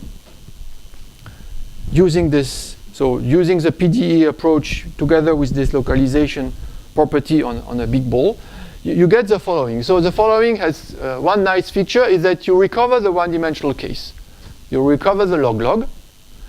And in higher dimension, you see that there is an extra log which is showing up. Okay? And this extra log is due to the fact that you localize to this big ball. So there is this extra factor r squared, which is log n. And at least when d is large, we know that there shouldn't be any log factor, because by the general result that we mentioned before, once you have a measure with good moments, and Gaussian certainly has good moments, you shouldn't get this log n.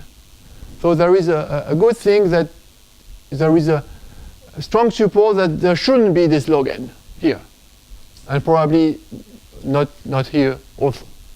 Okay. So this is for the upper bound. Let me just mention that we have also lower bounds, which are very easy, because if you have the Gaussian measure, you can always contract it to the uniform, and this is what is on the slide, in such a way that the rate for the Gaussian will always be bigger than the rate for the uniform. Okay, so this is a very simple contraction argument of the Gaussian by the distribution function. You take phi, which is the distribution function of the one-dimensional Gaussian, and you contract it to the uniform. So the rate for the Gaussian will always be bigger than the one for the what did I say? The rate for the Gaussian is always bigger than the one for the uniform. And by the way, let me mention that Ambrosio, Stra, and Trevisan also get a new proof of the lower bounds in the AKT theorem, so that we know that this is of the order of log n. Okay? So we are actually squeezed in between the two things, the lower bound log n over n, which is coming from this contraction from the Gaussian to the uniform, and this extra log n factor for the upper bound. So as mentioned before, there is strong support that the correct result should be the log n over n, the left-hand side. So the first reason is the one that we mentioned before, namely that if you do the general methodology by dyadic partitions and so, we already know that at least when d is bigger than 4, there shouldn't be any log n here. So there shouldn't be any log n here, the log n that we got from this localization procedure. So this is one first indication that the correct result should be log n over n. A second indication is that when p is strictly less than 2, then the PDE approach works fine and you get the log n over n. So no problem. A third indication was given by Federico Stra, so this is a simulation which seems to show a very good fit with the rate log n over n. Okay? So, and the answer is, of course, the right-hand side, which has been proved recently by Talagrand, using some combinatorial argument of the same spirit as Ashtai-Komlosh and Tuslali, and a clever scaling argument showing that actually the correct rate in dimension 2 is log n squared. Since then, there is also a proof using PDE, the same approach as Ambrosio, Stra, and Trevisan. A challenging question would be to try to get the limit. Now that we have the correct rate, log n squared divided by n, what is the exact limit of this in this Gaussian example? Okay, thank you very much.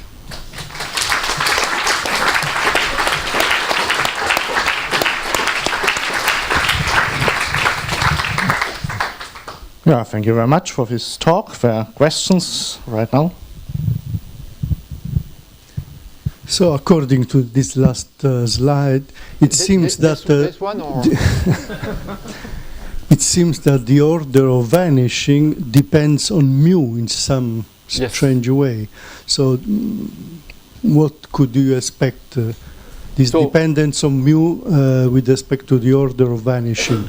So the paper by Talagrand is actually more general than the Gaussian ones, because he is able to show rates for any distribution which has a which is of the type exponential minus x to some power. So any decay in the I'm not clear. The density is of the type exponential minus x to the p, and the decay that he obtains depend on the p. Of course, the PDE approach here is closely related to the Gaussian because we are using the Melo kernel, and in general, I wouldn't know exactly how to reach similar statements using PDEs rather than the combinatorial ones. But indeed, it depends on the tail of the distribution. The rate depends on the tail. Another thing that he is mentioning in his paper, which is for me a little bit difficult to grasp, is that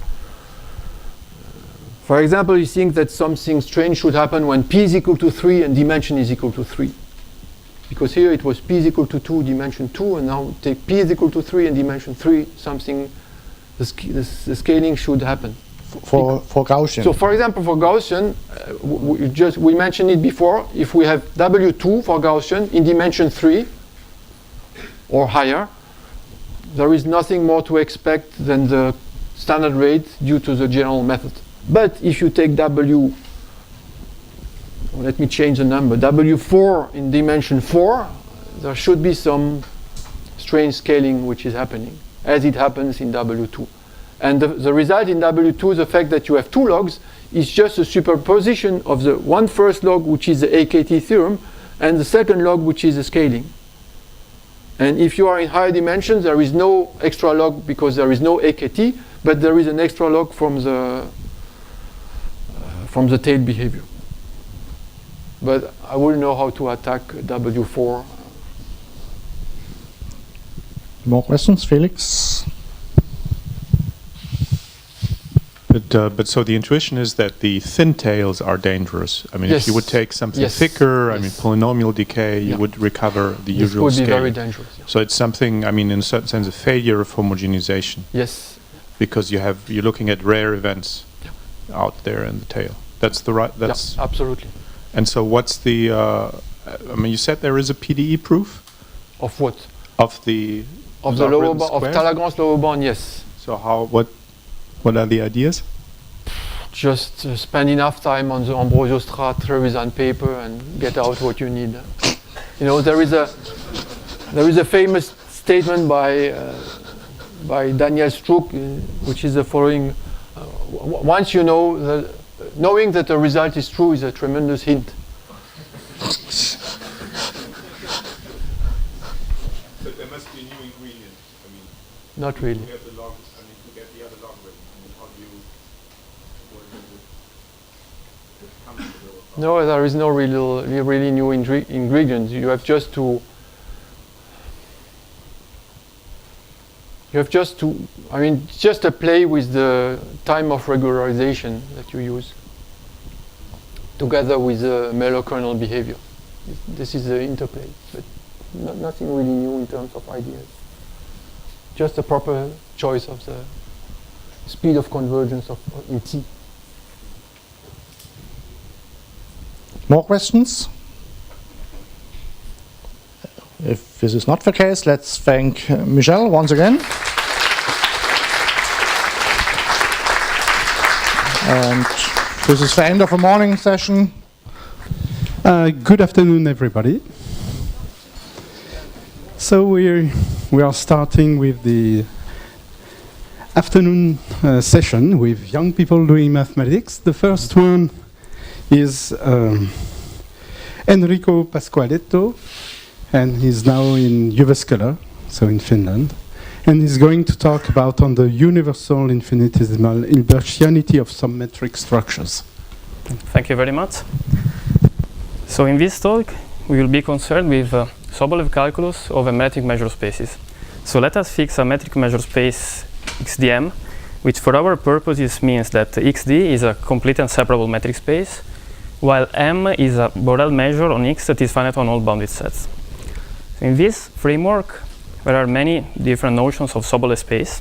So the first one I want to mention is the one via approximation with sufficiently smooth functions that has been proposed by Chigger via relaxation of the local Lipschitz constant. Another possible approach is to check the behavior along lines, that is the original idea of Beppo-Levi to study weakly differentiable functions.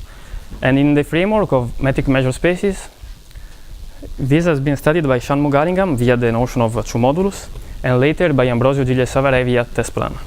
And the third possible approach is via integration by parts, and this has been done by Simone Di Marino in 2014 via a suitable notion of derivation. And I want to point out that all of these three approaches are equivalent, so they produce the same Sobolev space with the same gradients. But in this talk, we will be mostly concerned to the third approach. So let me recall the definition of derivation in this setting. So a derivation on X is a linear map B defined on the space of bounded Lipschitz function on X that takes value into the space S0M, that is the space of all measurable function considered up to m almost every equality. And we require this map to satisfy these two properties. So first of all, we want a Leibniz rule. That means that B applied to the product Fg is equal to F times Bg plus G times Bf for every Lipschitz functions F and G. And second, we want a weak form of locality, meaning that there exists a function G, non-negative, such that the modulus of Bf is smaller than or equal to G times the asymptotic Lipschitz constant of F, in the almost every sense for every function F that is Lipschitz. Once such a function G exists, it is possible to select a minimal one in the almost every sense, and we denote it by norm of B, and you can call it pointwise norm of the derivation B. And the space of derivations we will use is actually the space that denoted by der 2, and this means that we consider derivations B whose pointwise norm is in L2 and whose distributional divergence is a function that is in L2 as well. So this is giving us an abstract notion of vector field in such an abstract context. So by working in duality with this notion of derivation, you can introduce a Sobolev space. So we fix an L2 function f, and we declare that f belongs to the Sobolev space W12. So here one can do something similar for every other p instead of 2. So we say that f is Sobolev if there exists a continuous map LF from the space of derivation der to 2 into the space L1 that is a morphism between two algebraic modules over the ring of bounded Lipschitz functions. And we require this map LF to satisfy this integration by part formula. So we require that the integral of LF applied to B is equal to minus the integral of f times the divergence of B for every derivation B. And also in this case, it is possible to prove that any Sobolev function f admits at least a 2 weak gradient. It means a function g in L2 such that the norm of LF applied to B is smaller than or equal to g times the pointwise norm of B for every derivation B. And again, it is possible to select a minimal object, and the minimal one is called minimal 2 weak gradient, as is denoted by pointwise norm of df. Now there is a natural notion of norm, so you can take the L2 norm of function f plus the L2 norm of its minimal 2 weak gradient, and in this way you can define a norm on the Sobolev space so that you get a Banach space. So in general, this Sobolev space is just a Banach space, but not a Hilbert space. And this is the reason why the following definition is meaningful. So we say that a metric measure space XDM is infinitesimally Hilbertian, provided its associated Sobolev space is actually a Hilbert space. This notion is of purely functional analytic nature, and it has been proposed by Gigli in 2012. But the aim was to study a geometric problem. So the aim was to select, in the class of all CDKN spaces, in the sense of Lot, Villani, and Sturm, those spaces that are Riemannian-like, that are called RCDKN spaces. So this means, in some sense, that infinitesimal Hilbertianity aims at detecting Hilbertian structures at arbitrarily small scales. And some advantages of working with these spaces. First of all, we have better functional analytic properties of the differential structure that can be built over these spaces. So for instance, this implies that Lipschitz functions are dense in the Sobolev space in the strong topology. And from a more geometric perspective, typically it holds that infinitesimally Hilbertian metric measure spaces have a more rigid geometric structure, like for instance the case of RCD spaces. But sometimes it happens that one has to work with metric measure spaces where the measure is not given a priori. So for instance, if you work with rectifiable spaces, so that you have an atlas of charts like this, and then you can consider the push forward of the reference measure restricted to one of these domains under each chart map phi n. And in this way you get a measure on the Euclidean space, but this measure is not necessarily the Lebesgue measure. In general it is not. So you work in the Euclidean space, but with a measure that is possibly singular with respect to the Lebesgue measure itself. And another example is that of cat-zero spaces that are metric spaces. I will speak later about them. And these spaces do not carry any canonical volume measure. So here we don't know what canonical reference measure should be. So for this reason, we gave this definition. So we say that a metric space is universally infinitesimally Hilbertian, provided xdm is infinitesimally Hilbertian for every Borel measure m that you can put over such space. And so far, there are some interesting metric spaces that are known to be universal infinitesimally Hilbertian. So we proved together with Nicola Gigli 2 years ago that the Euclidean space endowed with any norm induced by scalar product has this property. And more generally, this is true for every Riemannian manifold, as obtained in collaboration with Danka Lucic really recently. And a few weeks ago, Martin Kell pointed out to us that also Carnot groups have the same property via a similar technique. But the focus in this talk will be on cut zero spaces, which are metric spaces with sectional curvature smaller than or equal to 0. I will say a few words later. And so the main result I want to state is contained in this paper by Simone Di Marino, Nicola Gigli, Eleftherios Soltanis, and myself. And what we prove is that cut zero spaces are universally infinitesimally Hilbertian. Actually, we prove something more. So we prove that locally cut K spaces have this property. So it is not necessary to have bound from above by 0, the curvature, and also a local version of this is enough. So the motivation is that we would like to state and prove a sort of Bochner-Hills-Sampson inequality for maps from an RCD-Kyan space with n finite to cut zero space, and this could be helpful to prove Lipschitz regularity of harmonic maps in such context. And this result I'm going to speak about is just one of the first steps in order to achieve such a result. And I also want to mention a special case. So if you consider a metric measure space that is CD-Kn with n finite, and also metrically a cut K space, in this case, it was already known that the associated Sobolev space is a Hilbert. And this has been proven by Kapovic and Ketterer 1 year ago. Okay, so now I tell you briefly what a cut zero space is. So cut zero space means that we take a metric space that is geodesic and a posteriori uniquely geodesic, where the geodesic triangles look thinner than the corresponding comparison triangles in the Euclidean plane. So in other words, it means that the sectional curvature of this metric space is bounded from above by 0 in the sense of Alexandrov. And a key feature that we will need is the presence of tangent cones. So we fix a point x in our space. So the angle between geodesics starting from x is a pseudo distance. So you can consider the completion of the associated metric space, and this is what is known as space of directions at x. And now, if you take the Euclidean cone over the space of direction, you get the tangent cone that I denote by txx. But the tangent cone has many other interesting geometric structures and properties.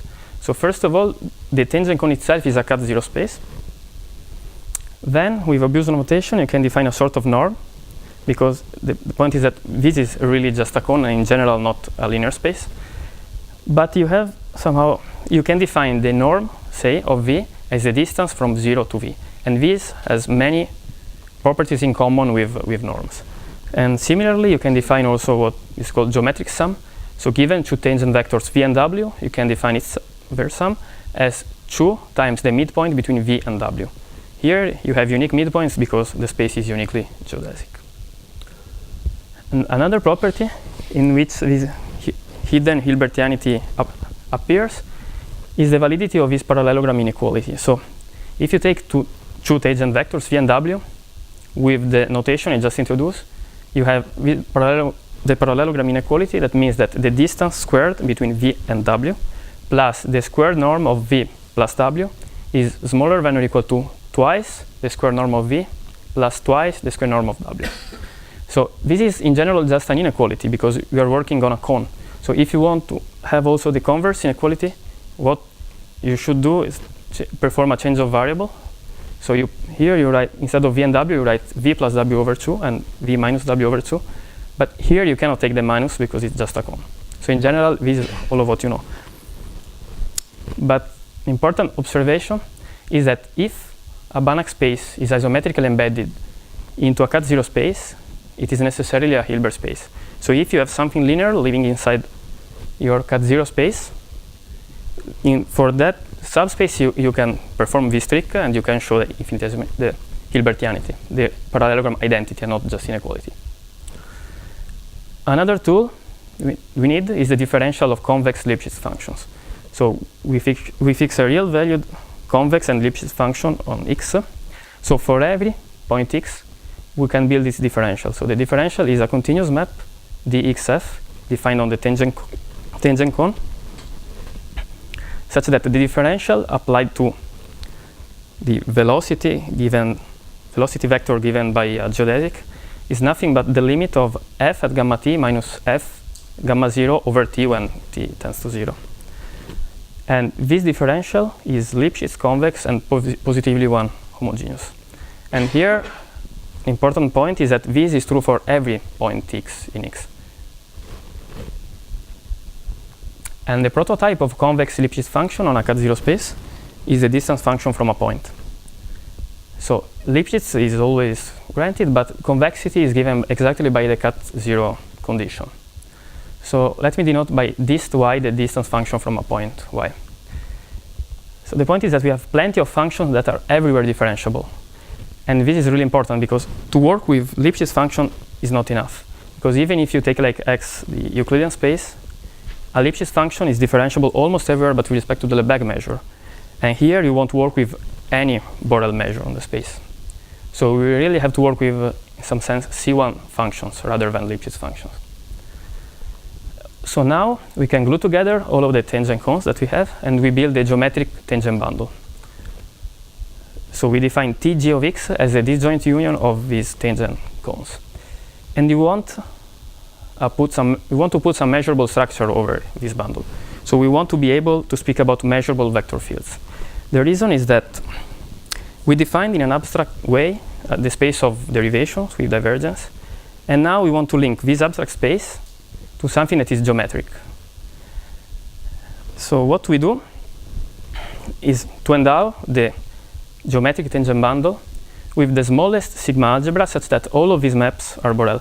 So it means that for every point y in x, the map sending the couple xv to the differential at x of the distance function from y applied to v has to be Borel.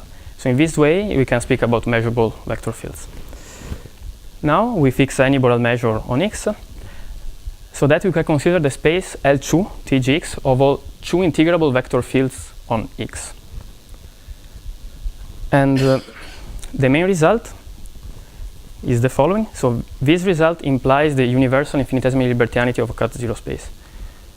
So what we proved is that there exists a unique map iota from there to 2 into this space of concrete vector fields, L2 Tgx, having this property. So if you take any derivation b and any point y, if you apply the derivation b to the distance function from y, what you get is precisely the concrete differential at x of the distance function from y applied to the vector field iota b. So this means that iota b is representing the derivation b. And from this, it's easy to deduce that such a map is an isometric embedding. So meaning that the pointwise norm of b is equal to the pointwise norm of iota b in this sense. So here, the idea is that in L2 Tgx, we have a parallelogram inequality. And now we are able to embed there to 2 into this space. So since there to 2 is a linear space, for the elements of that smaller space, we can prove the parallelogram identity. So this is telling us that there to 2 is a Hilbert module in some sense. But now the elements of there to 2 are vector fields. So for instance, you can take gradient of Sobolev functions. And from this, you can deduce that the Sobolev space has to be a Hilbert space. Now I can just give a sketch of the proof of this result. So as a first step, we fix a derivation b with divergence, and it is possible to associate to b in a canonical way a normal one current Tb in the sense of Ambrosio-Kirchheim in the following way. So we define Tb applied to gf, where g and f are Lipschitz functions, as the integral of g times bf. And now we can apply a superposition principle proven by Paulini and Stepanov for normal one currents, so that we get the existence of a finite Borel measure pi on the space of continuous curves that is concentrated on absolutely continuous curves with constant speed, such that these two formula are satisfied. So we're requiring that the integral of g times bf is equal to the integral of g in gamma t times the derivative of f composed gamma at t in dt d pi gamma. And then we require that the integral of g times pointwise norm of b is equal to the double integral g in gamma t times the metric speed of gamma at time t, again in t and gamma. And this works for every g bounded in Lipschitz and for every f Lipschitz. So the first line is telling us that our current TB is obtained by superposition of normal one currents associated to absolutely continuous curve. And the second line is telling us that you are taking it in such a way that the mass is as big as possible, in some sense. So this is, in this step, we are trying to build something concrete associated to the derivation B. And then the first step, so we adapted a result by Lichak, and we proved that an absolutely continuous curve, gamma, on a cut zero space, admits a right derivative at almost every point. So for sure, an absolutely continuous curve has a metric speed, so something that behaves like the norm of the derivative. But here we can really build the right derivative as an element of the tangent cone at time t. So now we consider the map that associates to every couple gamma t, the couple gamma t, comma, the right derivative of gamma at time t. So this is a map from the space of curves times the interval 0, 1 to the geometric tangent bundle. So on the domain, we can consider the measure pi times the Lebesgue measure restricted to the interval, so that you can take the push forward of this measure under the map I just described, and we get a finite measure n on the geometric tangent bundle. Now we can disintegrate such measure with respect to the natural projection of the bundle on the base space, and in this way we obtain a finite measure nu on X that is absolutely continuous with respect to the measure m we fixed at the beginning, and we call lambda its density. And we obtain a family nx of probability measures, so each nx is a probability measure on the tangent cone at x. And then to conclude, we observe that all of these measures nx have finite first moment, so they admit a unique barycenter in the sense of Sturm. We proved a rigidity theorem for barycenters in this context, and such a rigidity theorem grants that each nx is concentrated on a half line starting from the origin of the tangent cone. And now, knowing this, it is possible to deduce from the two formula of the previous slide that this is true. So b applied to the distance function from y is equal to lambda, that is the Radon-Nikodym derivative, times the differential at x of the distance function applied to the barycenter of nx. So now we can define iota b at the point x as lambda at x times the barycenter of nx. So in this way, we built a concrete vector field which satisfies precisely the thesis of the statement of our result. And with this, I conclude. Thank you.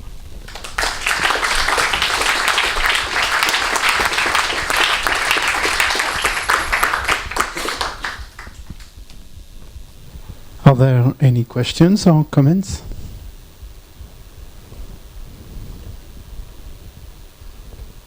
Well, if not, let's thank Enrico again.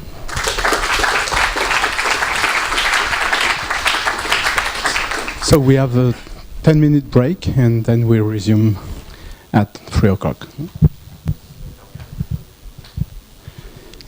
So we go on for this afternoon session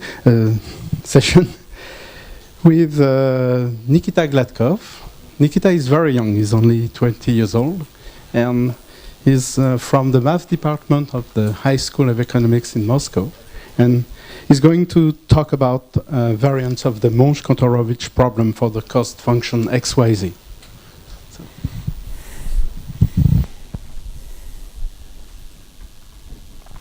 Okay, so today I will talk about variants of Monge-Kantorovich problem for such a cost function, and it's based on our joint work with Alexander Zmin, present here, and our advisor Alexander Kolesnikov. And if I want to talk about product of 3 variables, I need 3 variables. So it's here. Suppose we have some n topological spaces. You can think about it as about n unit segments. And you have their product, in fact, n-dimensional hypercube. And for any k-dimensional coordinate subspace, you have a measure on it. So for every k-dimensional face, you fix a measure on it. So assume you also have a cost function. Okay, here is nk problem. There are partial case. Okay, here is primal nk problem. You need to find the measure pi with such projections on k-dimensional coordinate subspaces, such that integral of cost function is minimal. So partial cases are known. For example, 2.1 problem is just a regular Monge-Kantorovich problem. And about n1 problem, for example, it was mentioned today twice by Tapio, Rajala, for example, and you remember, yeah. And you have dual problem to it. Dual problem, you have, okay, among all sets of functions all on coordinate subspaces, k-dimensional subspaces, you need to maximize dual functional consisting of sum of integrals over measures on them. Okay, these two problems are really dual to each other. It's by classical techniques. So by classical techniques, minimum here is equal to supremum here. And by some techniques, supremum is achieved. Okay, n1 problem is studied enough. No, well, maybe not enough, but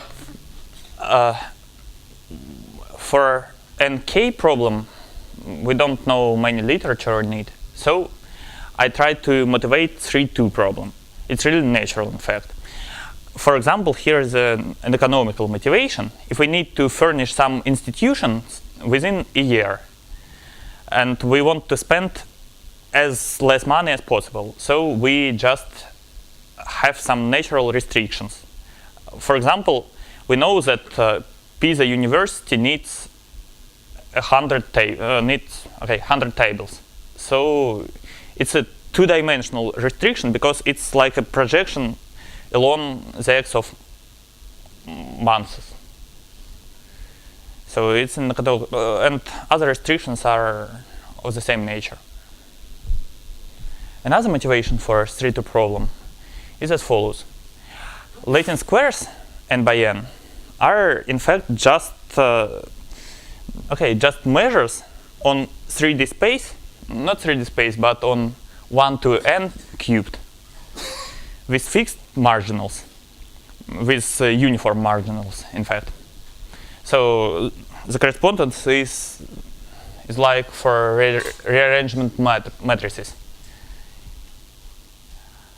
Okay, but for rearrangement matrices, there exists Berhoff von Neumann theorem.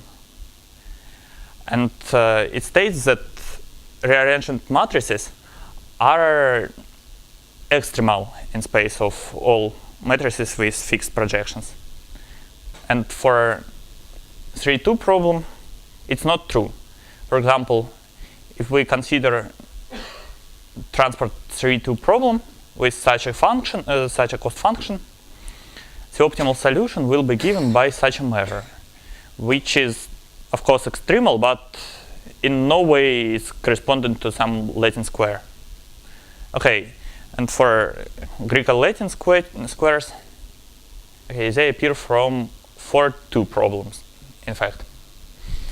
Okay, and third motivation for 3.2 problem, because it's really natural. There is a problem with limited density. Imagine you need to find a measure with prescribed marginals, and you want this measure to be not greater than some measure mu xy, and you want to minimize the integral of some cost function c. So, in fact, it's really a particular case of 3-2 problem, because you may just add an underlying layer with 0 cost function, and you just send here all the bits and pieces, all the remains, and for such marginals on 2-dimensional coordinate subspaces, you just get a 3-2 problem equivalent to the one you have. So, this picture is like one from work of Corman and McCann, and this picture is obtained for a base space equal to unit segment with Lebesgue measure, and for cost function equal to the most natural cost function, in fact. And you restrict yourself to density not greater than 3. So the solution will be here. Okay, measure will be concentrated on black part of the picture, and density here will be just equal to 3. Okay, and if you will look to that construction and you will think about these 3 strings, you will understand that, in fact, we can obtain this picture by considering 3-2 problem with some strange marginals and with cost function equal to xyz, because minimization of x minus 1 squared minus y squared is equivalent to maximization of integral of xy, because integral of x squared and integral of y squared are prescribed with mu and nu. And if you see here, here we have 0 function, and here we have xy. Okay, it's like the function xyz, when here z is equal to 0, and here z is equal to 1.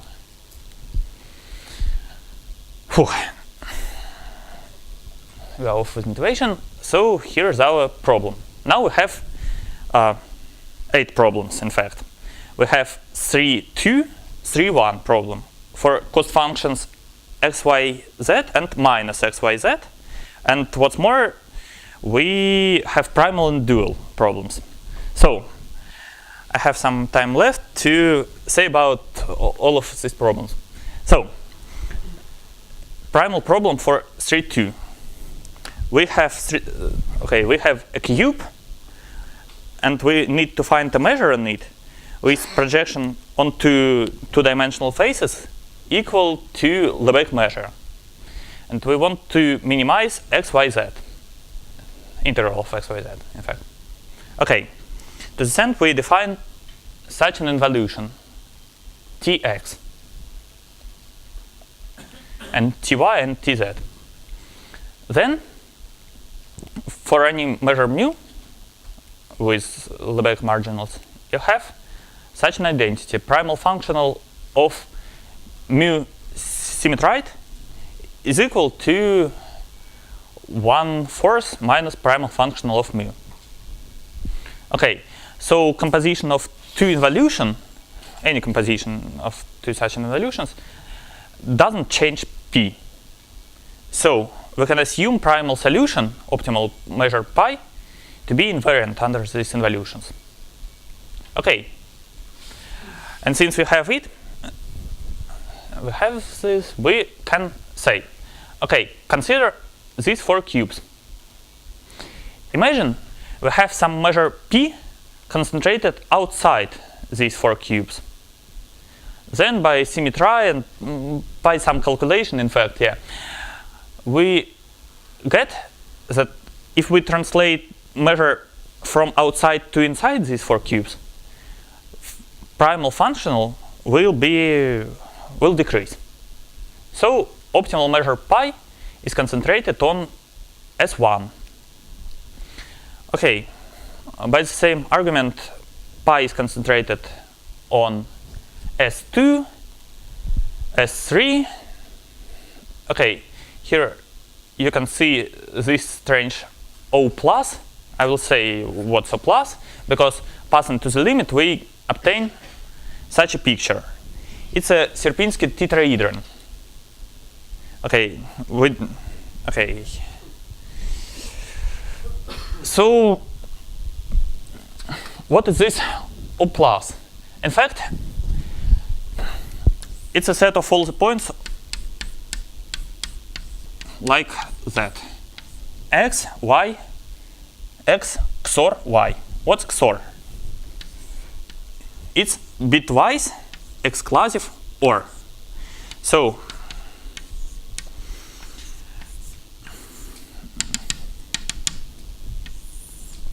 it's like a column addition, but it's not, because 1 XOR 1 equals 0. 0 XOR 1 equals 1, 1 XOR 0 equals 1, 0 XOR 0 equals 0. So, it's about bitwise XOR, or just XOR.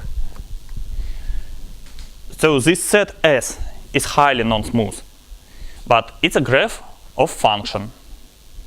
But this function is bad, in fact. It's not differentiable. It's not even a function, because it's about dual representation of numbers rather than numbers themselves. So,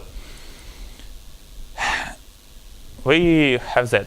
Okay, and on Sierpinski tetrahedron, there is a unique measure with Lebesgue projections. Okay, it's lifted up from plane by XOR. So, we in fact solved our problem, primal problem, without mentioning dual problem. And dual problem here is also interesting. We need to find functions f, g, h. In fact, we can assume that they're equal because of symmetry. Yeah.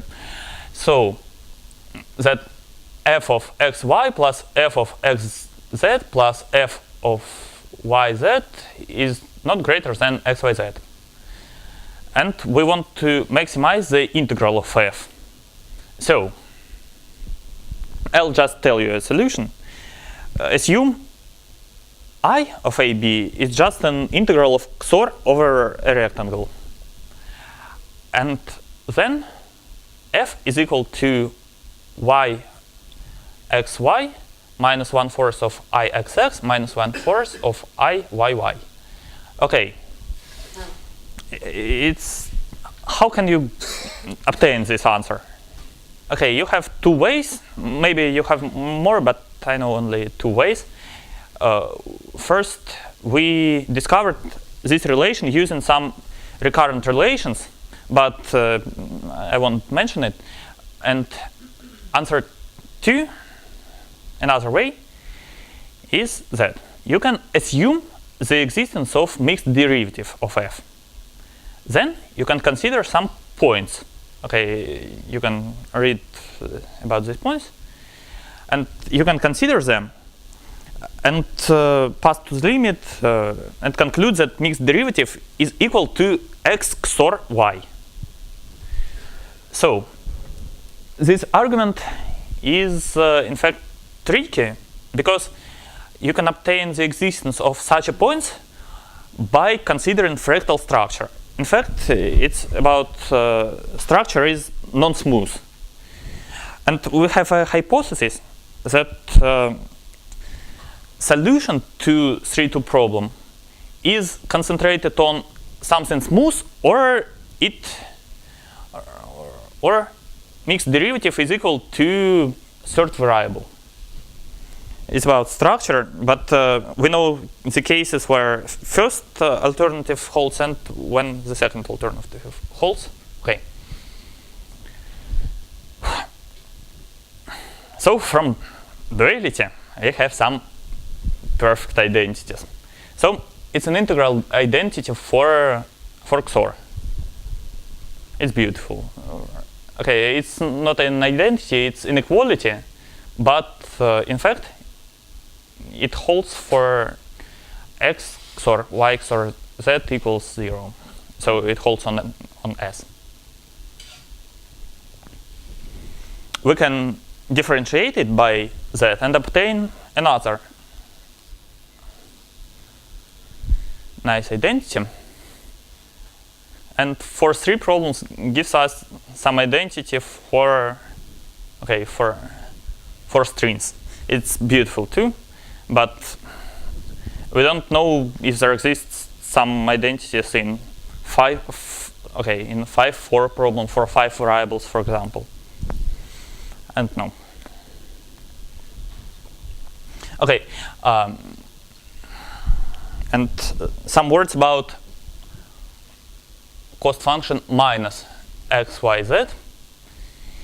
You must you can just replace x by 1 minus x, and you obtain the same things for the cost function minus xyz. Okay, now let's consider minus xyz for 3-1 problem.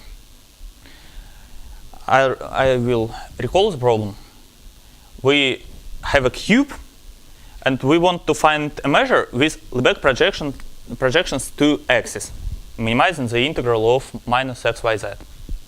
And dual problem will be to find f such that f of x plus f of y plus f of z is not greater than xyz with maximal integral. So, in fact, it's trivial because of rearrangement things which were told to us. Okay, you can just say that pi is uniform on TTT, on main diagonal. You can say that f of t is minus t cubed divided by 3. And easy to check that projections are Lebesgue, and this identity, this inequality holds. And equality is achieved on main diagonal. So, since equality is achieved on the support of P, we have complementary slackness, and we may conclude that pi is a solution of primal problem and f is a solution of dual. Without, it's just it. And for cost function xyz, it's a bit trickier. It's a lot trickier, in fact. So, but the key idea is as on the previous slide. So we just guess primal and dual solutions, and then we check the complementary slackness. We check that equality is achieved on support of pi. And we need to make 2 guesses. One guess for primal problem and one for dual. Here's our guess for dual problem. Let L be a root of some strange equation. We denote by R 1 minus 2L and by C L R squared. And then we define f as follows. So f is here is cubic polynomial because x is just here. Here it's a logarithmic function of x, and here it's again cubic polynomial. So you can check this by hands, and points of equality. Here is the description of points of equality. They're here, in fact. So equality is achieved on 3 segments in 3D space, and on a graph where x, y, z equals c from the previous slide. Now, to win, we need to find a measure here, concentrate on this set with Lebesgue marginals, and so complementary slackness will be fulfilled. So our set M is decomposed into 3 segments and a part of a surface. So measure on segments is uniform, and we need to find a measure on, I don't know how to call it, on this part. And by logarithmic normalization, we can just make it a triangle. And our problem will be to find a measure on triangle with projections on two medians equal to some exponential function with base equal to r divided by L. Okay, so as Tapio said, here is a criterion of uniqueness of solutions, something like you have S1 times S2 times S3, where these sets are disjoint, and measure of here is non-zero. Okay, in fact, it will be, okay, this will hold, so solution is not unique. It's very non-unique. But it's hard problem to find one. So you need to find the solution, and okay, so it's here. Maybe it's the easiest of solutions. So it has density equal to this formula, where T is a minimum of such things, and linear density in, okay, linear density on medians equal to such a thing. So that's probably it. Okay. So thank you for attention.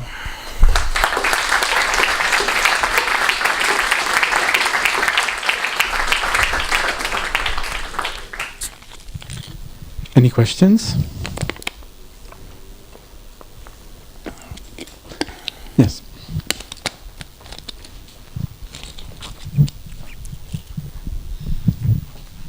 So do you expect also other examples besides the Lebesgue measure? Besides the Lebesgue, yes, we have. In fact, we have an answer about some questions about 3-2 problems. So in 3-2 problem, it's non-trivial. For example, how, is the problem correct, well defined? For example, you may have 3 measures on squares, and they didn't stack.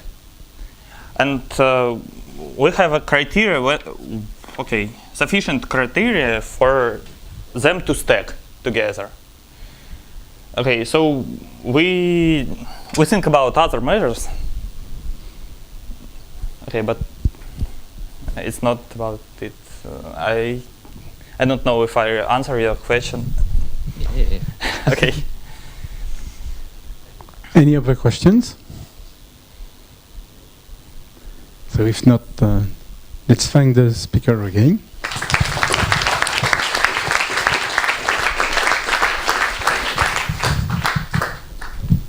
Well, we have 5 minutes break.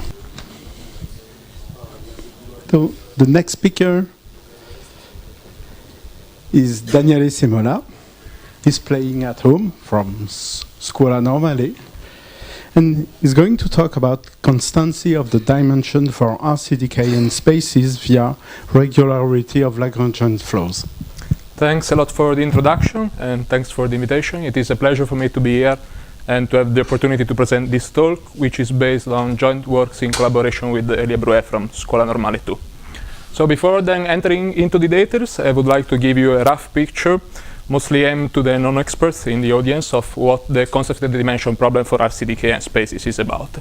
As it has been recalled several times during this conference, RCDKN spaces are spaces satisfying a lower Ricci curvature bound, a dimension upper bound in synthetic sense, and looking at least at an infinitesimal scale like Riemannian.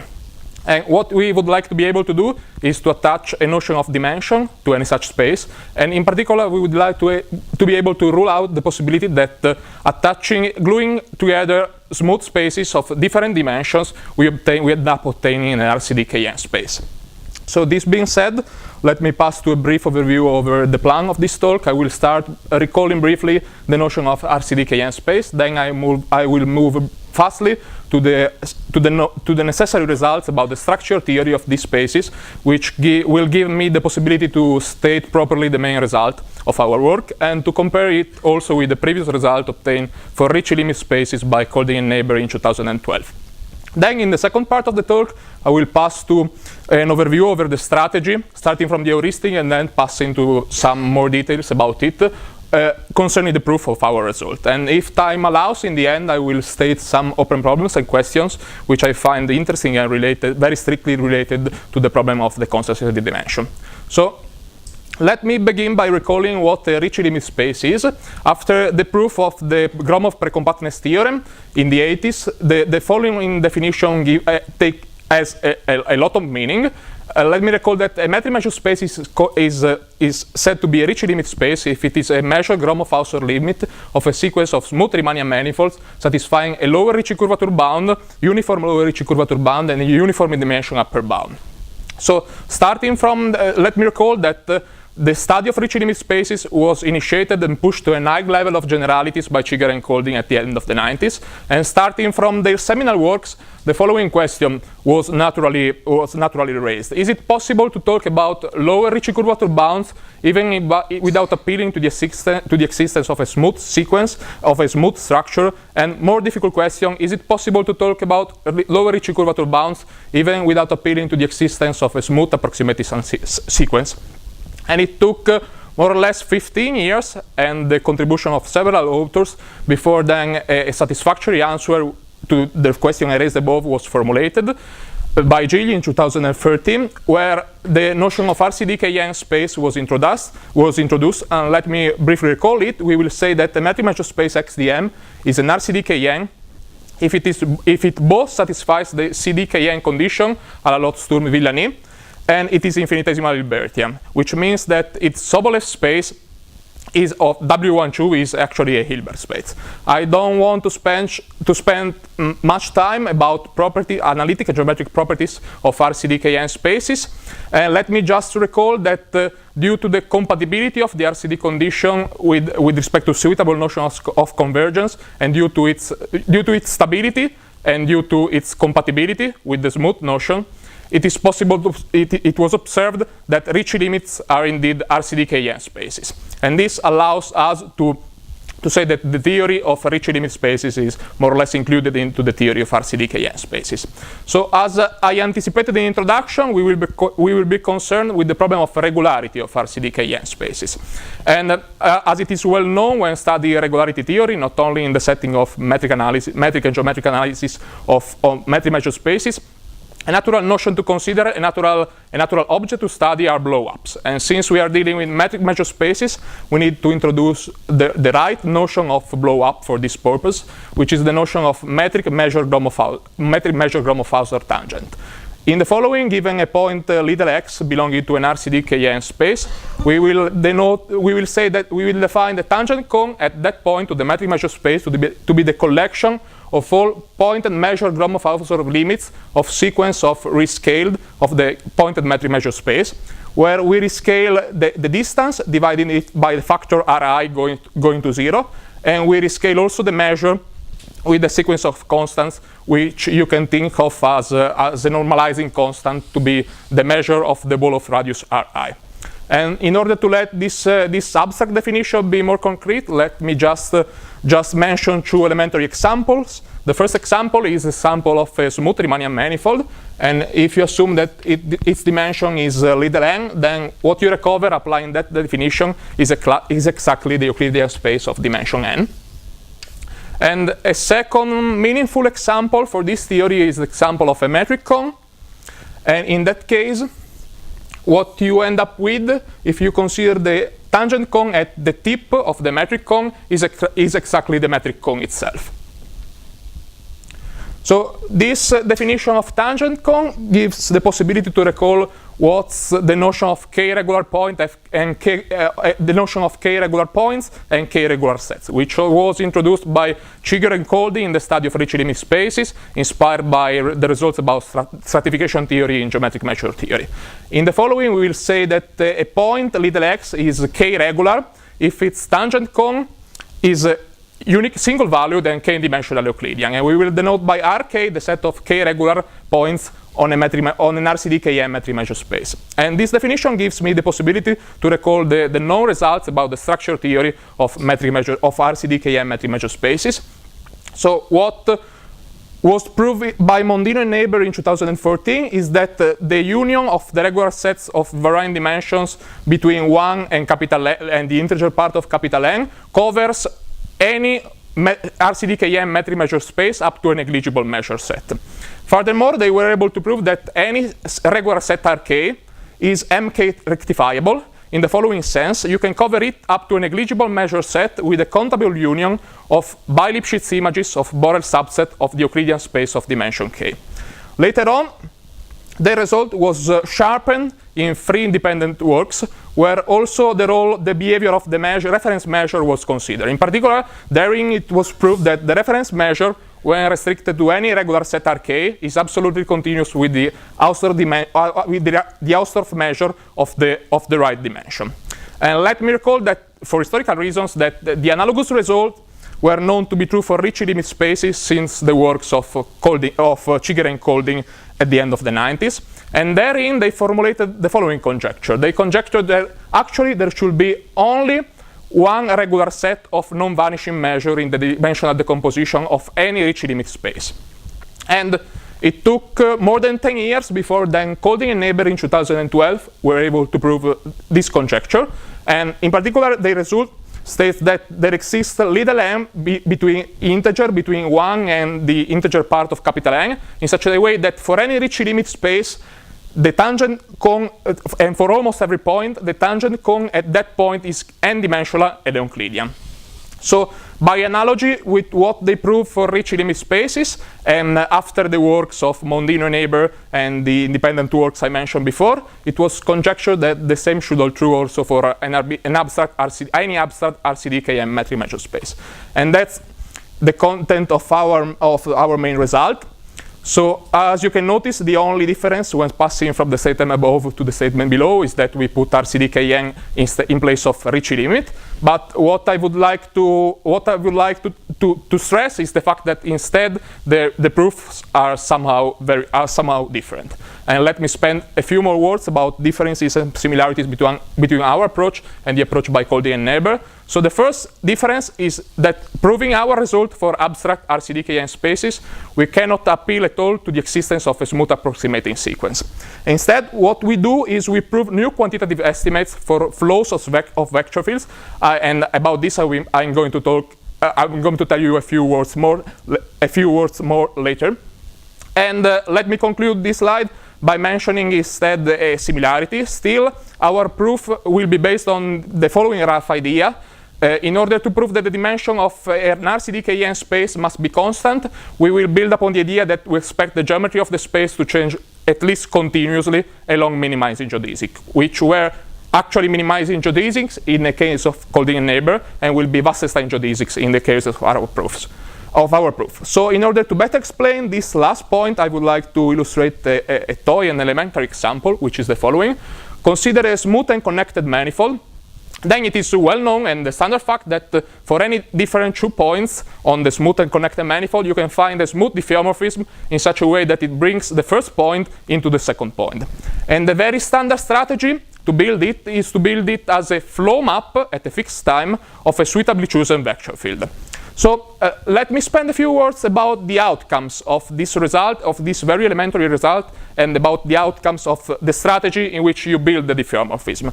So the first remark is that if you look at the strategy in the smooth setting, and from a qualitative point of view, what you obtain is almost nothing, because you already knew that the different points of the manifold have diffeomorphic neighborhoods. Instead, if you look at this strategy from a quantitative point of view, This can give you a lot of information, and indeed the proof by calling a neighbor was based to a strategy very similar to the one I just explained. And the picture becomes even more interesting if you look at the outcomes of a similar strategy in the non-smooth world, because in that case, knowing that you have a sort of transitivity with somehow smooth maps can give you information also from the qualitative point of view. And in the end, it will provide us exactly the constants of the dimension for RCD-KN spaces. So as I explained, our strategy will be based on the following construction. We would like to be able that the dimension to prove that the dimension is constant, building sufficiently smooth maps and obtaining them as flow maps of suitably chosen vector fields. And in order to address such a program, we need to consider at least 2 points. The first point will be to find a rich enough class of regular enough vector fields and to attach to any such vector field a suitable notion of flow. And let me observe that this was a matter of collecting ingredients that were already present in the literature. Instead, our contribution stands in the study of the regularity of these flow maps. And the next part, the second part of the talk, will be divided into 2 parts. In the next 2 slides, I will try to answer to the first question, and in the remaining 2 slides, instead, I will try to give you a rough idea of how our regularity theory goes on. And once you have addressed point 1 and point 2, proving the constancy of the dimension is a matter of combining all the ingredients you have at your disposal. So let me address now the first point of this strategy. So the general idea behind the content of this slide is that any metric measure space has a first-order differential structure. And in particular, this first-order differential structure allows us to talk about vector fields, understanding them as derivations, following the approach introducing the field by Weaver. And it allows us to talk about divergence, understanding it via integration by parts. And now comes a subtle and crucial observation, which is the following. Since we are dealing with a non-smooth metric measure space, we cannot hope for the existence of smooth vector fields.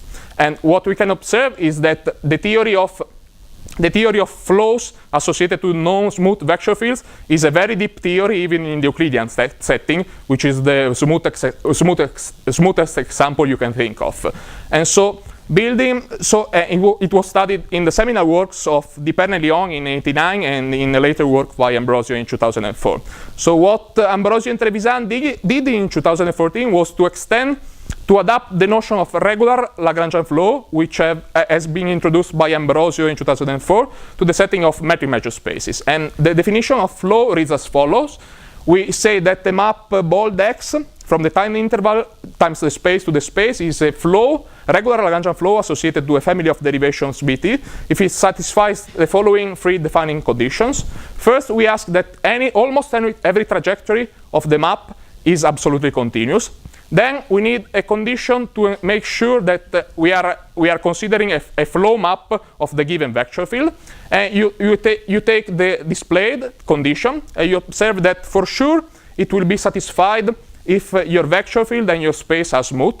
And since it makes sense also in a non-smooth setting, as it is common, you take it as a definition. And the third defining condition of regular Lagrangian flow is known in the literature as non-compressibility condition. And in the smooth setting, it is added in order to make sure that the flow map doesn't concentrate too much the trajectories where the vector field is singular. And it becomes even more important in the non-smooth realm because you add it not only to avoid the singularities of the flow, but also to avoid the singularities of the metric measure space. So while this slide was about the first order differential structure, what we know starting from the work of Gigli is that any RCD-K infinity metric measure space has a second order differential structure. And what will matter for us is that this second order differential structure gives us the possibility to talk about Sobolev vector fields. And a question becomes natural now, which is the following. Why do we care in this setting about Sobolev vector field? And the answer is that the class of Sobolev vector fields is the right answer to the first question I raised in the slide about the strategy. Because Sobolev regularity is the best regularity we can hope for in the non-smooth setting, in the setting of lower Ricci bounds.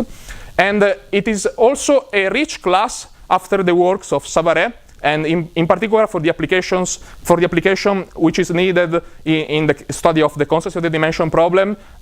Richness of this class will be a consequence of a work by Gigli and Mosconi. And let me conclude this picture about the richness of the class of Sobolev vector fields and flows in the non-smooth setting by stating the result that Ambrosio and Trevisan proved in 2014 about the well-posedness of the existence and uniqueness problem for regular Lagrangian flows associated to Sobolev vector fields.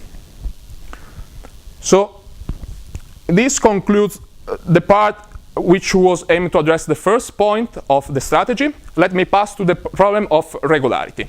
And let me begin with a motivational remark, which is as the following first point. So the first observation is that if you are in a smooth setting and you consider the flow associated to a Lipschitz vector field, then you can easily prove that this flow will be a Lipschitz flow. So this is not anymore the case for regular Lagrangian flows associated to Sobolev vector fields, but what Kripa and Delellis proved in 2008 is that the regular Lagrangian flow associated to a Sobolev vector field is loosely Lipschitz regular, which means that up to neglecting a measure zero set, you can write your domain as a countable union of Baur subsets in such a way that the restriction of the flow to any such set is Lipschitz regular. And let me just say that this result is almost sharp. Indeed, there are examples of flows of Sobolev vector fields that are no Lipschitz. And this should be seen also as a motivation for what is our aim, because let me observe that being able to prove that to construct maps from the space into itself, which are almost Lipschitz, will be a huge step in the direction of proving that the dimension of the space is constant. So next, let me spend a few words about how the classical strategy to obtain regularity for flows of vector fields works. And from now on, if you're not familiar with the language of metric measure spaces, you can assume that everything is settling in a smooth Riemannian manifold. So the common strategy is to proceed as follows. You want to obtain bounds on the distance function along two flow lines of your given vector field, and starting from little x and little y. And a natural thing to do is to differentiate the distance function along these two flow lines. And so the first step you obtain applying the Leibniz formula is the following equality. And therein you can recognize the following quantity. You recognize the difference between the scalar product of the drifting vector field at this point times the speed of a geodesic connecting the two points xtx and xty, and the same quantity considered based at xty. And a very natural way to proceed in the computation is to estimate it interpolating along the geodesic connecting them and using the second order differentiation formula. And what you end up with is the following that expression, the displayed expression, where the symmetric covariant derivative, the covariant derivative of the vector field naturally appears. And the main novelty we introduce in the study of regularity of Lagrangian flows for Sobolev vector field is, let's say, a change of perspective. Instead of trying to control how the distance function behaves along two flow lines, we try to control how the green function of the Laplacian behaves along flow lines of the given vector field. And let me briefly recall that the green function of the Laplacian is the fundamental solution of the equation Laplacian equals to minus delta. And if the divergence of the vector field is assumed to be 0, then the following computation can be carried over. So you argue as in the first approach, and by Leibniz rule, what you obtain is the following expression. And then, instead of interpolating along a geodesic, the fundamental property of the green function, together with the very definition of symmetric covariant derivative, allow you to obtain the following integration by parts formula. And let me observe that there is a fundamental gain when passing from the first approach to the second approach. And the gain stands in the fact that while with the first approach you are integrating and interpolating along a line, the expression at the last line involves an integral on the whole space. And this is very meaningful when the bounds you are assuming on the vector field on the covariant derivative of your vector fields are not uniform but just of integral type. And starting with this, from this idea, what we are able to do is to obtain a regularity result of the same flavor of the one proved by Kripa-Delelis in the Euclidean setting, where the regularity is measured not anymore with the distance function, but with 1 divided by the green function of the Laplacian. And what becomes the hard point next is to interpret this new regularity result, because you would like to be able to say somehow that it is indeed a regularity result. And let me give you three remarks about that. The first remark is that it deals with the most simple case you can think of, and it's the following. If you consider the Euclidean space of dimension n, with n greater or equal to 3, then the green function of the Laplacian is a power of the distance function. So if you are able to control the green function of the Laplacian along flow lines of your given flow, then you can convert this control into a control of the distance function along these flow lines. So what we did in our first work was to extend, to relax a little bit that condition and to extend it to a much more general framework, which is the framework of RCD0n spaces which are Alfors regular. Being Alfors regular means that you add a global a condition about a global control on the behavior of a volume of balls on your space. And under that assumption, we can prove that the green function of the Laplacian is comparable to a suitable power of the distance function, as it happens in the Euclidean case. And let me observe that such a result is completely useless with the aim of studying the problem of constants of the dimension, because if you add the Alfors regularity assumption to your space, you are implicitly assuming that the space as indeed you are making an assumption which is even more strong than assuming that it has constant dimension. And what allowed us to prove the constancy of the dimension is a refinement of this result. What we can prove without the Alfors regularity assumption is that still the green function of the Laplacian is comparable with the power of the distance function near to regular points of any RCD0m metric measure space. But what you miss is that while in the case above the control was two-sided and global, in this case the control is just works just at an infinitesimal way. And so this let me just say that once you have the regularity result in terms of the green function, this way to interpret the green function in more familiar terms, proving the constancy of the dimension is just a matter of putting together the ingredients and with some more effort. And as I promised, I would like to conclude mentioning a few open problems and questions related to the constancy of the dimension. And what sounds natural after proving that the dimension of any RCD-Kn space is constant is to give the following definition. You say that the dimension, the analytic dimension of any RCD space is the unique Lida length such that the measure of x minus the regular set of dimension n is equal to 0. And having this definition, what is natural is trying to compare this definition with other notions of dimensions, And what was conjectured by Chigger and Colding in the case of Ricci limit spaces is that the following equality should hold true. In particular, it should hold true that the dimension, the analytic dimension, as we just defined it, should coincide with the Hausdorff dimension of the metric space. And let me just observe that going in that direction will mean being able to obtain at least weak estimates for the dimension, for the Hausdorff dimension of the singular set of any RCD-Kn space. And to conclude, let me mention another open problem, which is the following.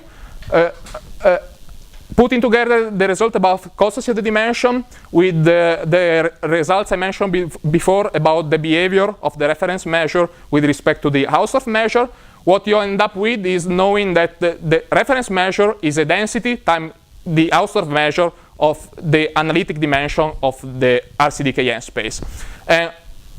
And there are, up to now, there are no results about the regularity of theta. In particular, knowing any local bound on theta or for instance, continuity of theta would be an interesting, investigating such a problem would be very interesting.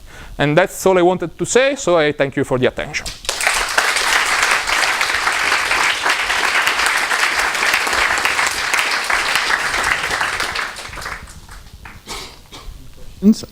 Any questions?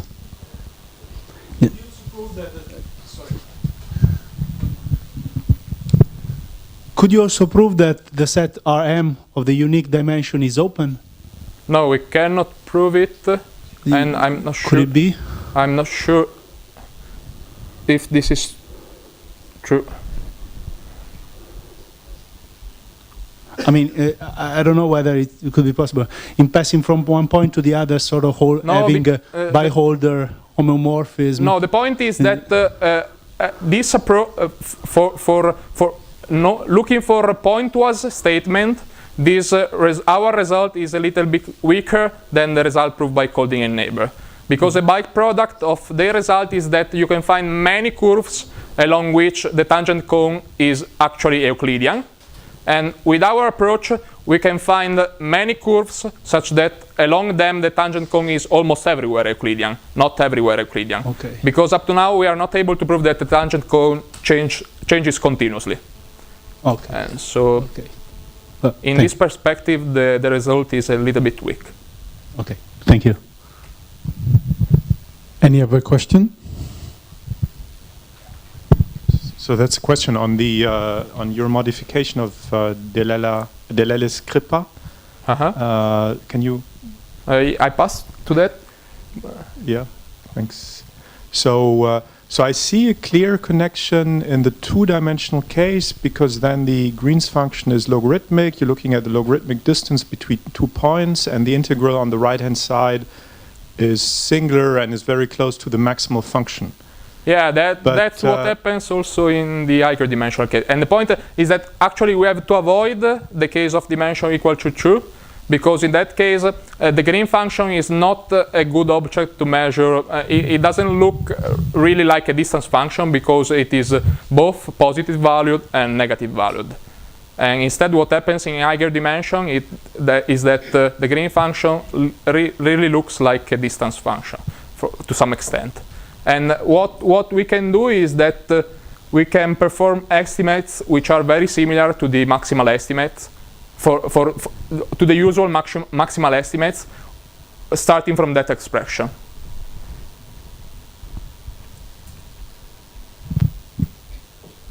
Another question? So, if not, let's thank the speaker again.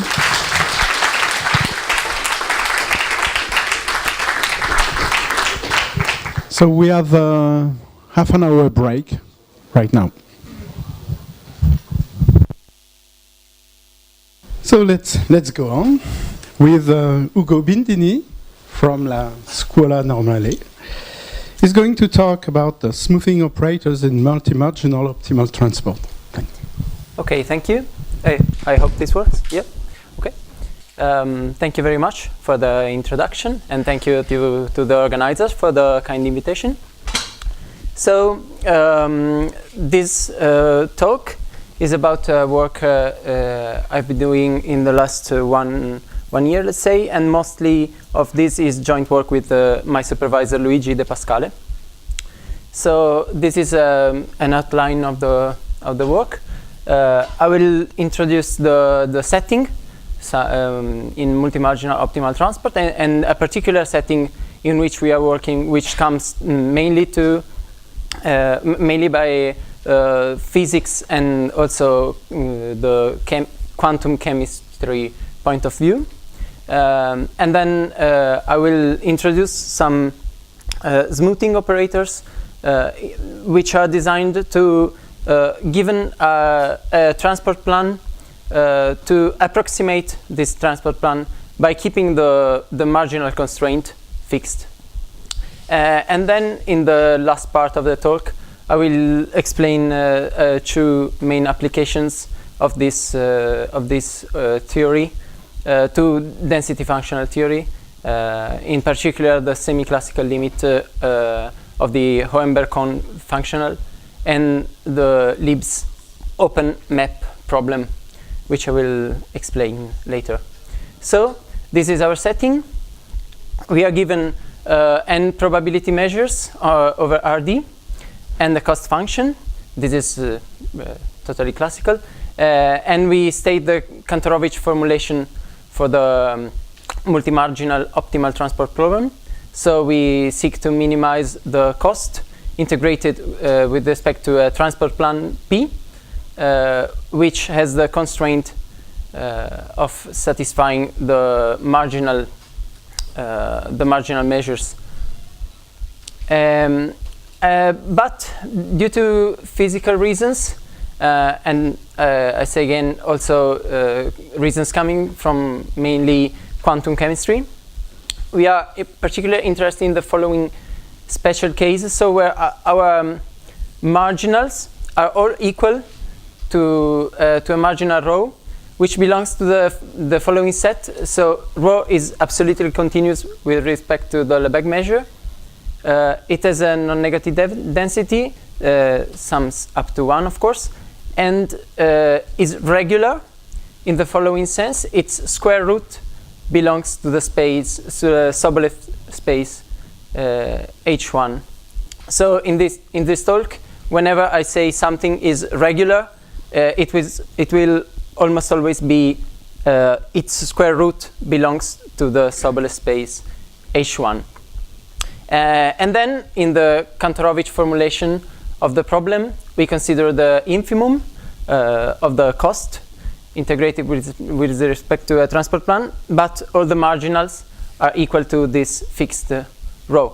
And what is the physical reason behind this? It is the following. If we consider a system of n particles which are identical and I say also spinless, this system is described by a wave function psi in H1. So you may think that psi is a function of n variables, and that its squared modulus is the density of probabilities of the n particles of being in position x1 and xn. So this is classical. And also I want to point out that I take for this talk to the particles to be spinless in order to simplify the presentation. But when they have also the spin variables, the things can become a bit too difficult, and also some results are not true. So by symmetry in the particles, since they are identical, this is a symmetric density of probability over Rd. And when we can define its marginal, which in literature is called single particle density, it is a physical name for it, which is rho of psi, simply the integration with respect to the other variables. And I stress again that since this is symmetric, it doesn't really matter which n-1 variable I take in this integration. And the regularity assumptions come from this proposition that if the wave function is Sobolev, which is the natural assumption for a wave function, then its single particle density belongs to the set R, which I described early. So R. The square root of rho is in H1, and also rho is non-negative and integral 1. And this whole theory was, let's say, introduced mainly and developed by Lieb in this fundamental article in '83. And okay, what is the goal of our work? So we fix a marginal, a regular marginal, and take a transport plan which might not be regular, and in general it is not. So it is not regular, and we want to approximate this transport plan with a family of transport plan such that they are regular. They have the same marginals as the original one, and as the parameter epsilon goes to 0, they converge to P in a suitable sense. Okay, so what is the construction of these p epsilon plans? So we fix our marginal and our plan, and we fix an epsilon positive. We take a Gaussian kernel on RD, the standard ones, and we use it to regularize the plan by convolution. So we do the convolution with respect to all variables, and we use the product of the Gaussian kernels. What is the problem? This transfer plan is very regular, but has the wrong marginals. And actually, if you do the computation, the marginals of this new plan are actually the old marginal convoluted with the Gaussian kernel. So how to recover the original marginal of the problem? The trick is the following. So let's define for simplicity rho epsilon the convolution, and consider this function of two RD variables. So rho and the Gaussian kernel at y minus x. And note that this is a two-variable transport plan with marginals rho and rho epsilon, since if you integrate with respect to y, the integration here is 1, and you're left with rho of x. And if you integrate with respect to x, you do the convolution, and so you get rho epsilon. So we have a transport plan with n marginals equal to rho epsilon, which is the convolution. And we have also a two-variable transport plan with marginals rho and rho epsilon. So the idea is to compose these two transport plan along all the marginals. And it is in formula, it is done like that, which maybe I write here because I will also need it later. So this theta is what I refer to as a smoothing operator. So this is of the regularized transfer plan by convolution, and then we have the product, and here I'd better write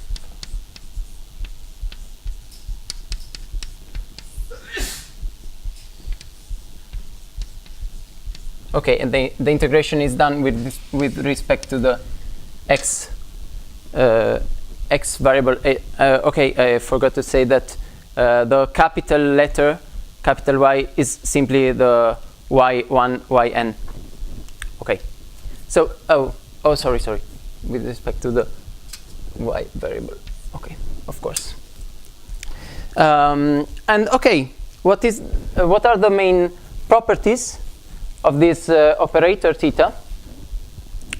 So the first one is that it has the right marginals by construction, and it is also easy to see this by the formula, because all the terms here.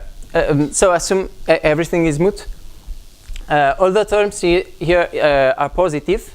So when we integrate with respect to n-1 x variables, you can switch the integrals by Fubini. And when you do the integration with respect to x, sorry, I forgot to put here j. So when we do the integration with respect to xj, we end up with rho epsilon up here, which simplifies with the denominator. And only it is left this term for, let's say, x1, y1, x1, and y1. And then you do the integration with respect to y, and now y appears only here, so you do all the n-1 integration here, and you end up with its marginal, which is exactly this one. So these terms simplifies, and then you do the last integration with respect to y, which cancels out these terms. So it has the right marginals, and also the plan is regular, which requires a bit of work, but it should be almost clear by this formula, because if you want to derivate in x, and you assume you can pass the derivation under the integral sign, you only need to derivate this, which is very regular, and the marginal, which is regular by assumption. So all the other terms does not depend on x. And moreover, we have also some estimates on the regularity, so on the H1 norm, which tells that if P itself was regular, then we have this sort of sharp estimate in which compares the H1 norm of rho minus the H1 norm of rho epsilon, which are close, of course, and then the gradient of P.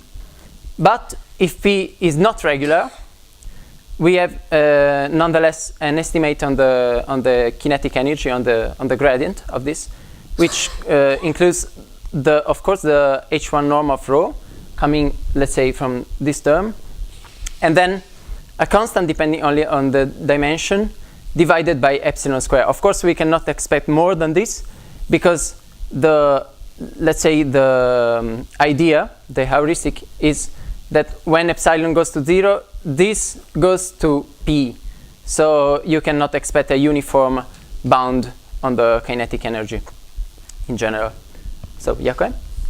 And then let's see some properties of theta epsilon which regard the continuity. So the first one is, if I take any marginal, even not regular, so any probability distribution over RD, and any plan, then I get convergence of these, let's say, regular plans to my original plan in duality with the continuous and bounded function of the space.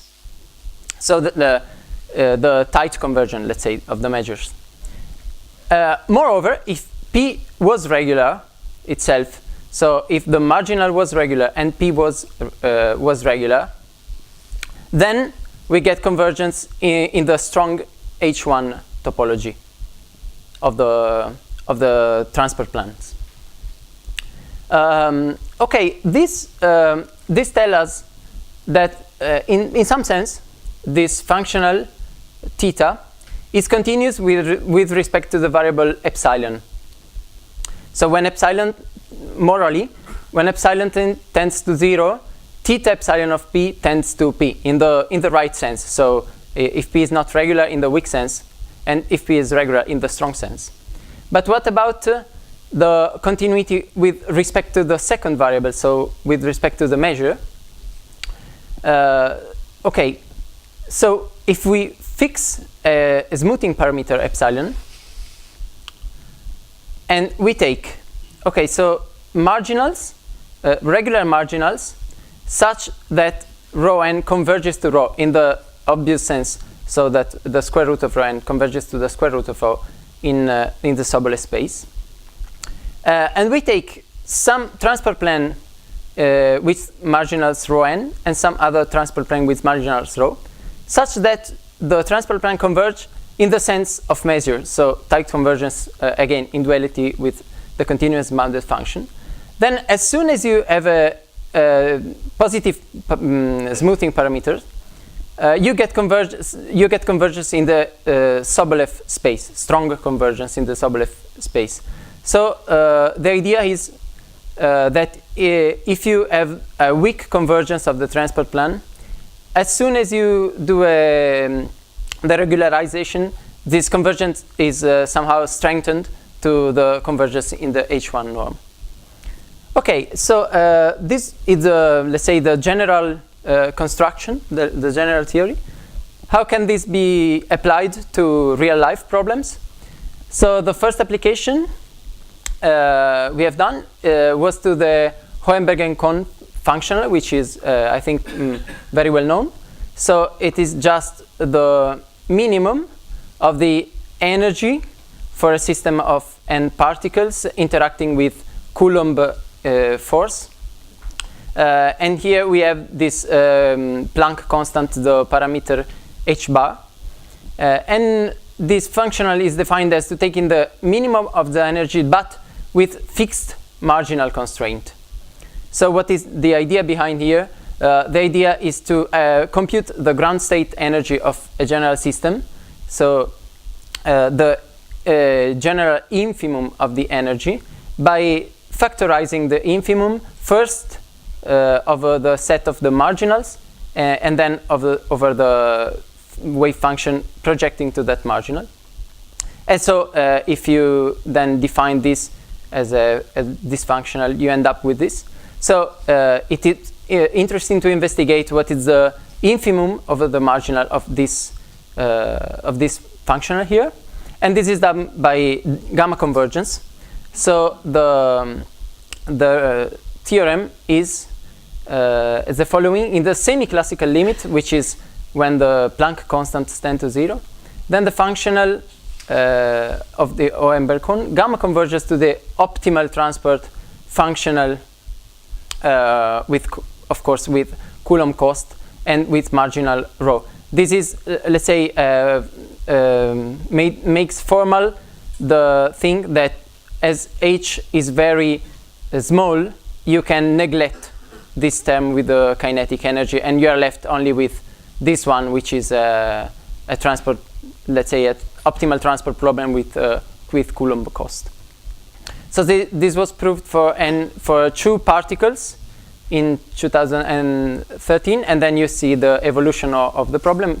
So we proved it for every n for bosonic systems, and for n equal 2 or 3 for fermionic system, and then this was generalized for every n, in both cases by again Cotard-Frieseke and this should be 2017 and Lewin in 2018. And another application, recent application, is the following. So we again consider the wave functions and the map which sends a wave function to its marginal. So it was proved again in the paper by Lieb that this map is continuous. Again, the topology is h1 for the wave function, and the square root of the function is h1 for the marginal. But there was an open question, which in the paper is question 2, which asks the following: given a sequence, let's say rho n, that converges to rho in the usual sense that the square root converges to the square root in h1, and given psi which projects to rho, can we find psi n which projects to rho n and converges to psi in the h1 sense? And the answer is partially yes. So if your wave function is non-negative and rho n converges to rho, then we are able to find a family of wave functions which with the right properties, so the right marginals and converging to the wave function in the h1 sense. And this is simply comes very easily by applying this smoothing theory. So you start from a wave function, smoothen, and then you get almost immediately the result. But there is this constraint that the wave function must be positive, and the reason is this object is non-negative. So if you start from a signed function, and if you do this construction, when you do the square, you lose some information on the sign of the function, which currently we are not able to recover from the positive approximation. So this is open for further developments, I hope. And okay, that's all. Thank you.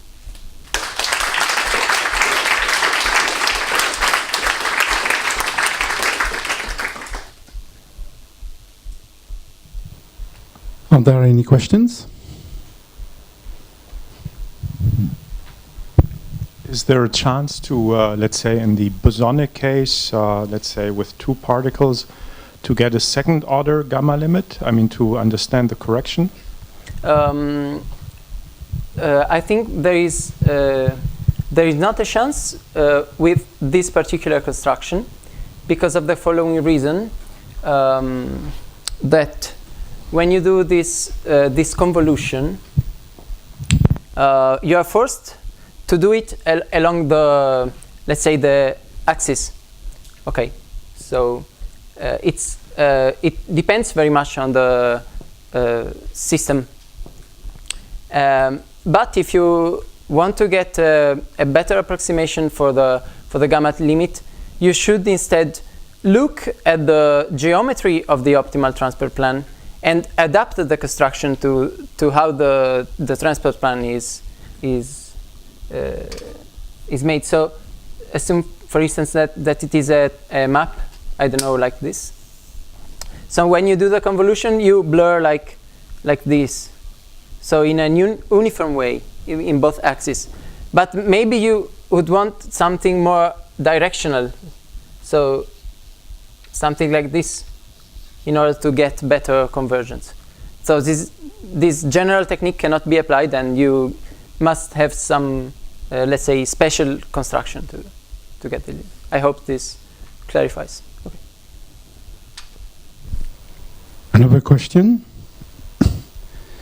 Well, I have a couple of questions. One is technical and very fast.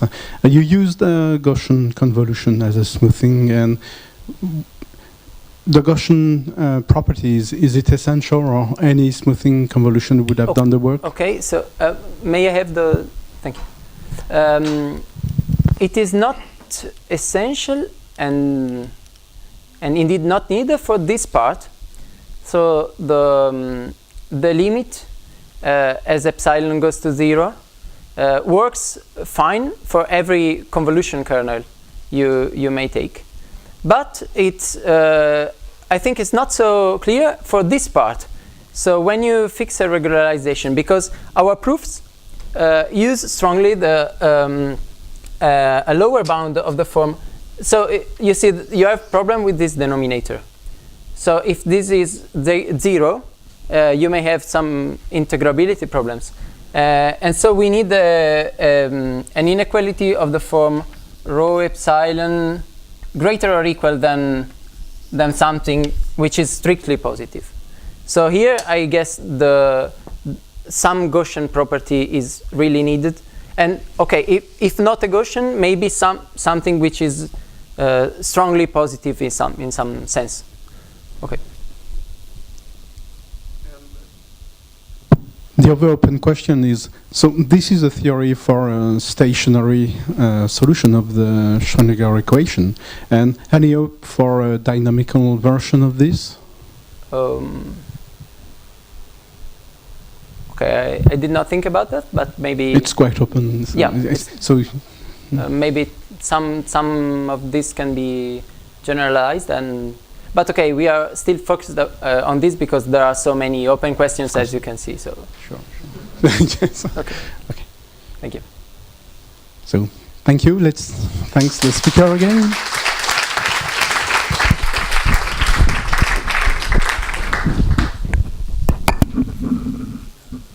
So we have 3 minutes break.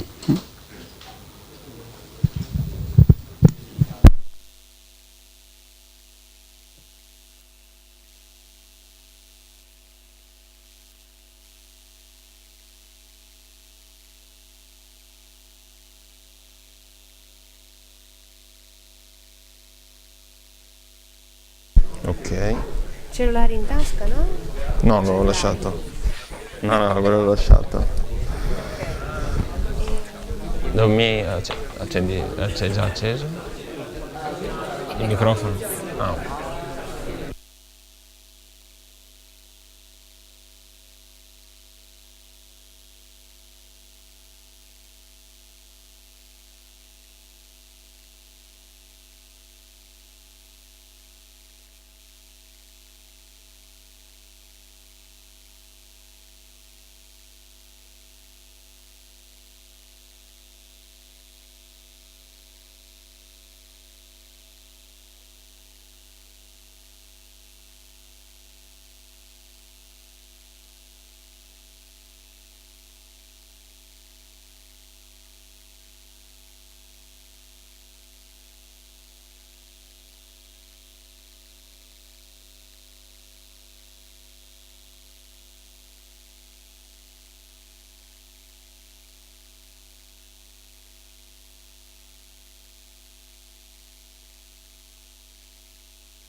So the last talk of this afternoon session will be given by Enrico Facca, and its title is A Biologically Inspired Deduction of Optimal Transport Problems. Okay, thank you for the introduction, and also thank you to the organizer for giving me the opportunity to present this work that I started like 5 years ago with together with my supervisor Mario Putti, that's here, and Franco Cardin at University of Padova.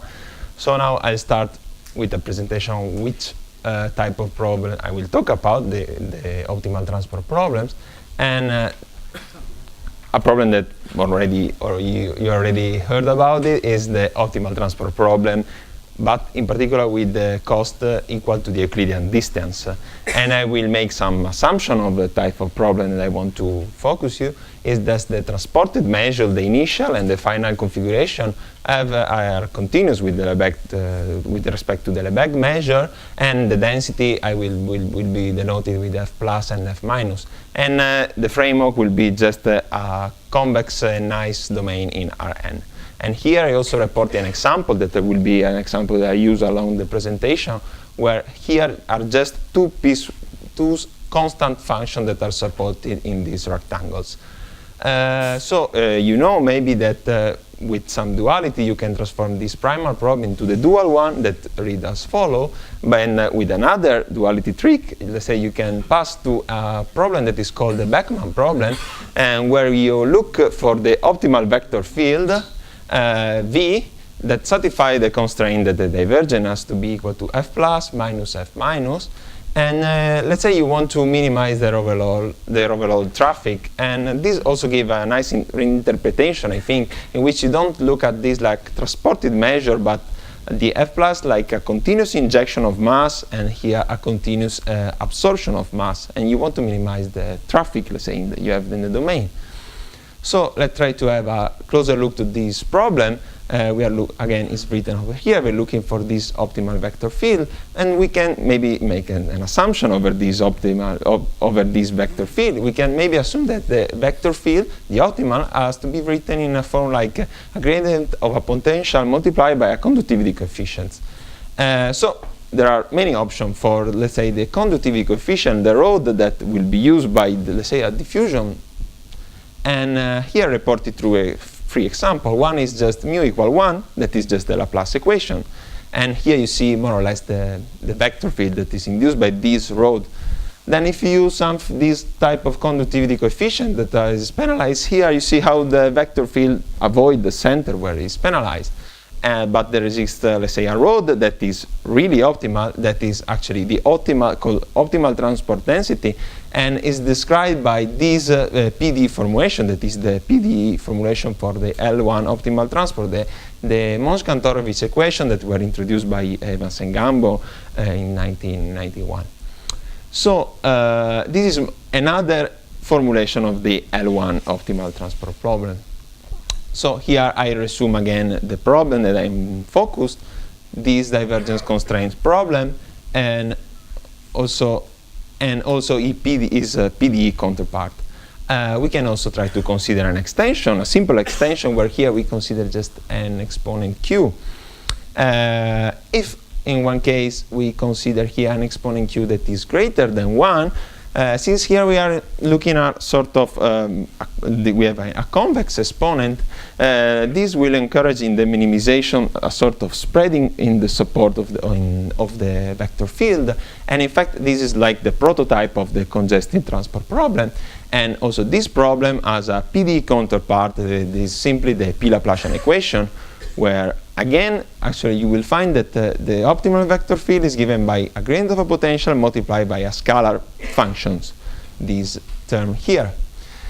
On the contrary, if you consider the case of an exponent here that is less than 1, well, you are enforcing to have, you prefer in the minimization problem to have very concentrated fluxes, even if you have to treat this very singular structure that will appear with a proper definition of the integral here, but I will just refer to the formulation given by Cha, and I will not enter into detail, but we have to treat very singular measures. Unfortunately, for this type of problem does not exist, best from my knowledge, a PDE counterpart. But however, it's probably one of the most interesting application of optimal transport problem, because the branching solution of the branch transport problem are everywhere in nature, in the trees, branches and the roots, blood vessel, highways, everywhere. But it's really difficult to find actually numerical solution. I know only very few examples by Xiaken or Ude has some numerical method to approach these types of problems. So this is more or less the type of problem that I want you to focus. This type of optimization where we have sometimes we penalize or sometimes we favor concentration along transportation. So now let's pass to the biologically inspired part of my work, of the title also, that is this slime mold that has very surprising optimization ability. Here, in a maze filled with Physarum folucephalum, two food sources are presented here and here. Then the slime mold starts to reorganize itself in the maze, colonizing here the food, eating the food, retiring from the dead ends of the maze, and at the end selecting the shortest path between the two food sources. And there are a lot of YouTube videos if you want to go look of this slime mold. Okay. So beside the curiosity of this video, let's talk about math. And the first model that tried to describe the behavior of the slime mold was introduced by Tero et al. In 2007, where they tried to schematize the slime mold in the maze with a graph in which through a flux is induced from one food source to the other. This flux is given by this formula, is given by a gradient of a potential multiplied by a conductivity coefficient. That you can also is proportional to the radius of the. You can imagine here there is a network of tubes. Here is just the conservation of the mass law. And in order to describe the adaptation of the slime mold, the author introduced a time-varying conductivity that is described by this equation, where there are two components. One is an increasing component of the flux, and one is a counterpart that balance everything. And the idea that everything converges to a steady state configuration that should leave the conductivity positive only on the shortest path. This model can be easily generalized to a general graph, to general sink and source term. They have just to be balanced. And here you see the equation. The flux has to be conductivity coefficient times a gradient of potential, the balance equation, and the additivity equation. And the idea, and actually was proved in 2013 by Bonifaci, that actually this system converts to a steady state configuration, and actually this steady state configuration is optimal in the sense that minimize this functional here. So our work starts from this result, trying to extend into a continuous framework. And we did it in the most straightforward way. Here we replace the source and the sink term with the transported measure that they presented at the beginning. And then you have the velocity field is just given by a gradient of a potential times a conductivity coefficient that it varies in time because there is the counterpart of this equation here. It's just a straightforward equation. Here we have just the balance equation. So our question was, as also in this continuous framework, this system has a steady state configuration. What this steady state configuration represents? So here are summarized the equation of the model that are really just these two equations, the elliptic equation and the evolutive equation for the conductivity coefficients. If the idea is, if the system is converged to a steady state configuration, we can make some heuristic about the equilibrium, simply imposing 0 here. So looking at the algebraic equation that you can obtain imposing this, the time derivative to b equals 0, what you get here is something that really for the range between beta between 0 and 1 really resembles, if you impose just this relation between this exponent p and beta, the P Laplacian equations. If you, for the case beta equal 1, well, this algebraic equation really resembles the Monge-Kantorovich equations. For the case beta greater than 1 and in this range here, again, the algebraic equation between these and these are the same, but in this range we obtain some very exotic equation that will be like a P-Laplacian equation with negative exponent that, at the best of my knowledge, again, has no counterpart. So we started analyzing this equation for the case beta equal 1, so we were trying to give existence and uniqueness to this system. And the first important question was where this solution should belong, because it's really difficult to control the regularity of the potential according to the regularity of the conductivity coefficient. So thanks to some very regularity result by Campanato and using this hypothesis here that the forcing term has to be essentially bounded and the conductivity, the initial data has to be order continuous, we were able to give a proper definition of this operator that just maps the conductivity coefficient into the solution of this equation here.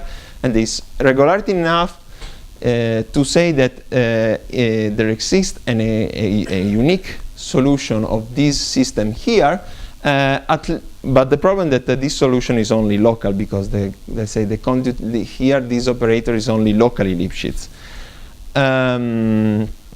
However, we were able to identify something very much, maybe more importantly, is like a Lyapunov candidate functional for the system. What is this Lyapunov candidate? Is given by two components. One is the transport cost. Here you recognize the dissipated energy by diffusion, just the Joule dissipated energy, and an infrastructure cost, because it's just given by the integral of the conductivity coefficient, let's say how much you pay to build the road that you're using to transport the mass, weighted with this exponent here. As I said, this energy is decreasing along the trajectories, and so it's natural to try to look at the minima of this functional here. And for this range here of the exponent beta, we were able to prove the equivalence between the minimization of this problem and finding the solution of will be the congested and the Beckman problem. And also it's very intuitive, because here the exponent will be, as is reported is in the graph, we have a power here that is greater than 1, so we're gonna try to spread the support of this road. And also in here we have the limit case of the Beckman problem. It will be very tempting to also to try to pass to the case of beta greater than 1, but the fact that here probably this is not the proper integral that we are using to treat the optimal, the singular structure that will appear in the solution of the branch transport problem. So this is not proved yet, but after all this dissertation about decreasing functional along trajectory, maybe many of you may say maybe there is some gradient flow structure, and actually recently we doing this modification of the system. This is the result under this hypothesis, but putting a 2 over here and with very mild assumption on the forcing term. But the particular key ingredient was to introduce a Fischer-Rao matrix or an Ellinger matrix for the space of mu. Formal calculation shows that what we were writing here were actually the gradient flow of the functional, the Lyapunov functional here. All the credit for this intuition, put the 2 here, put the Fischer-Rao, has to be given to Filippo Sant'Ambrogio, that I will thanks, but is not here right now. And but unfortunately, we're not able to, let's say, to complete the proof because of lack of geodesically convexity of this on the functional here, and so we were not able to use let's say, the automatic machine in the famous book of Ambrosio, Gigli, and Savare. But I'm really confident that somehow the proof will come from, maybe from another tools that is written in this famous book. So I really hope it. So now let me conclude this theoretical analysis on the model, and I want to show you some numerical simulation, because what is really interesting on this model that is really really simple to discretize with finite element. So what we did is just take a triangulation of your domain, operate the separation of the time variable and the spatial variable, and we use two spaces to project the system. For the conductivity coefficient, it's just piecewise constant on the triangulation. For the potential, it's just P1 Galerkin, but that are defined. That are defined on the refining mesh. And this was introduced due to stability issues that we have at the steady state of the systems. So when we discretize in space, we have also to discretize in time. We have essentially a lot of options, but the simplest one are using explicit Euler method. So just that means from the numerical point of view, just solve a sequence of sparse linear systems. Or we can use maybe better implicit Euler method, and maybe also with Newton iterations. So, and the numerics would say that everything works fine. I mean that the system converts to a steady state configuration, and actually the steady state configuration what we expected. For a case beta equal 1 that correspond to the Monge-Kantorovich equation, for this type of forcing term there exists a closed form for the optimal transport density. And here I show you the time evolution of the system. As you can see, it concentrates on the convex envelope of the two forcing terms, of the sink and the source, and really converges to the optimal transport density. Here we have also some convergent profile that are of order 1. That is actually the optimal that we can get with the discretization that we are using. Some very recent result on the use of the discretization method of using implicit Euler method via Newton method that I just code exactly. Here you see the time evolution of the variation that is what we use to measure if we are reached the steady state that is valued in this this formula. As you can see, we really reach steady state configuration.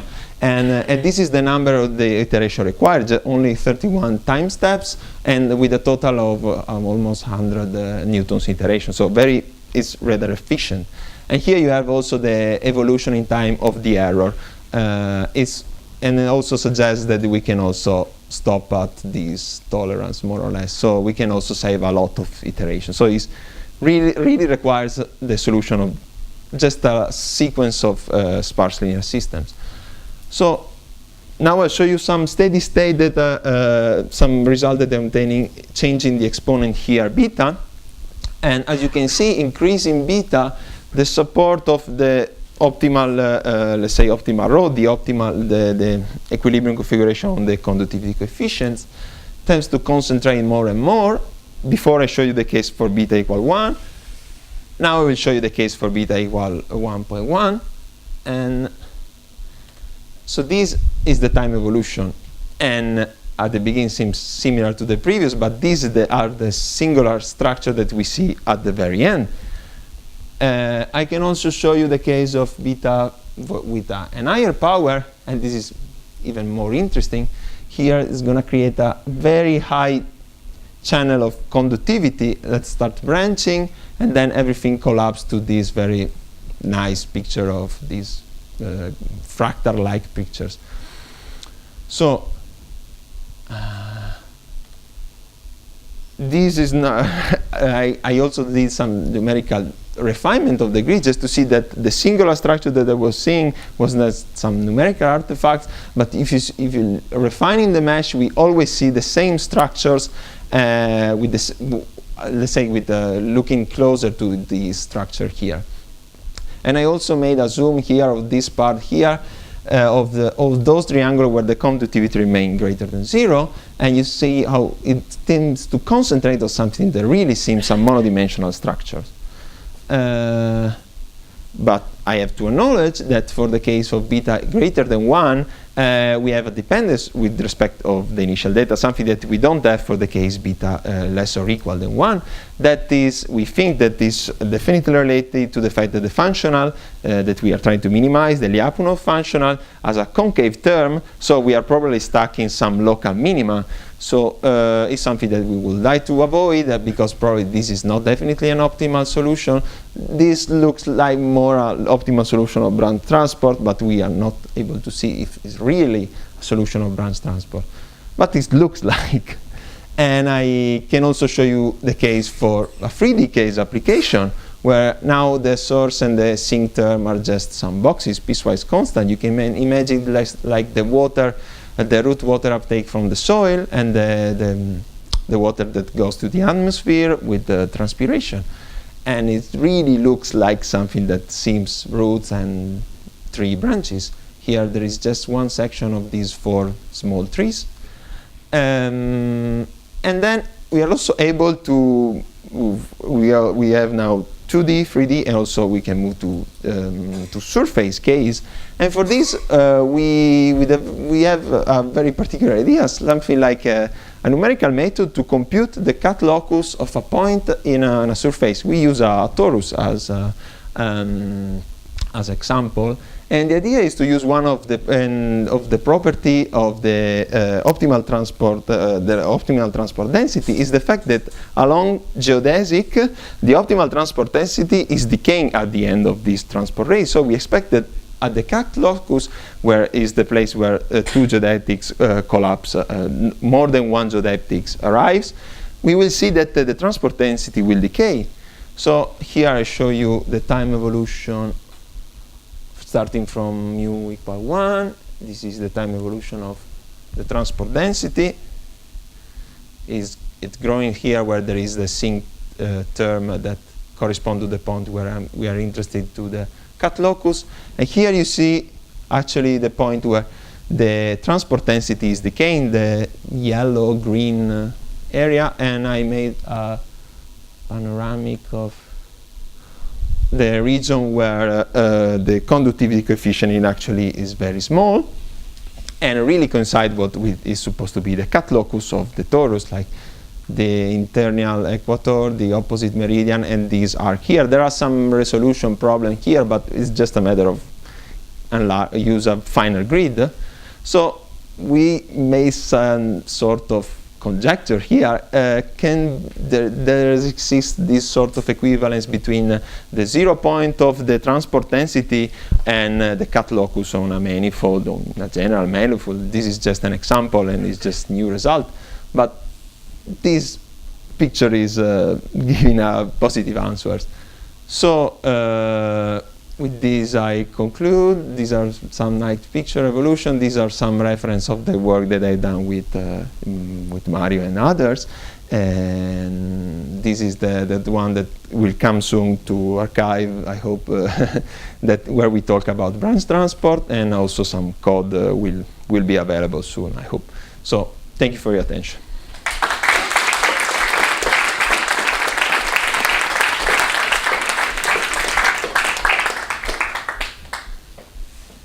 Any question?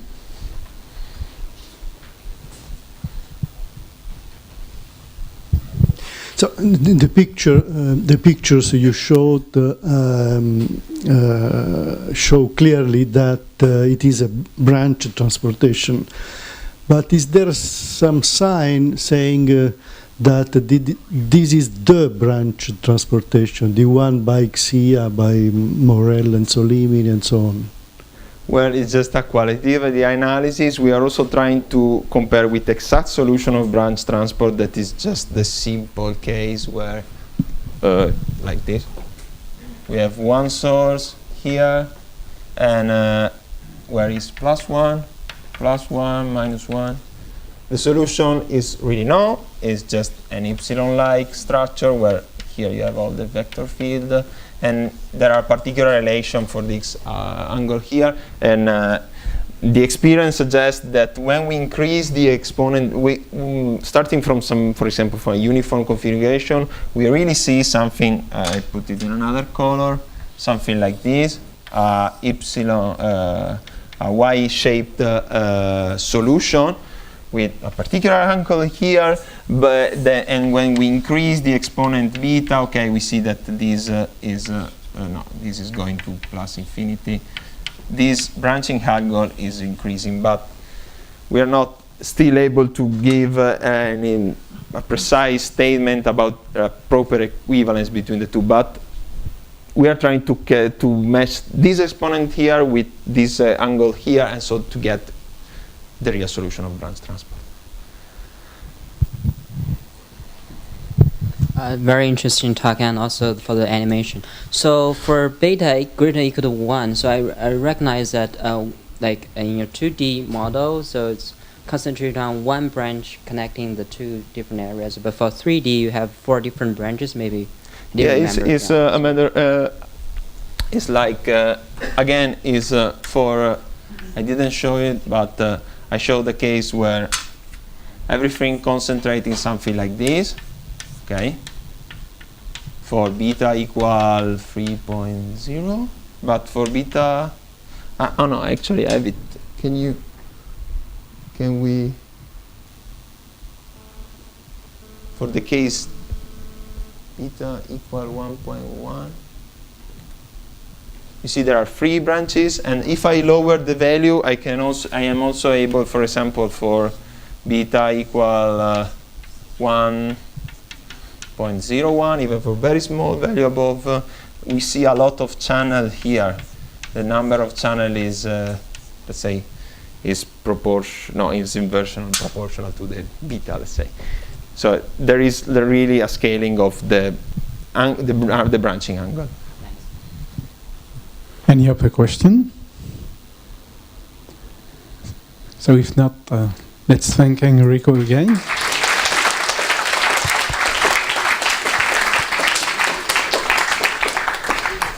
And see you tomorrow morning at 9.